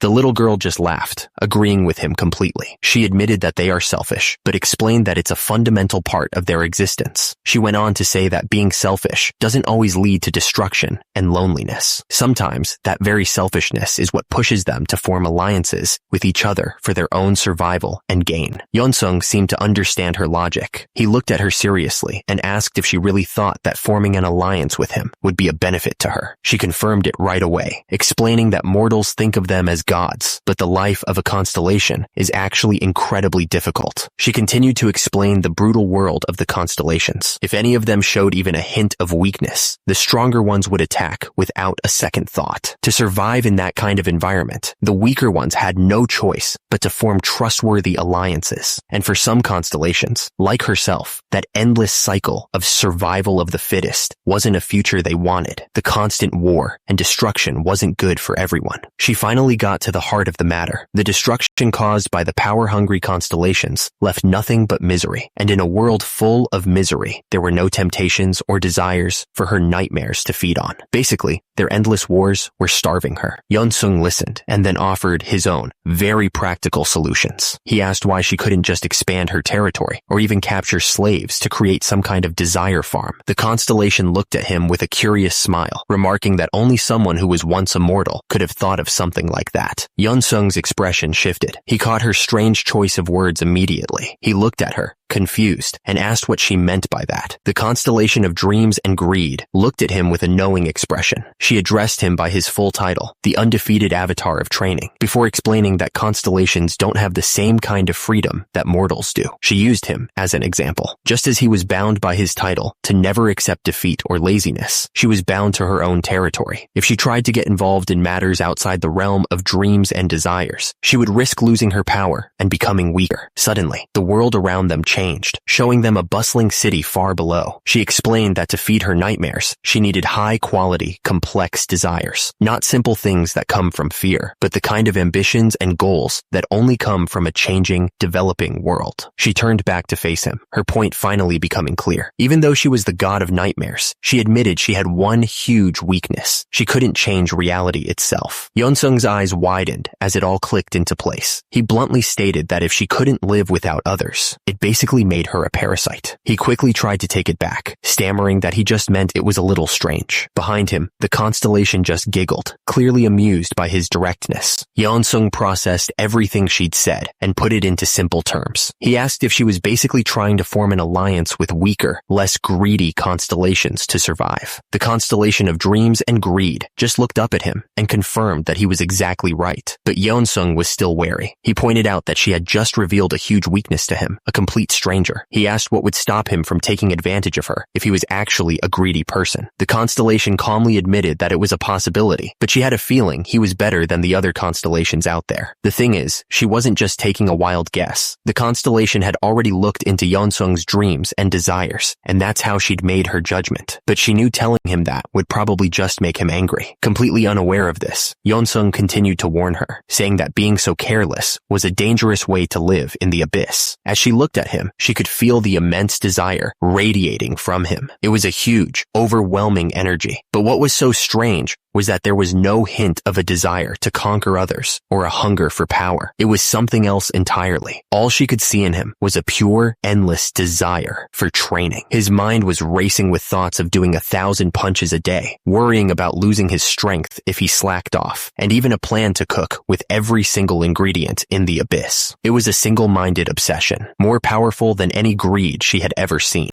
Yeonsung thought about her offer for a moment. He told her that it sounded trustworthy, but he still had a few more questions before he could agree to anything. The constellation of dreams and greed just smiled and told him to ask whatever he wanted, promising to answer everything she could. Instead of asking about the benefits or what he would gain, Yeon-sung got right to the point. He wanted to know what he would have to do if he joined. What kind of responsibilities would he have? The question completely caught the constellation off guard. Her eyes went wide with surprise. He went on to explain his concern. He had his own things to take care of, so he might not be able to provide much help to the alliance. Hearing this, the constellation of dreams and greed couldn't hold back a laugh. The whole situation was just too strange for her. She completely lost it, laughing hysterically. She told him she had never seen a constellation like him in her entire existence. She just couldn't believe he was more worried about his responsibilities than the benefits he'd receive from joining. After she finally calmed down, she gave him a clear answer. She explained that he wouldn't have to do anything unless another constellation attacked the alliance. There was no point in adding needless duties, she said, because at the end of the day, constellations only do things that benefit themselves. The constellation of dreams and greed smiled. She told him that if he had things to do, he should just go ahead and do them. The battles between constellations, she explained, last for an eternity, so there was no need to rush. As she spoke, a small bird flew from her hand and fluttered across the golden space. She finished her thought, assuring him that no matter where he was, he would always be able to provide help when it was needed. With all his questions answered, Yeon-sung made his decision. He looked at her and calmly accepted the alliance. The constellation of dreams and greed lit up with joy, grabbing his hand and celebrating his choice. But Yeon-sung Choi had his own plan. He knew he was just a rookie constellation, brand new to this world of gods. He was thinking that more dangerous and experienced constellations would surely see him as an easy target and try to threaten his position. He figured that forming an alliance was a much safer bet than trying to survive out here all alone. And deep down, he was hoping that maybe, just maybe, this new connection might help him find a way to go back to Earth. A system window suddenly appeared in front of him, officially confirming that he had entered the Association of Smaller Constellations. But right after, another message popped up with a serious warning. It explained that a constellation must always keep their word, because breaking a promise could actually weaken their power. Yeon-sung just stared, a little confused by this new rule. He couldn't get over the name, though. Constellations of Smaller Alliance. It just sounded so incredibly lame. He immediately pictured a group of old men putting up a plain, boring sign on some random building. This definitely wasn't the grand, powerful image he had in his head for a group of gods. Just then, the constellation of dreams and greed leaned in close, a hopeful look in her eyes as she asked if he thought it was a good name. Yeon-sung immediately started sweating. He was completely caught off guard and just stammered out that, yeah, it was a great name. He was obviously lying. He couldn't believe this was happening. He wondered if she was actually serious. It suddenly dawned on him that it had been a very, very long time since he'd had to deal with other people. All those years of training alone had not prepared him for this kind of awkward conversation. The system's warning about keeping his word flashed again, a stark reminder that even a small lie could be dangerous. She looked at him with a bit of suspicion, asking if he didn't like the name. Yeon-sung totally panicked. He threw his hands up and quickly insisted that wasn't it at all. He tried his best to sell the lie, claiming he truly thought it was a wonderful name from the bottom of his heart. She just stared at him, clearly not buying it for a second. Suddenly, a massive pillar of fire and lava erupted right in front of them. The heat was so intense, it lit up the entire space. A message popped up from the system, announcing that the cat of lava and magma was waving its paw as a welcome. Yeon-sung's eyes widened in complete shock, not knowing what to expect. Then, another message appeared, this time directly from the new constellation. It was basically mocking Yeon-sung, saying he would have been treated much better if he'd become its servant. The message called him stupid for joining the Alliance of Smaller Constellations. As he read the words, Yeon-sung stared at the pillar of fire, and a shape started to form, a very familiar one. He couldn't believe what he was seeing. After that huge, dramatic entrance and the arrogant message, the powerful being in the middle of all that fire and lava was just a cat, a simple silhouette of a cat with glowing white eyes, like something a kid would draw. Yeon-sung was completely speechless, and then the fiery cat silhouette just waved. The system message confirmed it was a sign of welcome, but Yeon-sung was still just staring, totally baffled by the whole thing. Another message popped up from the cat. It mocked him, saying he would have been treated much better as its servant, and calling him stupid for joining the alliance. As Yeon-sung read the words, it suddenly clicked. A memory flashed in his mind. He'd heard this before. He looked at the fiery shape and cautiously briefly asked if they'd spoken before, and if it was also part of this alliance. The cat of lava and magma didn't answer directly. Instead, a new message appeared, sarcastically welcoming the dumb constellation into the group once again. Yeonsung turned to the constellation of dreams and desires, looking confused. He asked why she was still communicating with her mind when she was standing right there. She just laughed and explained that this wasn't a real physical meeting. Constellations don't usually leave their own territories, so this was more like a virtual get-together for the alliance. Yeonsung processed that for a second, his arms crossed. It finally made sense to him. He compared it to something from Earth, calling it a Zoom meeting. With that understanding, he then asked if the other members of the alliance were also meeting like this. Yeonsung turned to the constellation of dreams and desires, asking about the other members of this alliance. She immediately looked away, completely flustered. Even the fiery cat seemed to be sweating, which didn't exactly inspire confidence. A terrible thought started to form in his mind. He looked at them with a sense of dread, almost begging them not to confirm what he was thinking. He finally asked the question out loud. Was the entire alliance of smaller constellations just the two of them? The moment he said it, both the constellation of dreams and desires and the cat of lava and magma flinched, looking totally busted. The cat of lava and magma got instantly defensive. A message popped up, angrily asking what was wrong with the alliance being small and threatening to take back the gift they had prepared. Yeonsung immediately tried to backpedal, saying he wasn't disappointed at all, but his interest was definitely piqued when he heard the word gift. Another message appeared from the fiery cat. It said it knew Yeonsung had been collecting two incredibly rare metals, adamantium and orichalcum. The cat then made an offer. It could forge items for him using those materials. This was a huge deal, since the cat of lava and magma was a master blacksmith in the abyss. The constellation of dreams and desires explained that this fiery cat wasn't just some random being. He was actually a famous blacksmith constellation in the abyss. Yeonsung's eyes widened slightly at that. An offer from a master blacksmith changed everything. She continued, saying the cat had promised to forge a weapon for him as a gift for joining the alliance. At the same time, a message popped up from the cat itself, complaining that telling Yeonsung all this would just make him arrogant. Yeonsung admitted he was impressed, saying he never even expected a gift, but he explained that he didn't have much orichalcum at the moment. He wanted to wait and collect more before making a request to make sure it was something worthwhile. The cat of lava and magma tilted its head, a message appearing from it in confusion. It asked a simple question. Didn't the constellation of dreams and desires give him a gift? The moment it asked, she froze, a look of pure panic on her face. She quickly tried to explain herself, saying the whole proposal went so smoothly that he accepted before she even had a chance to bring up gifts. Down below, a system message popped up, showing that the fiery cat was just laughing at her. The constellation of dreams and desires started sweating bullets. She nervously reminded the cat that she could leave the alliance at any time, a clear threat to get him to back off. A system message popped up, showing that the fiery cat was trying to laugh the whole thing off, claiming it was just a joke. Changing the subject, she explained that constellations are usually greedy and selfish. Because of that, she said she'd prepared a few things for Yeonsung beforehand. As she spoke, a bright blue orb of energy started to form in her hand. The glowing orb floated over and settled into Yeonsung's hands. He looked down at it, his eyes wide with surprise. With that, she officially welcomed him into the alliance of smaller constellations. The light from the orb faded, and a system message appeared, showing him what he'd received. It was an A-rank martial arts scroll called, along with a couple of orichalcum ingots. This was a seriously impressive gift. Yeonsung's face lit up with excitement. He immediately recognized the technique, realizing it was almost like a form of energy drain magic. The constellation of dreams and desires nodded, explaining that the technique originally came from the nightmares, but she believed it would be far more useful in his hands. She went on to explain that, actually, none of the nightmares had ever managed to master the technique. Yeonsung asked why, and she told him that for anyone who wasn't an accomplished martial artist like him, it was just easier to learn magic. It was a huge compliment to his skills. Suddenly, a massive pile of glowing golden and purple ingots appeared in front of them.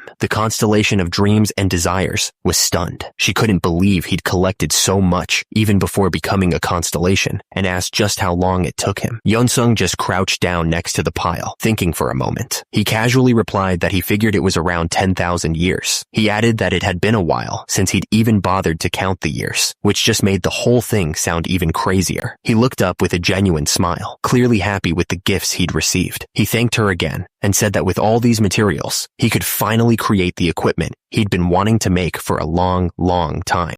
As soon as he said that, the fiery cat constellation practically lit up. A system message popped up, saying that the cat of lava and magma was buzzing with excitement. It eagerly asked what kind of equipment he wanted it to make for him. The fiery cat was clearly a master blacksmith. Through the system, it explained that with all these rare materials, it could create incredible swords or shields. It seemed really confident, boasting that it could forge them into any design Yeonsung could possibly want. An image of a beautiful, powerful-looking shield and sword appeared. The cat's first suggestion was a classic one, a shield made from the nearly unbreakable adamantine. It followed up by suggesting a sword forged from the magical orichalcum, but Yeonsung just shook his head, telling it that wasn't the kind of equipment he was looking for. The cat then offered to make an axe, or maybe some armor, though it worried there wasn't enough adamantine for a full set. Yeonsung looked up at the giant, fiery god of smithing, and, with a completely straight face, told it what he really wanted: cooking utensils. He went on to explain his very specific list: a chopping board and a frying pan made of adamantine, and silverware, and dishes made from orichalcum. The cat of lava and magma was completely stunned, asking if he was joking, but Yeonsung just stood his ground, insisting he was being completely serious. His mind was set. Yeonsung explained that this wasn't a joke. It was a dream he'd had ever since he found his first piece of adamantine in the abyss. He declared with total seriousness that he wanted the strongest cooking utensils in the world, strong enough to cook any ingredient he could find.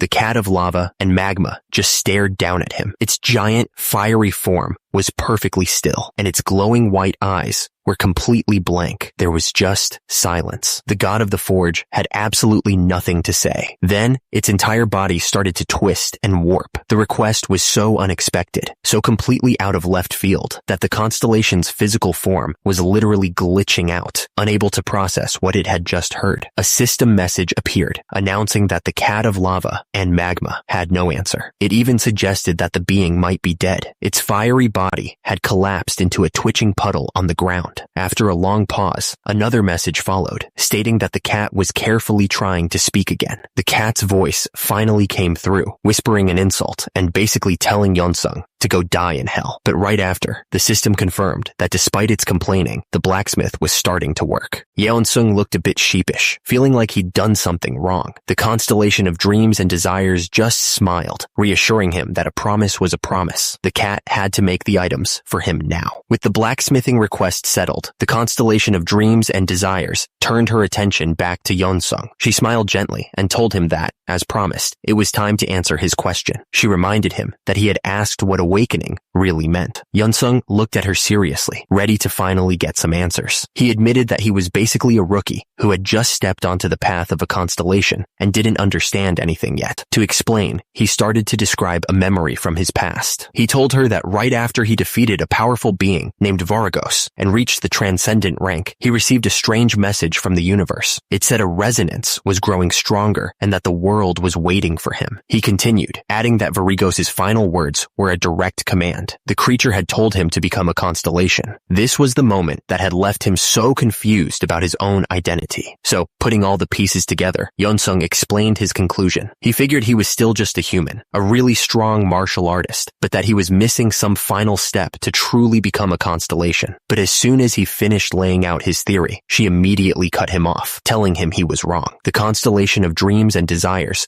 looked at him plainly and stated that he was completely wrong. She told him that he was already a constellation. Yeonsung was completely thrown off, just letting out a confused sound. She crossed her arms and explained that there was no such thing as a rookie or a trainee. A constellation is simply a constellation. This just made Yeonsung even more confused. He asked what she meant by awakening then, pointing out that she'd just told him he hadn't done it yet. The constellation of dreams and desires clarified that awakening was simply about being enlightened about his own existence. She pointed out that even now, he was still thinking of himself as just a rookie, but she admitted she could see why he was confused, because he was a truly unique being, even among the constellations. Yeonsung immediately jumped to the wrong conclusion, thinking she was looking down on him. He started ranting defensively, asking if she thought he was weird, because he was a martial artist who couldn't use magic. It was clearly a sore spot for him. She just looked at him calmly, noting that he'd obviously been bottling up those feelings for a while. But that wasn't what she was talking about at all. She gently pushed his nose to get his full attention. Then she finally revealed the truth. What made him so special, she explained, was that it's incredibly rare for a mortal to actually become a constellation. A small smile appeared on her face as it finally clicked. She realized that Yeonsung had been assuming she was once a nightmare, just like him. That was the whole reason he was so confused about everything. She began to explain her true origin. She wasn't born immortal and didn't have to climb her way up. One day, she just appeared out of nowhere. She was a being created from the combined existential power of all the dreams and desires coming from the nightmares. Basically, she was the physical form of her own title. And she added, this was the case for most other constellations. Even incredibly powerful beings, like the Dominator of Blood and War, or the Cat of Lava and Magma, came into existence the exact same way. They all just appeared one day, fully formed. That's why she was so amazed, and honestly, a little frustrated with him. As a being whose entire existence is being a constellation, she just couldn't understand why he was struggling so much to accept what he had become. Yeonsung's expression shifted as he finally started to grasp the idea. He asked her what awakening really meant. Then, she just smiled, telling him there wasn't much to it. All he had to do was accept himself for what he truly was now, a constellation. Yeonsung looked completely baffled, asking if it was really that simple. The constellation of dreams and desires clarified that it wasn't quite so easy, but she reminded him that he had already passed all the toughest trials on the path to becoming a constellation. She continued, almost teasing him a little. She asked if maybe he was disappointed that there weren't any tougher trials left for him to conquer. After all, his entire life had been about overcoming impossible challenges. Her words hung in the air. Yeonsung's expression was serious at first as he thought about everything she'd said. Then, a slow, confident smile spread across his face. It all finally clicked into place. In that moment, everything went quiet. He wasn't a human trying to become something more. He already was. With absolute certainty, he accepted the truth, declaring it to himself. I am a constellation. The second he made that declaration, an incredible power exploded from within him. A brilliant blue light erupted around his body, his hair turning pure white as the energy surged upwards. This was his awakening. The moment he accepted his new reality, the universe itself seemed to answer. A system message appeared, announcing that the resonance from the universe was activating. His declaration had been heard, and it was being accepted. And with that acceptance came his official title. The system declared that the constellation known as the undefeated avatar of training could now use all the powers and authorities that came with his new rank. It was real. He was a god now. Watching it all happen, the constellation of dreams and desires had to shield her eyes from the blinding light. She looked on in total amazement. She had guided him to this point, but even she was stunned by the sight. It was truly something to behold. In the deepest, darkest corner of the abyss, a new star was being born. Yeonsung floated in the center of the brilliant blue energy, his arms outstretched as power surged through him. His hair, now pure white, flowed upwards like a crown of fire. When the storm of energy finally settled, he opened his eyes. They glowed with a piercing blue light, completely calm and filled with a new kind of purpose. The human who had entered the abyss was gone. In his place stood a constellation. It was truly a sight to behold. In the deepest, darkest part of the abyss, a new star was being born. And it wasn't a quiet arrival. A massive explosion suddenly tore through the desolate landscape, shattering the rocks. From the smoke and dust, a figure with huge wings shot into the air, holding a sword and a staff. But it wasn't alone. Down below, a monstrous, shark-like beast burst from the ground, roaring up at the warrior in the sky. It was clear a fight was about to break out. The winged warriors slammed their attack right into the beast's head, but it did absolutely nothing. They looked on in disbelief, gritting their teeth in frustration. None of their attacks were even scratching the monster. Just when things seemed hopeless, a brilliant light shone down from the sky. The warrior looked up, totally confused. A system message appeared, announcing that a constellation calling itself the undefeated avatar of training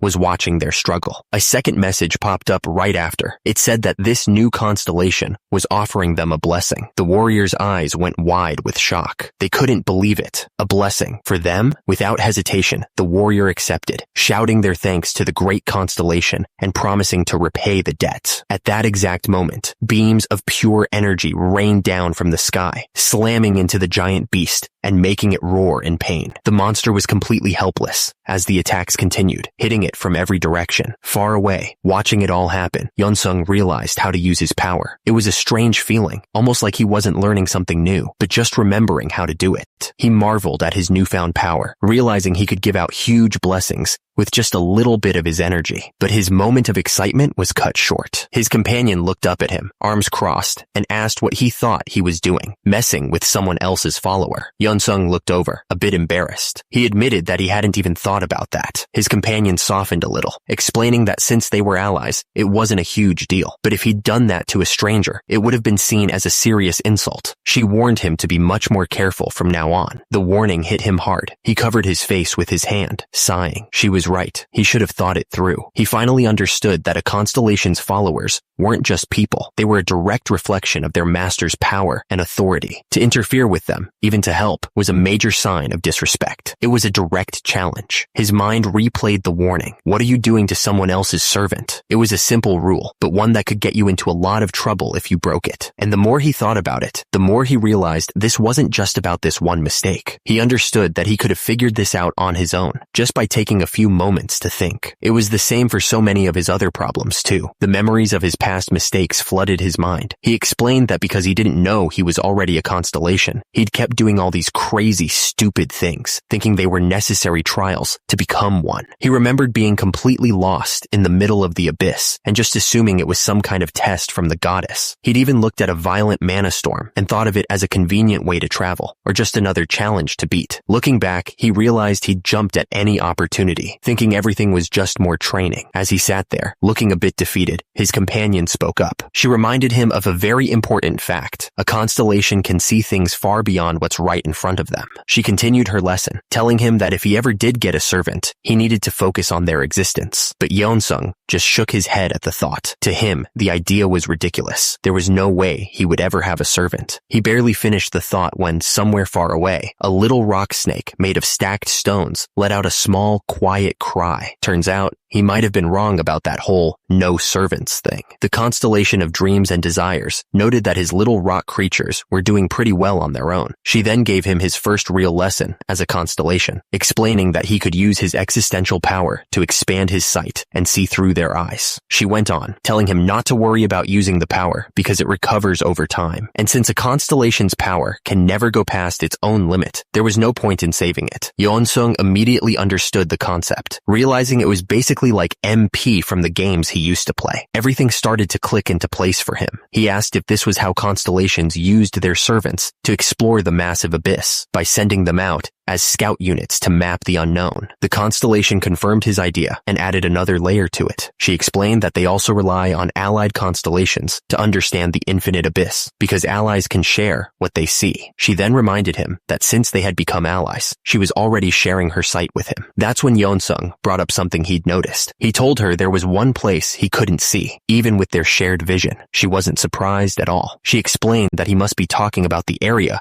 where she had trapped the nightmares. Turns out, a constellation could hide certain places from view, even from their closest allies. When Yeonsung asked why she'd hide that place from him, the constellation of dreams and desires just smiled. She admitted that the reason was actually pretty simple. It was embarrassing. She went on to explain that she'd sent her servant, Arnie, to greet him specifically because he was the best at controlling his desires. The thing is, nightmares have a really hard time resisting temptation. An image of monstrous creatures completely losing control flashed through his mind. Looking a little sweaty, Yeonsung finally got what she was talking about and just said he understood. She then asked him if he had any more questions. Standing there on the quiet, grassy hill, Yeonsung shook his head and told her he was good for now, thanking her for sharing her knowledge. A small, pleased smile spread across her face. She told him it was refreshing to see a constellation who actually knew how to show gratitude. Yeonsung seemed to appreciate the comment, a slight grin on his own face. The constellation of dreams and desires then gave him a serious warning. She reminded him that he was just a brand new constellation, and he needed to be careful about picking fights with others. She admitted he was a skilled fighter, but explained that battles between constellations were different. In the end, the winner was decided by who had more followers, and therefore more existential power. power. Yeonsung listened carefully and told her he understood, promising to keep it in mind. The thing is, there's a saying, beyond the sky, there is another sky. And for Choi Yeonsung, after all those countless years of training, the place he had finally reached was just the starting point. He was standing at the entrance to a whole new world, filled with powerful and terrifying beings. This was the abyss of the constellations. But with all this new information swirling in his head, one thought turned through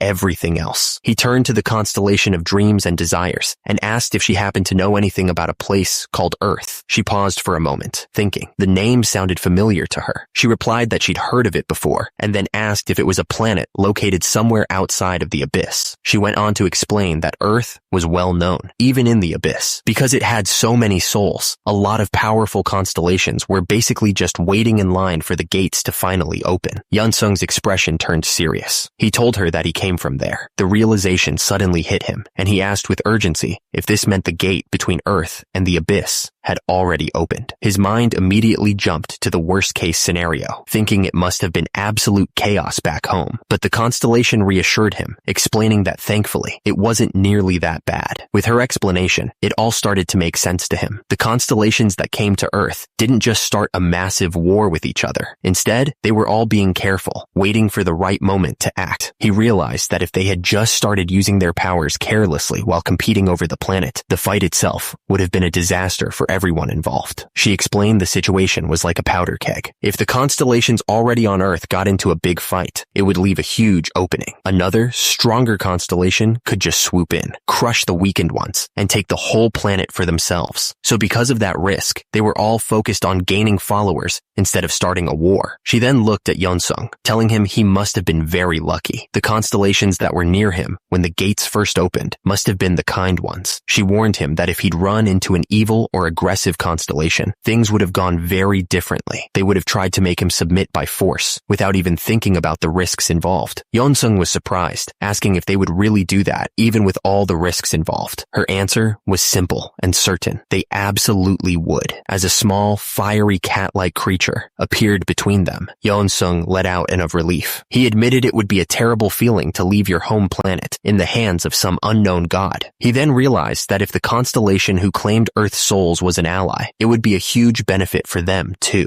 After hearing all this, Choi Yeonsung closed his eyes. He seemed to be thinking through everything she'd said about Earth, about the constellations, about what was at stake. A quiet calm settled over him as he came to a decision. The constellation of dreams and desires watched him, a look of complete confusion on her face. Even her fiery little companion seemed to have no idea what was going on. One moment he was talking, and the next, he was just still. Then, without warning, a powerful blue aura burst to life around his hand. The quiet moment was over. This wasn't just him thinking anymore. He was about to do something. The energy exploded outwards from his entire body. His hair shortened, turning a brilliant, spiky white as he let his full power as a constellation loose. He wasn't just going to wait for things to happen. He was going to act. The constellation of dreams and desires could only stare, completely stunned, as the remnants of his power drifted down around her like glowing feathers. The sheer force of it was unlike anything she had expected. The constellation of dreams and desires explained what had just happened. She told him that the reason his hair had grown so long before was because his body was reflecting the change in his very being as he accepted his new status. Now, this new form was the real him. She looked at him with a curious smile, her eyes searching his. She asked if he had finally made up his mind. Was he still determined to return to Earth, no matter what? Or had becoming a god changed his plans? She pressed a little further, asking if he was going to forget his mortal self, now that he was something so much more. Choi Yeonsung's answer was simple and immediate. He told her no, not at all. A small smile played on his lips. Turns out, his dramatic haircut had nothing to do with forgetting his past or embracing his new power. He simply explained that long hair gets in the way of his training. For him, it was just that simple. Just then, a different voice spoke to him, ancient and powerful. It was his master, and he had some advice for Yeonsung about his plan to return to Earth. Yeonsung immediately agreed to listen. The master began by laying out the facts. The gate to Earth had opened, and because of that, other constellations nearby were surely observing the planet with great interest. This led to the master's most important warning. He told Yeonsung that under no circumstances should he reveal his identity as a constellation. The look on Yeonsung's face showed he he understood just how serious this was. The master explained why this was so critical. Even the constellations that weren't evil would see him as a competitor. They would constantly keep him in check, trying to limit his power and influence. The warning became even more dire. If there were constellations already competing for Earth, they would be 10 times stronger than him. And if they so much as thought he might steal a soul they'd already claimed, they wouldn't hesitate to attack, regardless of whether they were good or evil. Yeonsung just wanted to be sure. He asked if the master really wanted him to hide the fact that he was a constellation. The master's voice confirmed it, adding a critical rule. He must never use his true existential power. If the other gods found out an Earth-native constellation had returned, they'd be on high alert, and that would ruin everything. The master continued laying out the strategy. Yeonsung had to blend in with the people on Earth, living among them like a normal person. All the while, he was to secretly and slowly build up a following of worshippers. He was to keep this up until his followers became so loyal that they willingly sought his blessing as their soul's true protector. By the time the other constellations on Earth realized what he was doing, it would be far too late. He would have already stolen the souls they were after. After hearing the whole plan, Yeonsung just stood there thinking. The constellation of dreams and desires noticed his silence and asked if something was wrong. He admitted that there was one small problem. He'd never once thought about being an actor or a celebrity before. Xiaowan Li corrected him, explaining that's not what she meant at all. She asked if it wasn't enough for him to just fight monsters and become a hero. And just like that, an idea sparked in Yeonsung's mind. He realized she was talking about him becoming a hunter. Then it all clicked for him. He realized that famous hunters have fans, just like celebrities do. He admitted to Xiaowan Li that he'd never thought about it that way before. To him, other hunters were just people in the same line of work. But then, Xiaowan Li mentioned something that caught him completely off guard. She told him there's actually a constellation on Earth who already knows him. Yeonsung was clearly stunned by this, immediately asking who she could possibly be talking about. Xiaowan Li looked thoughtful for a moment. She said that if it was possible, they should try to recruit this constellation. It would be a good way to strengthen their small alliance. Yeonsung, being cautious, immediately asked the important questions. Was this person trustworthy? And how did she even know them? With a slight mysterious smile, she simply told him it was a long story. So, Yeonsung started to tell her the story of how he met the goddess of balance. He tried to explain how he ended up in the abyss, in the simplest, most straightforward way he could think of. Xiaowan Li just listened quietly, her expression unreadable. She seemed to be waiting for the real story, not some quick summary. The story he told was pretty grand. It was all about the glory of an universal goddess, a big magic storm, and of course, his own heroic part in it all. Yeah, she wasn't buying it for a second. The look on her face said it all. She thought it was a stupid story, and his sugar-coated version had absolutely no effect on her. Yeonsung looked a little stunned by her reaction, but then she explained that she'd heard of this constellation before. She knew that the power of foresight was incredibly rare, even in the abyss. She figured that no matter how strange it all seemed, the goddess must have had a plan from the very beginning. Xiaowan Li continued, adding a crucial detail about this goddess of balance. She explained that while the goddess could see the future, her interpretations were often wrong. Because of this, she was actually looked down on by other constellations. As a fiery, cat-like creature flared into existence, Xiaowan Li's skepticism grew even stronger. She argued that the future is never clear, and if someone with foresight couldn't use it properly, it was just a lack of intelligence. She couldn't understand a being like that, and even questioned if it was worth their time to recruit her. But the cat of lava and magma had a different opinion. It made it clear that this wasn't the time to be picky about who their allies were. Yeonsung immediately agreed with the cat, a serious look on his face. Yeonsung then offered another way to look at it. He suggested that if the goddess of balance was trying to fight off evil constellations, she was probably good-natured. Maybe her reluctance to ally with others wasn't a flaw, but a strength. He asked if that alone wasn't a good enough reason to try and form an alliance. Xiaowan Li still wasn't sold, muttering that the goddess just seemed too stupid. But the cat of lava and magma offered a simple solution. It suggested that they could just help her with interpreting her visions, as long as she was willing to share what she saw. Xiaowan Li looked at Yeonsung, her mind made up. She asked him, as the undefeated avatar of training, to recommend an alliance to the goddess of balance when he finally got back to Earth. She was sure the goddess would be helpful, but she also admitted that she had no idea how the goddess would react to finding out that Yeonsung himself had become a constellation. Yeonsung agreed, but pointed out the obvious problem. They needed a way to actually contact the goddess. He asked if either of them knew any constellations who might know where she was. He'd only ever heard her name. Xiaowen Li and the cat had nothing to offer. The cat bluntly stated that it had never even heard of such an unimportant constellation before. They stood there on the quiet, grassy hill, the reality of their situation sinking in. Yeonsung felt a wave of frustration. He'd already made some good alliances since awakening as a constellation, but the one thing that mattered most, finding the path back to Earth, felt as far away as ever. Xiaowen Li offered him a final piece of advice. She told him he'd probably have to find the way on his own, but she gave him a crucial clue. The goddess of balance would be his guide. If he started meeting people who knew of her, it would mean he was finally getting closer to Earth. Hearing this, a new worry started to creep into Yeonsung's mind. He wondered if they were ever going to make it back in time. As they continued their journey, strange, dark creatures soared across the purple sky. Their cries echoed around them, a constant reminder of just how far from home they really were. Just then, a figure in purple armor descended from the sky, saluting Yeonsung. They announced that they'd heard he was looking for them and offered to be his guide through the territories of the Dominator. The guide, a woman with large wings and horns, landed softly. She looked at him with a confused expression, asking why he wasn't returning to Earth right away. It seemed like his plans had changed. Yeonsung's reason was simple. He explained that he had to stay for a while because the cat of lava and magma was busy forging new equipment for him. The little creature was hard at work, breathing fire onto a pile of glowing metals. The guide's eyes lit up when she heard this. She recognized the precious minerals he'd been collecting and was completely amazed. She gushed that with such a famous blacksmith, the equipment he was getting would surely be legendary. But despite all the high praise, a system window appeared with a strange message. It said that the cat was welling up with tears of sorrow. The little blacksmith looked absolutely heartbroken, its eyes flooding with tears.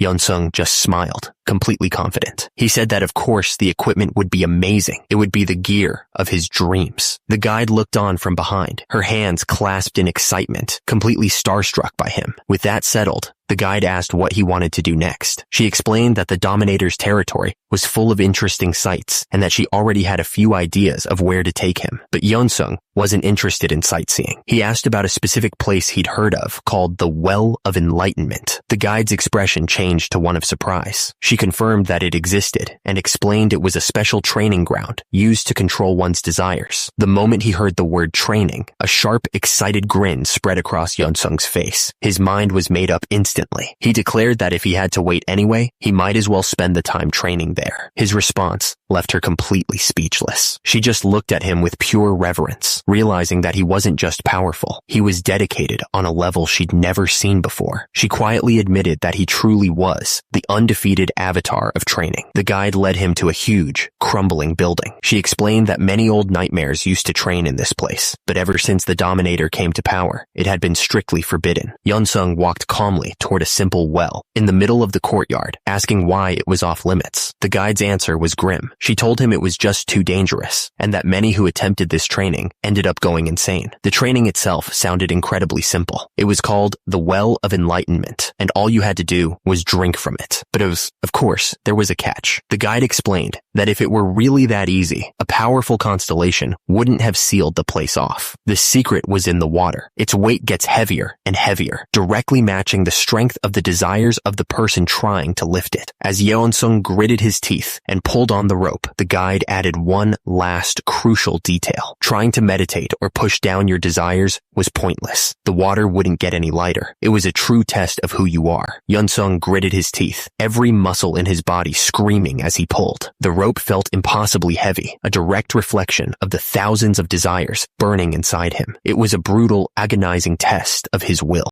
Suddenly, a voice echoed in his mind. It was a tempting whisper, offering him an easy way out. It told him he could just get rid of his powers and return to Earth. He could go back to his beloved training grounds, to the barbells and dumbbells he cared for so much. The assault on his mind continued, digging up more memories. The voice reminded him of the simple things, like spicy ramen with extra chili powder. It brought up the fantasy novel he never got to finish, and the superhero movie he'd been waiting for. It was a flood of small, forgotten joys, all meant to break his focus. But then, the temptations changed. They became more personal. He felt a gentle hand touch his own, and a soft voice whispered in his mind that it had been a while. This wasn't just a random desire. This was a memory of someone important. The vision became clearer. A woman from his past was holding him close. She spoke about their breakup, admitting that even though it was hard, their feelings for each other had been real. She asked him gently if he thought they ever truly hated each other. The well was no longer just testing his strength, it was attacking his heart. The voice from his past whispered a tempting promise, telling him that they could start over. It was a direct attack on his heart, offering a chance to fix old mistakes and reclaim a life he'd left behind. All he had to do, the voice urged, was simply let go of the rope. His hands, wrapped tight around the thick fibers, were the only thing standing between him and that easy way out. But Yeonsung didn't even flinch. His gaze was steady, his jaw set. The well would throw everything it had at him. Memories, regrets, promises, but he wasn't going to break. From a distance, the goddess of balance watched the trial unfold. She explained to her fiery cat companion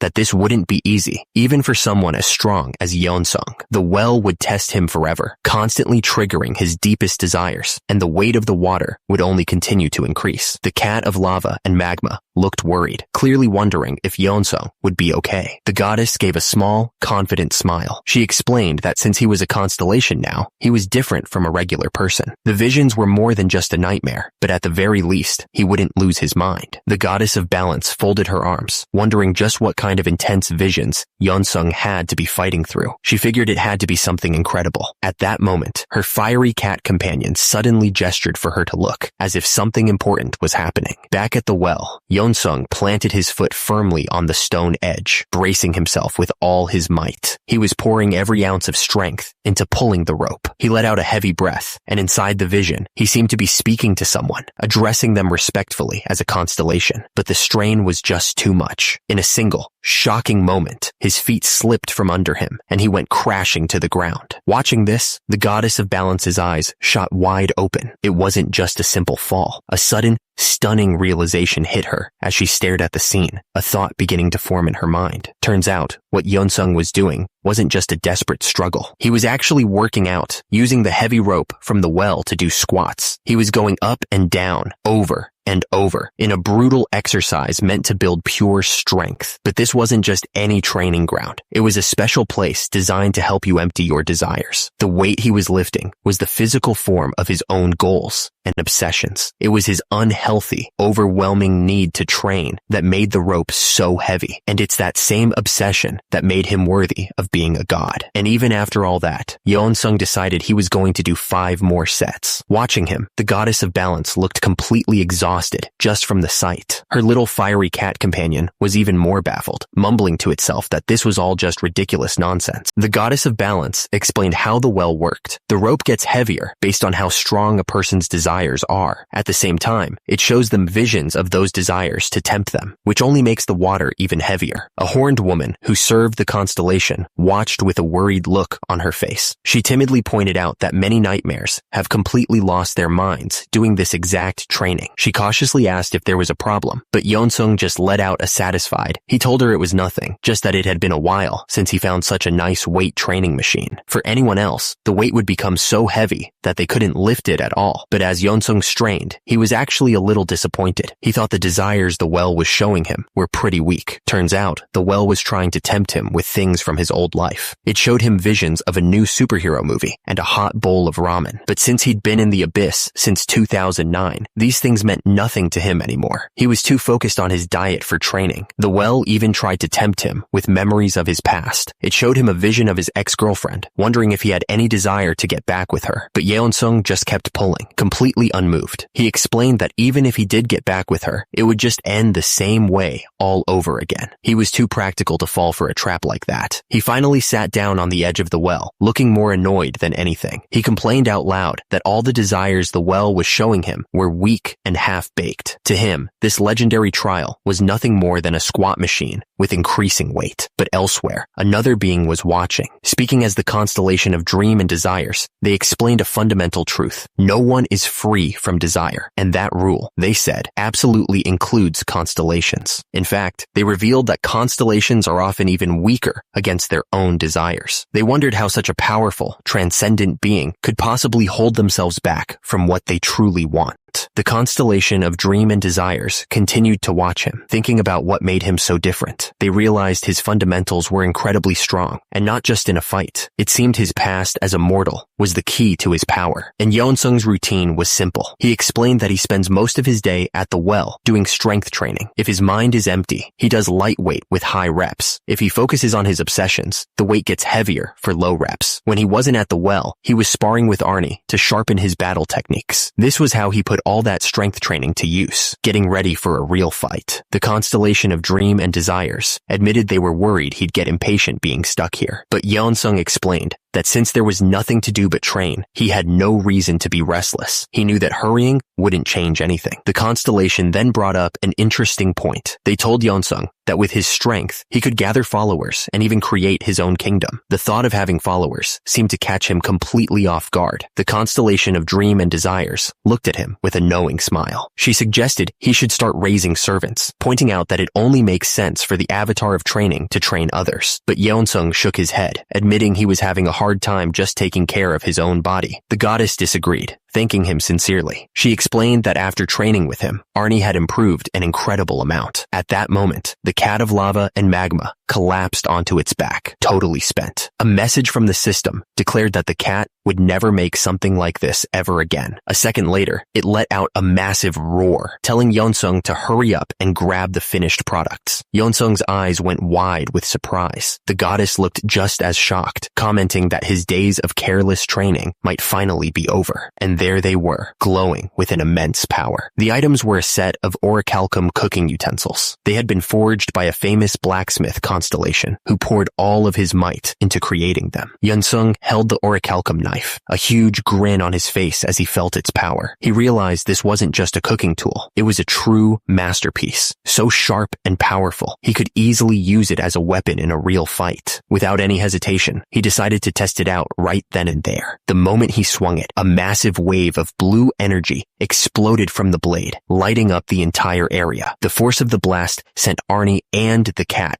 flying through the air. She screamed out in shock, demanding to know what in the world he was doing. Yeonsung just calmly apologized, saying he only wanted to check it out a little. Still recovering, Arnie warned him that a knife created by a constellation wasn't a toy. She explained that if he wasn't careful, its power could stir up everything around them. With the orichalcum utensils checked, Arnie and the cat both put on sunglasses, looking ready for business. She gave a thumbs up and announced they were all ready for action. Now it was time to check the cookware, made from adamantine. Yeonsung turned to face the adamantine cookware. Now it was time to see if this set was as tough as the knife. He decided to test it with a direct hit. He gathered his inner strength, channeling a serious amount of power into his fist. He threw the punch with incredible force. Even Yeonsung himself looked surprised by the power he'd just unleashed. The impact kicked up a massive cloud of dust and debris, completely covering the area. It was impossible to see anything. When the dust finally started to clear, the cookware was just sitting there. He was amazed. His powerful attack hadn't left a single scratch on it. The golden cookware practically glowed with power. The fiery cat proudly boasted that these weren't just simple pots and pans. They were stronger than any magic defense item out there. Yeonsung examined the new pan. The cat admitted it was a shame they were so small, but then quickly blamed Yeonsung, saying it was his fault for not bringing enough ingredients to work with. But Yeonsung wasn't disappointed at all. A huge grin spread across his face as he explained that this size was actually more than enough for what he needed. He was clearly very thankful. And with that, his brief break in the world of the nightmares came to an end. He had arrived here as a human, but now he was continuing his journey as a true constellation. From behind him, A voice called out his new title. He glanced back one last time. The nightmares pleaded for him to visit their kingdom again someday, promising that they would be waiting for his return. The nightmares were completely devastated. They were all crying out loud, begging for just one more bowl of the amazing rice soup that Yeon-sung had made for them. Somehow, the undefeated avatar of training was becoming known for something else entirely. Instead of a legendary fighter, the nightmares only saw him as the undefeated avatar of rice soup. This whole thing started when Yeon-sung decided to test out his new cookware. He explained that he'd made a rice soup from hydra meat. The moment Arnie heard that, her eyes went wide with disbelief. But Yeon-sung was incredibly proud, dressed like a real chef. He told Arnie to bring all the other nightmares over, saying he had plenty of meat and made enough for everyone. To him, cooking for a huge crowd was just another challenge he had to conquer. The other nightmare tried to warn Arnie, telling her to run if she couldn't handle it because Hydra's skin was full of venom, but it was way too late for that. Arnie was already digging in, completely ignoring the warning. Arnie took a bite, and her eyes lit up. She told Yeon-sung the soup was incredible, warming her from the inside out. She even felt her own abilities getting stronger just from the taste. The other nightmares went into a frenzy, all of them screaming for a bowl of rice soup. It turned into an absolute battle just to get a taste.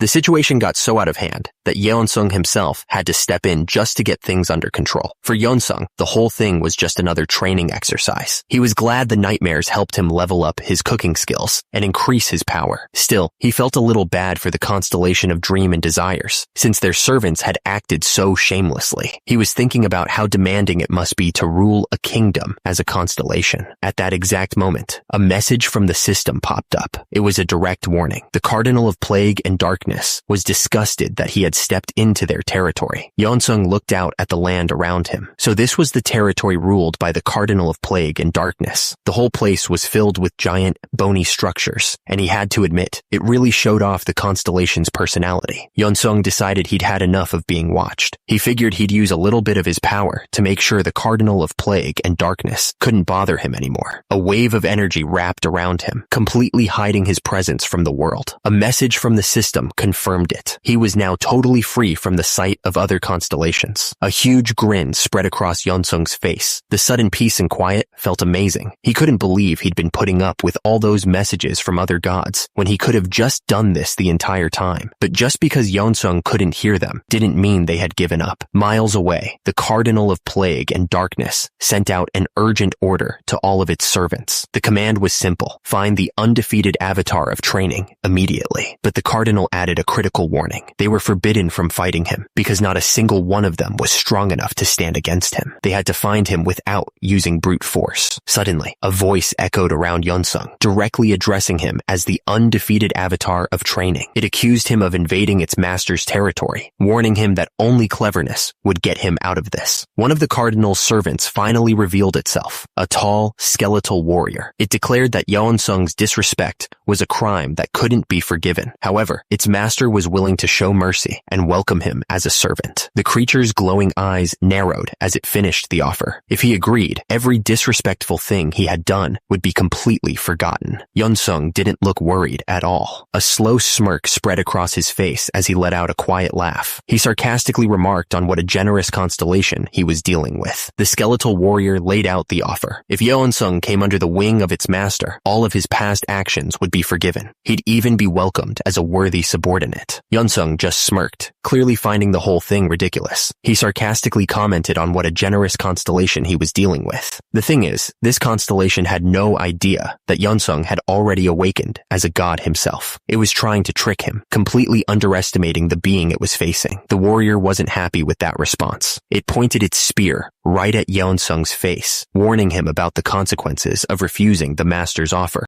It promised that the Cardinal of Plague and Darkness would come down personally to deal with him. The warrior told him not to even think for a second that it was an empty threat. Yeon-sung grimaced, disgusted by the foul energy coming from the creature. He then sarcastically ordered it to hurry up and give its pledge of allegiance. The skeletal warrior just stood there, completely confused by his strange reaction. "Done with the games!" Yeon-sung yelled out, directly challenging the the Cardinal of Plague and Darkness. He told the constellation to stop hiding and face him. The skeletal warrior was absolutely horrified, unable to believe anyone would dare to speak that way to its master. Yeonsung's eye narrowed with annoyance. He asked the warrior why it was just standing there, telling it to go ahead and call for its master. The skeletal servant didn't move an inch, completely paralyzed with fear. He was completely done waiting. He decided that if the cardinal wasn't going to show up on its own, he'd just have to force the issue. A brilliant blue energy began to swirl around him as he prepared to attack. The skeletal warrior panicked, desperately trying to summon a magical shield to protect itself. But it was far too late. A massive blast of pure energy shot forward, heading right for the terrified servant. The blast hit with incredible force, shattering the servant's defenses in an instant. The creature's glowing eyes widened in pure terror as the blue energy completely overwhelmed it. The attack didn't just stop at one servant. It tore through the cardinal's forces. With his enemies being wiped out, Yeonsung shouted his challenge, demanding to know how long the constellation would hide behind its subordinates. He wasn't finished. He declared that if the cardinal didn't show itself, he would assume it had fled in fear. He mocked it for being a constellation that couldn't even defend its own territory. The moment he said it, the system responded. Two of his skills, subdue the strong, assist the weak, and self-conquer, both activated at once. The message was clear. If he won this fight, his power would grow immensely. And just like that, it was official. A declaration of war had been made. This meant the fight wouldn't be over until one of them was completely finished. Suddenly, messages from his companions started flooding his vision. The controller was in a panic, trying to get him to stop, while the cat couldn't believe what was happening. Yeonsung's expression barely changed as he realized his mistake. He'd completely forgotten he was sharing his sight with them. The controller sent another message, desperately trying to explain that he couldn't defeat a mid-level constellation who ruled an entire kingdom. The cat then asked if this was all just because he was angry, and Yeonsung admitted that was part of it. But there was something much more important he needed to do. He clenched his fist tightly, channeling his energy. He explained that he had to ground himself and start over from the very beginning. As he made his decision, a massive wave of blue energy erupted from his body. The system announced that a hidden skill, Celestial Meteor Blast, was being added to his divine celestial technique. This was the power he had been aiming for. This wasn't just a new skill. He was tapping into the very core of his being. It was the power of the Avatar of Training's initial determination. He thought back to his time in the Abyss. Back then, Choi Yeonsung was never the obvious winner in any fight. He was just a weak human, struggling alone against impossible odds. But now, everything was different. He had awakened as a constellation, a being of immense power, and yet, he was still denying what he had become. Instead of standing tall, he'd been hiding in fear from the older, more established gods. He was acting like a coward, trying to find a place where they couldn't see him. At that moment, he realized he had lost the very determination that got him here. He decided then and there that if he was going to live as a constellation, he had to forge his own path. He declared that he didn't care if it meant fighting the Cardinal of Plague and Darkness to the death. Hearing this, the controller and the cat were completely panicked, begging him to calm down first. His eyes glowed with pure determination. To him, it didn't matter one bit that his opponent was a powerful constellation. Nothing was going to change his mind. Just then, a massive, foul energy ripped through the sky. While Yeonsung just smirked, completely unfazed, the controller screamed in absolute terror. The cardinal had actually shown up. A horrifying, shadowy figure with glowing red eyes descended from the dark cloud. The cat's voice echoed with despair, realizing it was already too late to run away. Monstrous creatures with skeletal heads and glowing red eyes began to appear. But down below, Yeonsung was grinning from ear to ear, looking absolutely thrilled by the challenge. And then, he appeared in all his glory. The system identified him as the mid-level constellation, the Cardinal of Plague and Darkness. He sat on a throne made of bone, looking down like a true god of death. A dark message appeared, echoing with power. The great constellation had descended, making his presence known to his servants, and to those who were about to be destroyed. The cardinal's skeletal servants were in shock at first. Then they erupted in cheers. They believed their master had finally come to answer their prayers. They screamed for him to bring down his judgment on the one who had disrespected him. But instead of unleashing his fury, the cardinal just stood there. A message from the system popped up, simply stating that he was thinking. The supposedly mighty constellation was actually sweating, a look of deep concern on his face. From the cardinal's point of view, Yeonsung was just standing there, completely calm. The cardinal couldn't believe it. He thought this guy had to be a complete lunatic for challenging him like this, wondering what a lowly constellation could possibly be thinking. He knew exactly what was at stake. In a fight between constellations, the loser would be completely wiped from existence. But as he thought about it, a hint of fear crept in. He wasn't just thinking about his opponent's fate. He was worried about what would happen if he got involved himself. He was frantically weighing his options. If he fought and won, he'd gain absolutely nothing. But if he lost, he'd be wiped from existence. It was a terrible deal, but the other choice was just as bad. If he didn't fight, he would lose all respect and be seen as a coward. No matter what he did, he was going to take a huge loss. Trapped with no good options, his pride took over. He roared out the avatar of training's name, screaming that he was accepting the challenge, but he didn't even get to finish his sentence. Before the words were fully out, Yeonsung was already moving. The cardinal's face twisted in shock, trying to yell for him to wait. It was way too late for that. Yeonsung struck first with a massive blast of power. Even though he landed the first hit, he didn't let his guard down. The battle had begun. Yeonsung knew right away that the power difference between them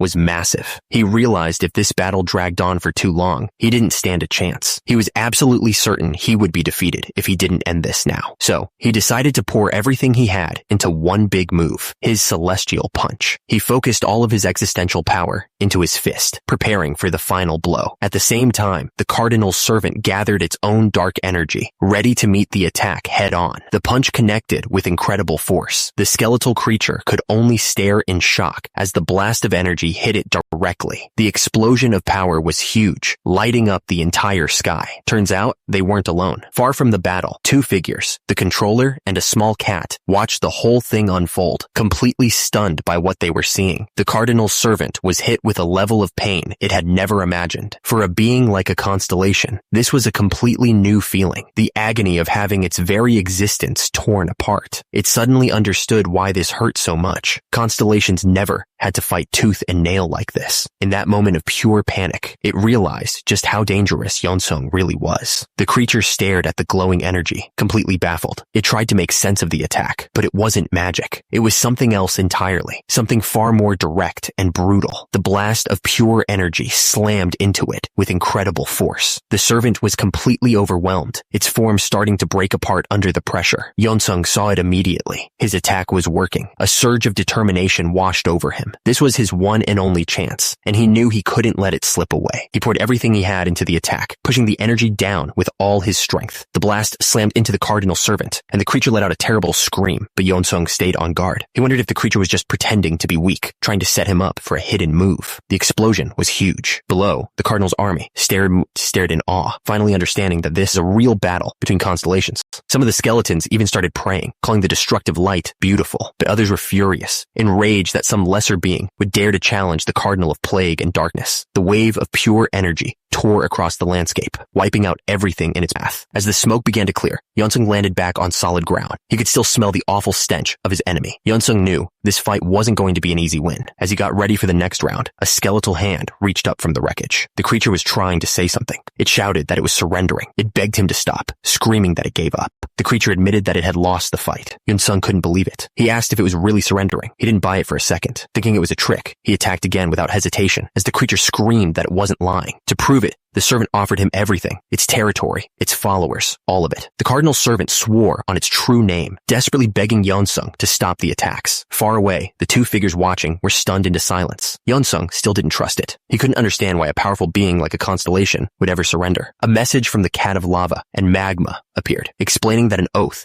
made on a true name could not be broken. The servant was completely broken, just repeating over and over that it gave up. The cat added another message, saying that even constellations will surrender if they get hit hard enough. A small smile spread across Yeonsung's face. He finally got it and accepted the surrender. A system window made it official. The Cardinal of Plague and Darkness had sworn upon his true name and submitted. Instantly, a golden light surrounded Yeonsung. The system announced that 2 of his skills had activated, giving his existence power a huge boost. He could feel the new strength flooding through him. This victory proved everything. He now knew for sure that his martial arts could work against constellations. With the fight won, he could suddenly see and feel the territory he'd just conquered. It was the disgusting kingdom of plague and darkness, a place with rivers of pus and buildings made of tumors. He could feel everything now, all the servants, the entire kingdom. It was all his. But the thought of it just made him sick. He turned to the cardinal. Yeon-sung told him he didn't want any of it. The cardinal could keep the kingdom and all the servants. He couldn't believe what he was hearing. Yeon-sung just shrugged. He explained that all he needed was the cardinal himself. And with that, he just turned and walked away, leaving the cardinal completely confused. The cardinal's confusion made sense. In the War of Constellations, the stakes were absolute. The winner takes everything from the loser. This was to make sure the loser couldn't come back for revenge. The only logical move was to wipe them from existence completely. But Yeon-sung didn't do that. He spared the cardinal's life and even let him keep his kingdom. It was a huge relief. But it didn't make any sense at all. The cardinal of plague and darkness was completely lost. He couldn't wrap his head around what just happened, or who this person was that had just become his master. The cat warned Yeon-sung it was a mistake to leave the kingdom and its servants behind. But Yeon-sung didn't care. He said he had no interest in managing a kingdom anyway. The cat explained that the battle tactics Yeon-sung had practiced with Arnie were the real prize. By staying close, he made it impossible for the cardinal to use magic, defeating him with pure power before he could react. The victory gave him a huge boost of confidence. He knew now that he could fight, even against stronger constellations he might meet in the future. Suddenly, a new voice called out to him, addressing him by his title. Word of his victory over the cardinal had already started to spread. Turns out, this new challenger wasn't caught by surprise. They had an entire army ready and waiting for him. The constellation mocked the cardinal's pathetic defeat. He promised Yeon-sung a much harder fight, preparing to throw his entire kingdom at him. But Yeon-sung wasn't scared in the slightest. The system lit up as his skills activated, boosting his existence power significantly. This was exactly what he'd been hoping for. The new challenger declared he would fight with everything he had. Turns out, the constellations neighboring the Cardinal of Darkness had heard the news and were ready for him. This time, Yeon-sung was walking into a fully prepared army. He had to fight his way through the constellation's entire kingdom and all of its servants. It was a brutal, all-out war that took 200 years just to reach the main boss. But in the end, Yeon-sung won again. Another constellation appeared. This one called the Voice That Calls from the Deep Sea. It had heard about Yeon-sung's rampage and offered a deal, hoping to avoid a fight. Yeon-sung looked at the creature, confused. He wasn't interested in negotiating. He yelled that all he wanted was for them to fight with everything they had. That battle took another 150 years, and once again, Yeon-sung was the one left standing. But the challenges just kept coming. A mid-level constellation called the Raging Old Man appeared, furious. He warned Yeon-sung that the other constellations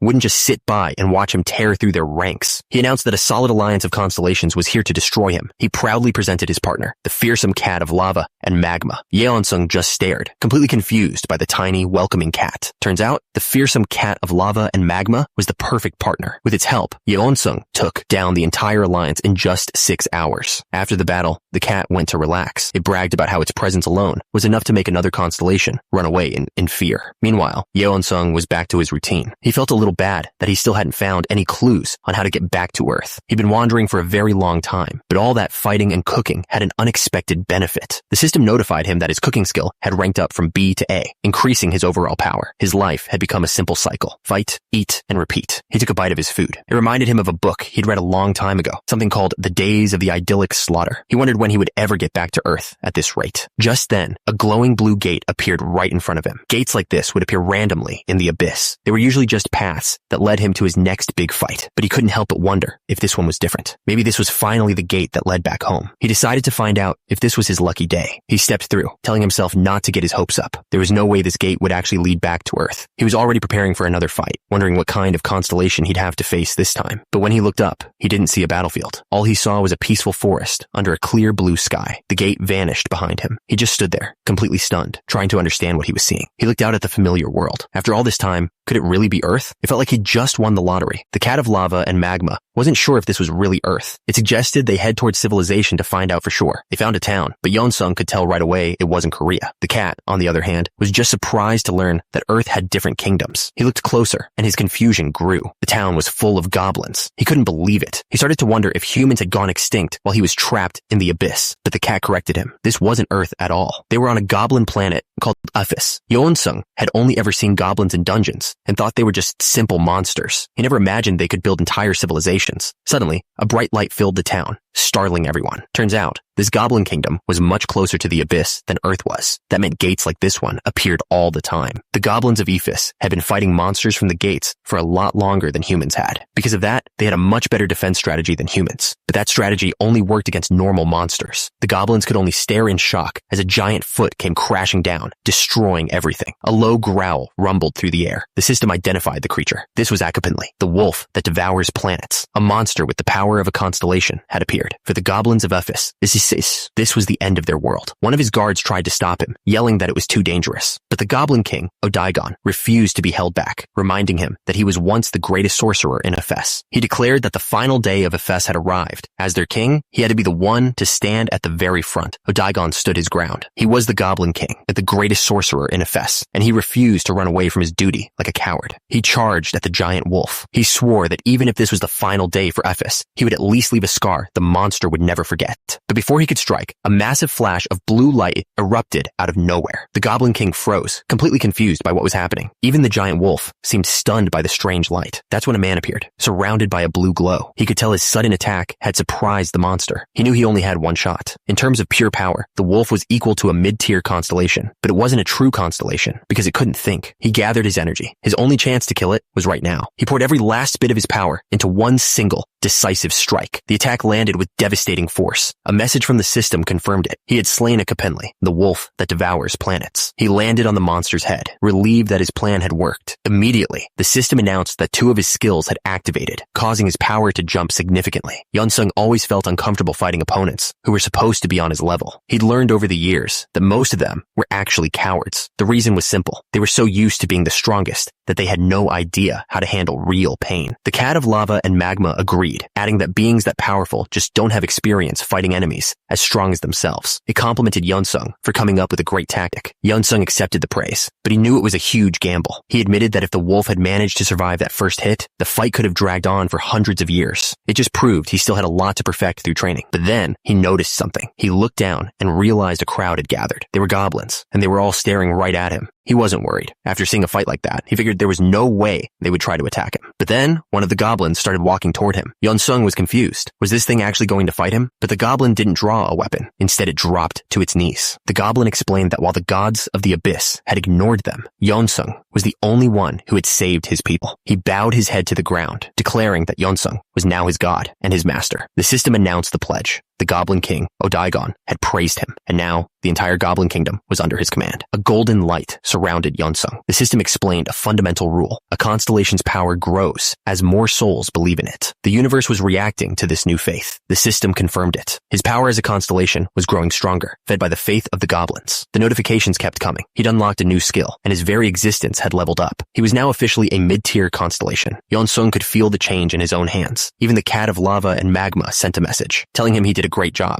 The cat suggested he should try the same thing back on Earth, but Yunsung knew it wouldn't be that easy. Humans were a lot more complicated than a few thousand goblins. He imagined what would happen if he killed a huge monster back home. He'd get famous. Sure, that's how it always worked before he left, but that's all it would be. He knew people on Earth wouldn't just start worshipping him. If anything, they'd probably try to bring him down. As Yunsung was thinking, Odaigon came running up from behind. The Goblin King shouted that he would follow his master anywhere and serve him. Yunsung turned and confirmed his name was Odaigon. The Goblin King was just happy that his new master had remembered him. Yunsung tried to warn him off, explaining that wandering the abyss was no place for a mortal. But the Goblin King was determined, promising to follow him even into the darkest regions. Odaigon knelt, declaring his name and title. He insisted that failing to repay the one who saved his people would be a greater regret than any hardship he might face. Yunsung just watched, thinking the goblin was going to regret this. Yunsung considered the goblin's words. He could see the Goblin King was surrounded by powerful magic. His power was impressive, even when compared to the hunters back on Earth. The goblin pleaded one last time for permission to follow. Yunsung finally agreed, figuring that the goblin's power as a sorcerer could be useful. He gave one last warning not to regret the choice. Odaigon was thrilled, promising to serve him to his fullest. As they started their journey, Odaigon asked what his master was looking for. Yunsung told him it was a planet called Earth. The Goblin King had never heard of it. Yunsung muttered that he had to get there in time, but even he didn't know how far away it was. The two of them were just tiny figures in an endless wasteland. This was the moment it all began. The moment the human, Yeonsung Choi, became a constellation. The undefeated avatar of training. The system made it official. Yeonsung had accepted the Goblin King as his servant. Odaigon immediately started worrying about the leftover monster meat, pointing out how valuable it was. But but Yeonsung told him there was nothing he could do. His storage necklace was completely full. That's when Odaigon mentioned he could use spatial magic too. Yeonsung was annoyed, asking why he hadn't said so earlier. The Goblin King quickly apologized. A little while later, Odaigon pointed out a powerful magic storm gathering nearby. He warned his new master that they needed to take cover immediately. But Yeonsung was completely calm. He said he already knew about the storm and was waiting for it on purpose. He wanted to use it to travel somewhere far away. Yeonsung explained that he'd spent too much time fighting in one place, and this was a good way to move on. The Goblin King was speechless, unable to believe what he was hearing. But after a moment, Odaigon understood. He braced himself, promising to follow his master anywhere, even if it meant he wouldn't survive. Together, they stood ready to face the storm.